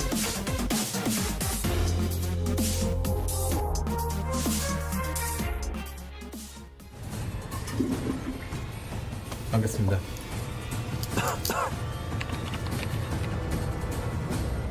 잠시만요. 치즈버거 세트 하나 주세요. 잠깐 손 씻고 드셔야죠. 감염병 예방의 시작은 손 씻기입니다. 올바른 손 씻기를 통해 감염병을 절반으로 줄일 수 있습니다. 이제 올바른 손 씻기 6단계로 스스로의 건강을 지키세요. 감염병 예방은 내 손으로. 올바른 손 씻기. 질병관리본부. 얘들아 승용보 올려라. 머리바이너 헤이 TFT 모바일 부동동작 또로로로 갤럭시 부동동작 헤이 TFT 모바일 부동동작 또로로로 갤럭시 부동동작 또 떨어져 허구와 날라다타 여기 갤럭시 너의 자식 얼럭키드 너의 두뇌 그래서 타지 않아 21세기 네 전략 이래 전략 능지 차이 나는 널 능지 처참히 롤 아재 롤린 이돌 롤린 인더들 잘게 누나 막간 따마 회전 초밥 뒤집개로 뒤집어라 레디 셋 TFT 모바일 부동동작 또로로로 갤럭시 부동동작 TFT 모바일 부동동작 또로로로 갤럭시 부동동작 라이어가 멋이 부동동작 TFT 모바일 부동동작 5,6월 설이 가득 찬 노동작 또로로로 갤럭시 부동동작 하다 현타 부동동작 TFT 갤럭시 부동동작 유체 뉴 시너지 전설전자 머시 팬치 우주 부동동작 리그 오브 레전드 전략 게임 TFT 모바일 부동동작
Welcome back, ladies and gentlemen, to LCK Spring 2020. I'm Atlas, joined by Did, and we are going the distance. It is 9 games, the dream, as T1 take on Gen G for the final match of the night. Yeah, I was preparing for this broadcast since 1 p.m., right? And yep, it's already 11:30 p.m. right now, so my tongue and brain is melting already, but I'm trying my best. And this game is actually waking me up because it was really intense but high quality at the same time. Yeah, absolutely. These two teams are just a joy to watch, to be honest, and I wouldn't have it any other way. This is exactly what we've been waiting for, and Gen G versus T1 has delivered so far, and still there is one more game to go, and we get to find out who it is that is going to be taking this. Like, I just feel like whoever wins this feels like they're going to win Spring. As turret damage, 50% here by the Tristana, and I'm really glad that we have that stat, because honestly, the rest of the stats, not super impressive. But do you know how you win League of Legends? You take down all the structures and then take down the Nexus. And Faker did that. Yeah. It's all about pushing game. It's not about damage game. And he just got the POG with 0 kills and 0 deaths, only 4 assists. Look at this. Faker is just jumping on the Nexus and he fell to W and Flash, but it doesn't matter. Yeah, it doesn't matter. It got what him closer to the Nexus. He's taking Nexus. He got closer to the Nexus. That's what you got to do. You got to kill the Nexus. Nailed it. Yeah. Wow. Impressive stat. Yeah, 2 for Teddy. Actually, I'm surprised that none of the votes went to Effort. I actually think that Effort was sort of second in line for the player of the game, but Faker, well deserved there. Yeah, I mean, I already mentioned it from the last games that Effort is back on form, because at round 1, Effort was not playing damn good compared to last year, and right now it feels like Effort is back. He is definitely back. He's so good. He's super, super clean. And this is after we were talking up Life, improving his performance in round 2 especially. And it's hard to talk about, like, a player on Gen G getting better because, you know, they've just been winning every single game, right? Yeah. But, like, Life does feel like the reason why Gen G have looked better in more of their recent matches, but hasn't been able to do it so far today, apart from in game number 1. And honestly, that was because Gen G were able to capitalize on an overreach by T1. So if Gen G pull it back here today, then we can look at game 1 and say that Ruler, if he had have died when he went down to like 1 health in that last team fight, it would have been a T1 2-0 and it would have been all over. Yeah. And also, Coach Kim said they don't deserve a first or second spot right now. So it's really interesting that they are already trying to bid up Gen G today. Yeah, and already congratulations to Gen G. Even after this series, if T1 are able to win, Gen G will still be in first place. It would have needed a 2-0 for T1 for them to get to even points with Gen G and even match score. So they are still going to be confirmed first place after this, but T1, there's no way that they can move down to third. So Coach Kim, but still, don't worry. T1 has one problem in the ban picks when they're on the red side. Is Senna, because they don't like to play Senna, it seems like. Yeah. And Aphelios going to be banned on blue. That's crazy. Yeah, then it's going to be easy Senna ban for T1, in my opinion. It's not even... Or the Azir ban. Oh, man. Maybe. But I think Gen G wants to play Zillion into Azir. Hey, that's true. That has looked like their classic counterpick. 2 seconds to go. I think Senna needs to be the ban. Yeah. Unless they want to ban Ornn. No, Set's going to be banned. Never mind. So they want to trade something. And if they do not pick Senna and Ornn, I don't think this is the good trade by T1. Well, Kalista and Ornn could definitely come in. Just Kalista and Ornn. And just give away Senna again, because you beat it last game. Yeah. Yeah. We'll see what T1 decides to do. I think the Ornn makes the most sense here, but they are just going to lock away the Taric to make sure that they have that combo. Now, you've got... You could actually lock in Senna Ornn or Senna Tahm Kench. It doesn't really matter, but now T1 can go towards the Ornn next. If they would like to. Or if they are worrying about the mid lane picks getting pinched, they can pick mid lane here also. Because Gen G can ban 2 another champions on the mid side. That's true. I wonder what Faker wants to pick into the Azir here. He does have a lot of champions that he can go towards, and, you know, sort of any assassin style can go towards that. I would have loved to see an Ornn pick up here from T1, because then they could have banned the Sylas away and denied the answer, but they are going to go towards Kuz's Olaf this time around, and they can even ban the Rek'Sai if they want to make sure that Clid is on something else.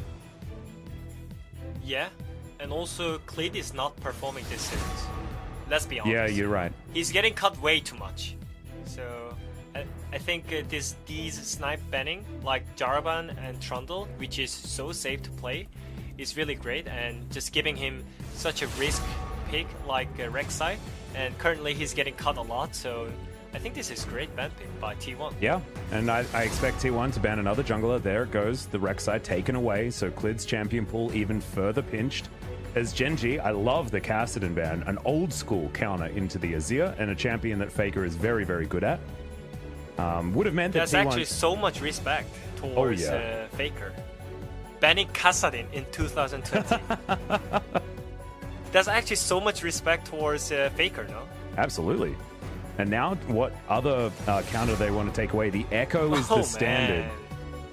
Are we going to get Faker's Vel'Koz? I want Faker's Vel'Koz so bad. Or Zilean? Yeah, Faker could just play Zilean. He's an old school Zilean player. But this could be the other one. Yasuo? Oh. Really? No, this is not a game for I mean, Yasuo, Faker's Rise was just buffed.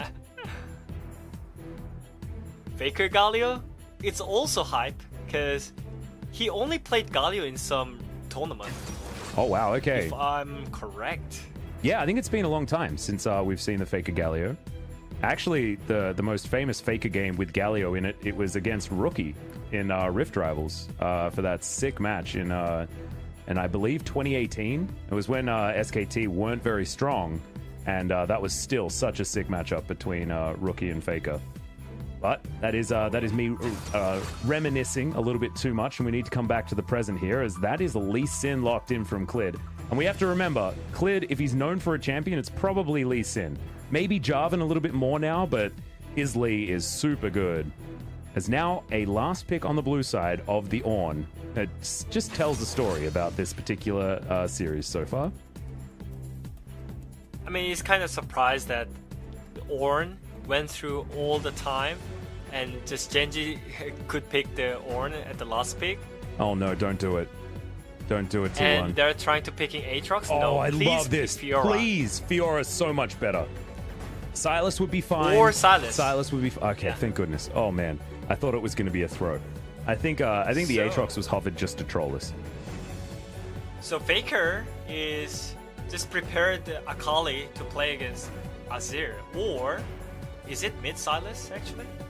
Or is it Faker playing Sylas, but he's going to go top lane? Because remember, like, Faker's Sylas is one of his greatest picks of all time. You go back to, like, I don't remember which international tournament it was, but he stole a Gnar ult and stunned 4 people with it and solo won a team fight. Like, Faker's Sylas is super legendary. But yep, 20 seconds, Faker Akali, confirmed. So he's going to be picking this into the Azir of B2D. I mean, I remember in his video that celebrating 2k kills Faker. Yeah. One moment I remember, Akali and Azir matchup, he uses the E and then just jump over the ultimate of Azir and gets the kill later. Do you remember that point? Yeah, he's extremely good. This was back, of course, when Akali was busted in the mid lane. But still, like, the matchup is basically the same, and we'll see whether Faker's Akali is going to be enough to pull them over the edge. It all comes down to this, guys. Like, this is a huge Game 3, and could be really telling to what our spring final is going to be like. And we could be in for a really, really hype final in spring. Yeah, before this, Azir was really high prior, but apparently there is so many picks that you can play against, like Valkyrs, Zilean, and this time around is Akali. We're gonna see if it's actually impactful against Azir or not. Yeah, and we'll see whether the Senatom Kenshis are going to actually work out this time around, because last time T1, it felt like the Kalista Taric was enough to deal with it, And Ruler's Senna really, I mean, the fasting Senna is what it's called, but honestly, it felt like he was fasting a little bit too much, you know? Yeah. And the first time around, when they got the first turret on the top side, that swapping timing was just so great. Yeah. So I think this time around, they should focus more about their rotation than laning phase, Genji side. No, I completely agree. But they still have to play it out. And we'll have to find out who's going to be able to take it here as Ruler has a chance to run it back and see whether this time the Senna Tamkench is going to work better. As Genji will also have the Ornn of their own. And we'll see whether Kana can answer with his fake Ornn horns a little bit better. As we're going to get trolled once again by all of the Rams just running around the rift. And this time there's no Scourge. I'm glad. Thank goodness. BDD learned. Oh, wait. Yeah, no, he doesn't have Scorch. Thank goodness. It's the adaptability one. We're fine. And so... That's 0. We got 0 Scorches. Oh, just a joy. What a fantastic time to be alive. And Cuz actually got the Predator for Olaf here. Yeah, Predator Olaf. We haven't seen it. Like, I think that the first time we saw Predator Olaf, it was Tarzan when he was experimenting with a whole lot of different like redemption Olaf builds and stuff like that. Oh yeah. That was a lot of fun to watch, but it's been a while since we've seen it, especially since Conqueror became so popular. Yeah, if you go Conqueror, oh, this means Lee Sin is having 7 losing streaks. 4 loses on Tarzan, and Pyoshik 2 loses, and Haru. Wow. But you have to remember that Klid's pretty good at Lee Sin. 21-10 so far. Just over 2/3 of the time he's going to be winning. And his KDA is not bad either. It's now Cuz heading up towards the top side. It's now Rascal losing out on this trade in the end. And Cuz will get in here. Rascal may have to flash here as the Undertow is going to be primed. Good sidestep there, but will get the reset. The flash comes down. What was that? Doesn't even matter. Kana is going to pick that one up and gets a whole bunch of his health back with the Triumph as well as his Kingslayer. And that's a great first blood for T1. Yeah, Kana and Cuz. Maybe you guys expect more from the other jungler, Elim and Kana. But these two players' synergy this series is on point. Yeah, it's been working out. I think that Cuz having that bit of extra oomph, you know, with the fact that now Elim's there and challenging his spot, might have added a bit more motivation to good old Cuz. And this is a great defensive move by Effort because they knew that Lee Sin invaded their jungle. So he's just body checking that if he took a move. Yeah. Well, you can see bottom side of the map, Teddy and Effort are getting pushed in. Ruler and Life. If you can hear scratching in the background, I'm really sorry. My cat's scratching my wall. I will need to deal with that, but I need to see whether Clid is actually going to go for this gank bottom side first. So sorry, guys. We're running a professional broadcast here, and I've got a cat scratching my wall. Is now Teddy trying to get some sticks into Ruler. Does pull them out. Good Ren damage there. Try and win out on that trade. As you're going to have to take it away just for 1 second, we did. I'm really sorry. I'm just going to remove my cat from my room. Okay. I'm going to cast by myself. It's okay. And now we can see some replay about the top play. I think Rascal really needs to just flash Alia when he actually just dodged the first X there. But yeah, I mean, it was just so simple gank right there. All right, I'm back. And great move. How was the replay? Was it good? Right there. Yeah, it was just fantastic. Oh, brilliant. Thank you so much. I was explaining so much. You know? I can't believe it. Now, in your second language, you've had to solo cast because I got ganked by a cat. Oh, life's hard. It's crazy. What's happening in my life? Well, we're witnessing all the time. Genji losing for the first time on a lot of champions. Senna, Tamkench, and the Ornn have lost for the first time in this series. That's all because of T1, by the way. Exactly. As Ruler takes so much damage from that turret shot, that is not what you want to see. But Piercing Darkness is one hell of an ability, and will get them back up to basically full health pretty early on. Clid wandering over a ward here as you saw Rascal just making sure that Clid locks down the Rift Scuttler, but you can see so much vision available for T1 in this early game yet again. As Cuz walking over towards this Drake, and now will, I believe, walk into this brush as Predator does give his position away. Now Cuz looking to start off the Drake. It seems like free Drake right there, because Cleed is all creation from the Drake right now. And also, T1 have so much vision control up towards that top side as well. They get vision down, Cuz is going to move immediately out of the way just to get the Drake out of the pit, and will claim the first Mountain Drake. Good knock up there from Rascal, but he doesn't want to dive the Silas. A dangerous champion to be taken down as they do claim it. And the Ocean Drake will be the next one. We have Cloud Soul or Infernal Soul available this game. But good thing about this game is Cleed is farming so well. He's even more farmed than his top lane. Wow. How the heck did he do that? I think he is just farming for whole time. Just while power Cuz farming is leads ganking in. top lane. Yeah, just while Cuz is ganking top and getting objective, he was just farming for himself. So I'm not sure if it's gonna affect the game as Lee Sin. Apparently Lee Sin is losing 7 games in a row. So let's see if Cleed can bring up some new change to this. Well, also, like, Lee Sin out farming an Olaf. Like, he's 3 camps ahead of an Olaf right now, which is just insane. I don't know how He how didn't do you do even that? build the Tiamat. So Yeah. I don't know, man.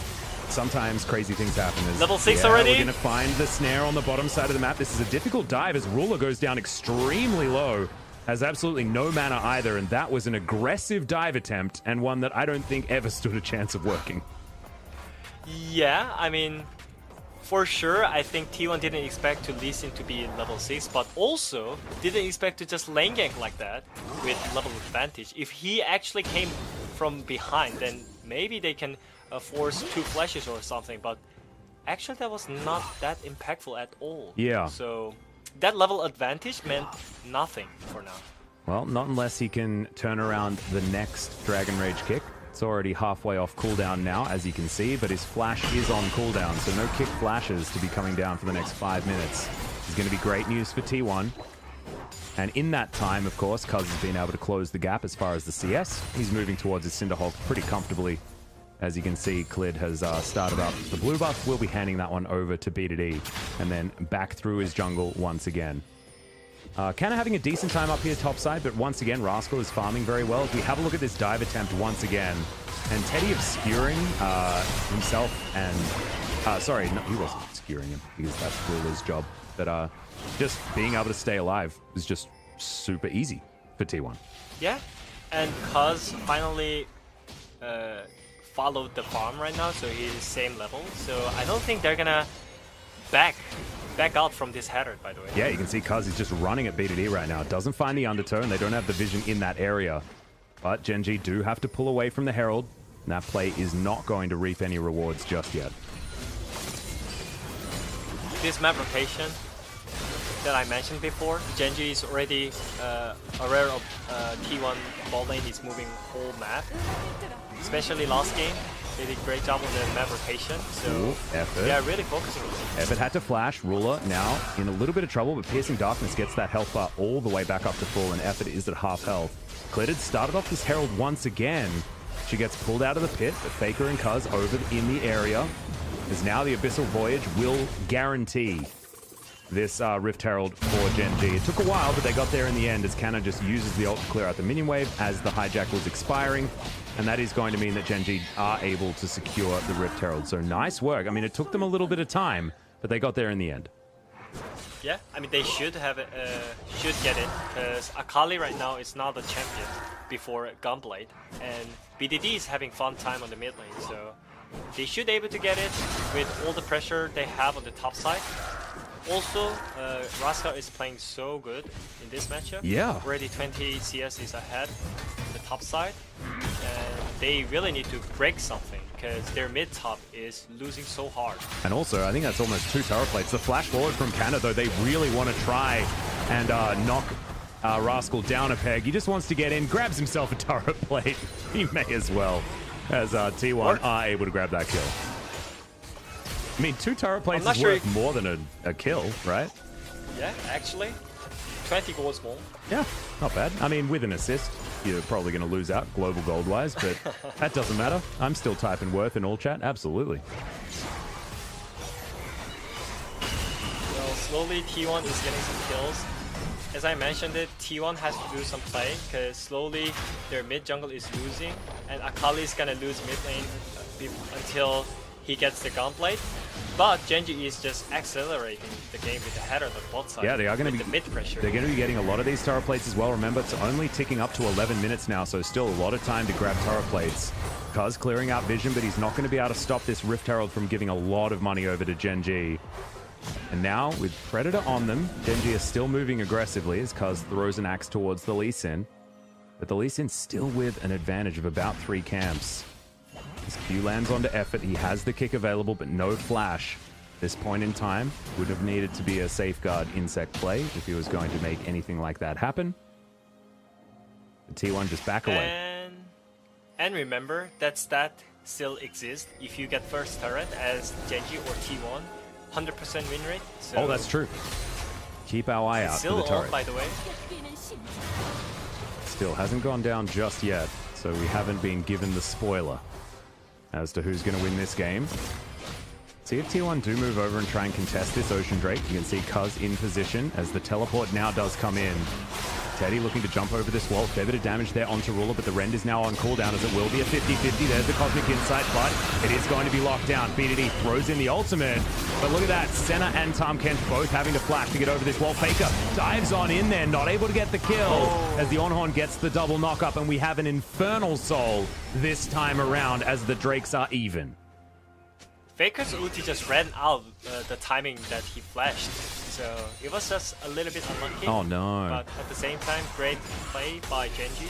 They secured the second Drake, so this is so great news for them. Yeah, and also able to slow the game down as well by staggering T1's ability to get towards a Dragon Soul. They would have loved to be able to pick up 2 in a row and then lock down that win condition in the Infernal Soul.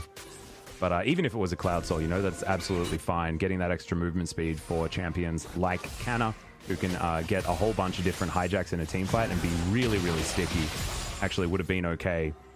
But T1 now, they still do have an opportunity to lock down a 3-stack Infernal Drake, and that is just gigantic if they can get there. Because now Genji looking to try and take down the first turret and secure themselves the series. Yeah, that is true, because 100% win rate is not a joke. No, I mean, that's the stat, man. We have to abide by the stats. So far, the stats don't lie. Yeah, so, and maybe some people might ask about, is that the first turret that important? And my answer is actually yes, because you control the map first and you are ahead in tempo. Yeah, true. So that accelerates game really fast and it makes games so easy. You're always first on the map after first turret. So, and that means you have both pressure. Yep. And one laner is gonna be mid lane in the mid game. And if you have mid pressure as a bot laner, it's great to have map effect whole lane. And especially when you have Tahm Kench, it's more effectable. So.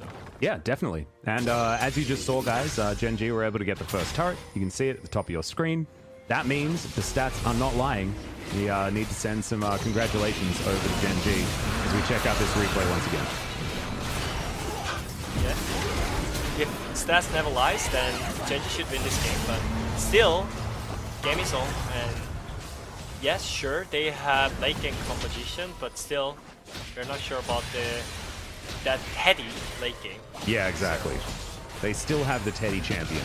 And T1 can always rely on him, no matter which champion he's piloting, to just play like a beast in the late game. And he did it in game number 1, he did it in game number 2. Game 1 was actually just so crazy with how it went, right? Like, it shouldn't have been... if you look at the scoreline, you're like, oh, Genji won game 1. Well, you have to watch the game to really understand how they won game 1, because honestly, it was a coin flip towards the end. And just... the fact that Ruler survived when he very much could have gone down in that last little instance of fighting. Not taking away from their victory, but still, these two teams are so evenly matched. Yeah, I agree. And the point is, Faker got Gunblade, finally. And that means Akali is finally a champion. Yep. So they're going to try to fight him. Well, Devour is now on cooldown. Ruler throws back the Piercing Darkness, though, and it feels like it's very, very difficult to even damage a Senna Tahm Kench. But T1 are definitely trying to. As the snare is going to come down, Teddy avoids it, and now Fate's Call is going to come in there looking for the dive. Not going to be able to get the knock up there, as Effort does go invincible. Ruler in trouble as Canna gets into the backline. The Olaf locks down that first kill. Good flash there from Effort, but he will get knocked up. Faker looking to try and get into the backline, but now BDD is underneath his turret and just taken down by Canna. A gigantic team fight victory for T1, and they'll eliminate the turret as well. That was just the power spike for Akali, and they did insane team fight on the top side. 5-man dive instantly, just TPing in all the map rotation wise. Again on the top side with the bot lane, map rotation, T1 just got the huge point in this game. Yeah, just huge, and now might even be able to get this inner turret. They're not going to go for it actually, just opting in to try and get a good reset as Canna misses the abscond, and Clit is going to live for now. And it's starting to look like, I mean, there are two stats that are going to lie. It's the Lee Sin losing streak stat that's going to be fake, or it's going to be the first turret win rate. And Genji really want that first turret win rate to be true. Yeah. I mean, this play was just needed for T1 right now, because if they go to the late game, I don't think they can win against Ornn and Azir and Senna top catch. So it was just the power spike for Akali, and they used it perfectly. Yeah. As 5. So this is just great play by T1. Well, Clit is actually probably going to be able to take down Shirley here. 17 minutes into the game. They're trading. Yeah, and Cuz is going to grab the first Infernal of the game. This is going to be huge. If T1 can get an Infernal Soul, I don't care what you say about late game team comp, because it's going to give so many extra stats with 3 stacks, as well as the fact that you get that big AoE proc as well. And they have Teddy able to apply it. They've got the Akali into the back line, and they're going to need a whole lot more Devours than just one on a 40-second cooldown. Oh yeah, and definitely Canna is showing that Ornn is not broken on the top side. He's countering Ornn with the Silas perfectly in this game and last game. Yeah. It's looking like we finally have an answer to the Ornn that Korea's understood. Because it definitely wasn't the Aatrox that everyone kept trying to pick into it.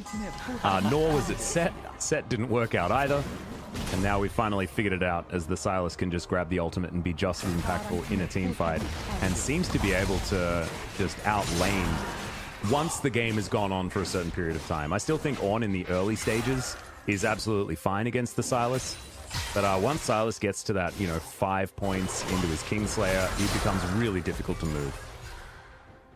But again, Genji has really great late game comp, so if they manage to delay this game for 20 minutes, yeah, they just need 20 minutes more, and they're gonna have full item with the Ornn Masterpiece. But if they get solo kill here... Yeah, Faker was looking for it, gets a flash, 1 versus 1. Didn't take any damage there either, and you can see the Rascal 0-3-0. This is not the kind of Ornn that we wanted in this game, and certainly not the Ornn that we're expecting from Rascal, who was... sitting at 7-0 on the pick at the beginning of today, and 8-0 after game 1. And currently 8-1 lose. And is it gonna be 8-2 lose? And it's still great stat.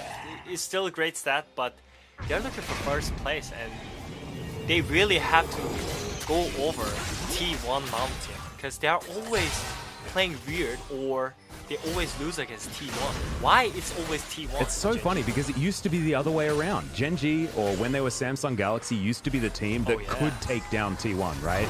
But now it's like the shoes are on the other foot. And yes, these two teams have gone through a lot of different iterations in that time. There's no longer Crown in the mid lane, there's no longer Ambition in the jungle, things like that. But Ruler's still there, Life is still there. And now it's just Clid that's defected over to the other side. And Genji not able to take down the behemoth that is T1. I tell you what, though, super entertaining. Yeah, I mentioned that if you get first turret, you normally get the mid lane prior, but this time around, they have both side lane pressure, T1, so it's really easy to get mid prior, because they're gonna push first and they're gonna group mid first. That's basically how it is. Yeah. T1 is just controlling map comfortable, but at the same time, getting all the vision control around the Nashor, while they're having Kalista and Taric, which means it's so much pressure for Genji to check vision and check the Nashor side. Now at least Gen G should be able to utilize this Rift Herald to try and get some decent damage onto the outer turret mid lane. They haven't been able to do that so far, but the Rift Herald actually is trying to deal with minions. There's the kickback onto Teddy though. Immediately he gets exhausted and the Dawning Shadow will finish him off. We do have the ulti down, but BDD has his as well.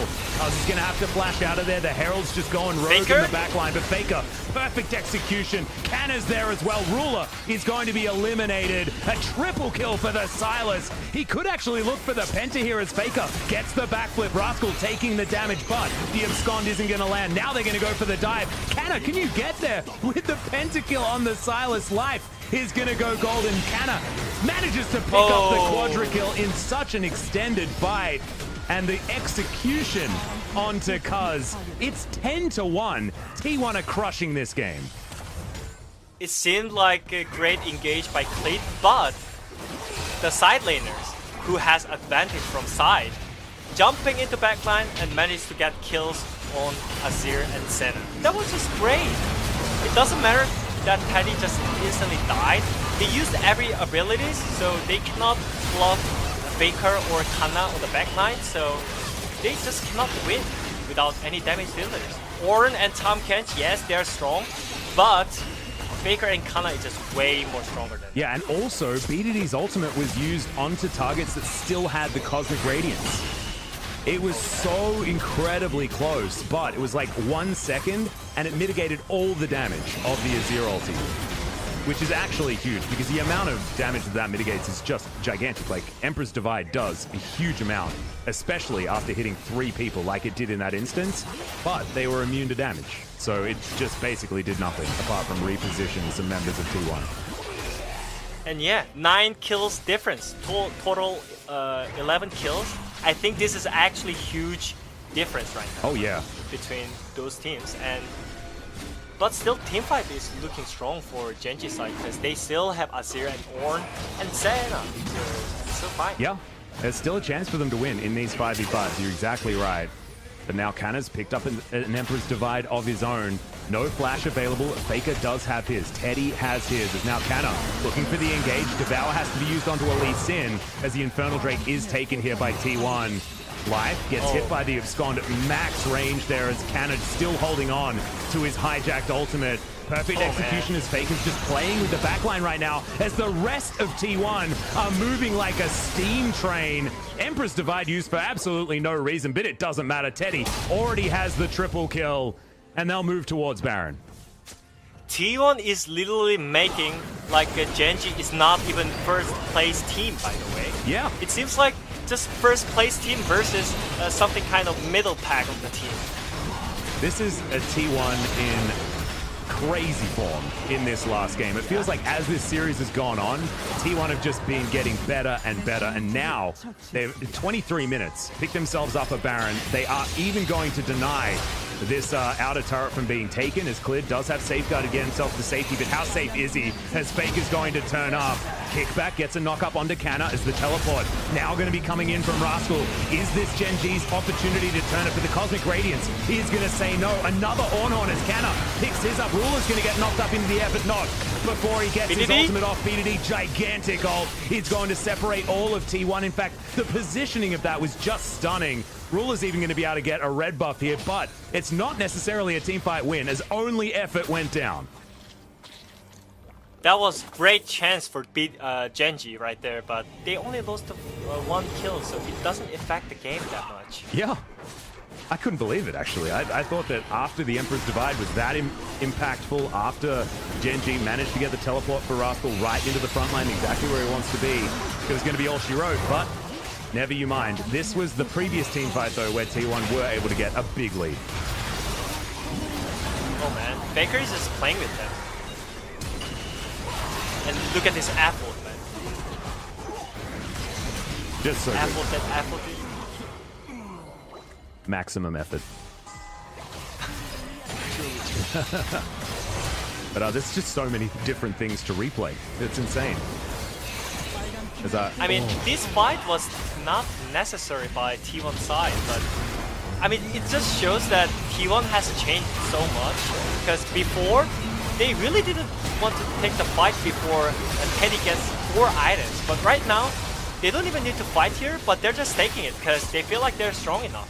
And somehow Kanna didn't die in the end there. I think he was down to like single-digit health as he pushes in the bottom lane. We've still got Baron for a minute's time.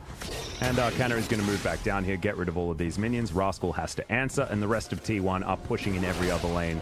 Faker on the top side will easily be able to get this inner turret whenever he would like to. And now Clid has to safeguard to get himself to safety. And effort over to the side, just getting rid of every single ward that Gen.G has in the area. Yeah, I just want to spotlight it again because at round 1, T1 has been always play for late and not making any single plays before they get the item. But right now, it's dramatically changed. Their playstyle right now is just so rushing. Yeah. I mean, the broadcast team said Gen.G is the sports car and T1 is just literally rushing with the 300 kilometers per hour. Yeah, exactly. I feel like T1, it's not that they're a sedan, it's that they're like a steam train, you know, that just continues to get faster and faster and faster. Doesn't have the acceleration, you know, out of the gate, you're not going to get crazy speeds, but, you know, then you turn into a bullet train, something like that, and you're going incredibly fast. And that is sort of how T1 has taken the approach to this particular game. So maybe they're just a different vehicle entirely. Oh, maybe they are just a fire truck because they don't stop anymore. Even on the red lights, you know, they don't stop anymore. Yeah, that doesn't actually, it doesn't matter what kind of car you are if you can just avoid the road rules completely. And so maybe that's the idea. There are some decent analogies. I'm happy for you guys at home to go with whichever analogy that you want at this time. But now, looking for Rascal again. T1 has all the pressures, by the way, on the map. And Infernal Soul in 20 seconds. Oh yeah. Looking like every teamfight is gonna be T1 side right now. At this point. Gen.G still need extra 10 minutes to take this game more even. Or... Well, are they gonna take the fight here? Well, we'll see whether they can. Inner turret does go down. Gen.G have inside track into the inhibitor turret, but you can see T1 desperately just want to give Teddy some time to take down this Infernal Drake. Kanna in position to try and clear waves. Oh man, Gen.G, they had the opportunity while the Drake was being taken to try and get an inhibitor turret, but instead, they're just gonna take an inner and trade it for Infernal Soul. That is not worth it, guys, in any way. Yeah. Fire truck is here, you cannot go away. Yep. And unfortunately, this fire truck is not going to be putting out fires, it's going to be lighting them. It's got 3 Infernal Drakes behind it, and that is a lot of heat. And Teddy's moving towards the inhibitor turret in the mid lane. Gen.G have been routed completely. Faker is just playing bouncer to try and avoid Gen.G. Ruler taking so much damage from that Ornhorn, my god! He is going to go obscured right now, but Faker dives into the back line. Oh, the Emperor's Divide misses the Akali as he dashes to the side. And now, Cuz is massive. He's got the Cosmic Radiance, puts the shades on, and T1 are going to rid the map of Gen.G members and take them down once again.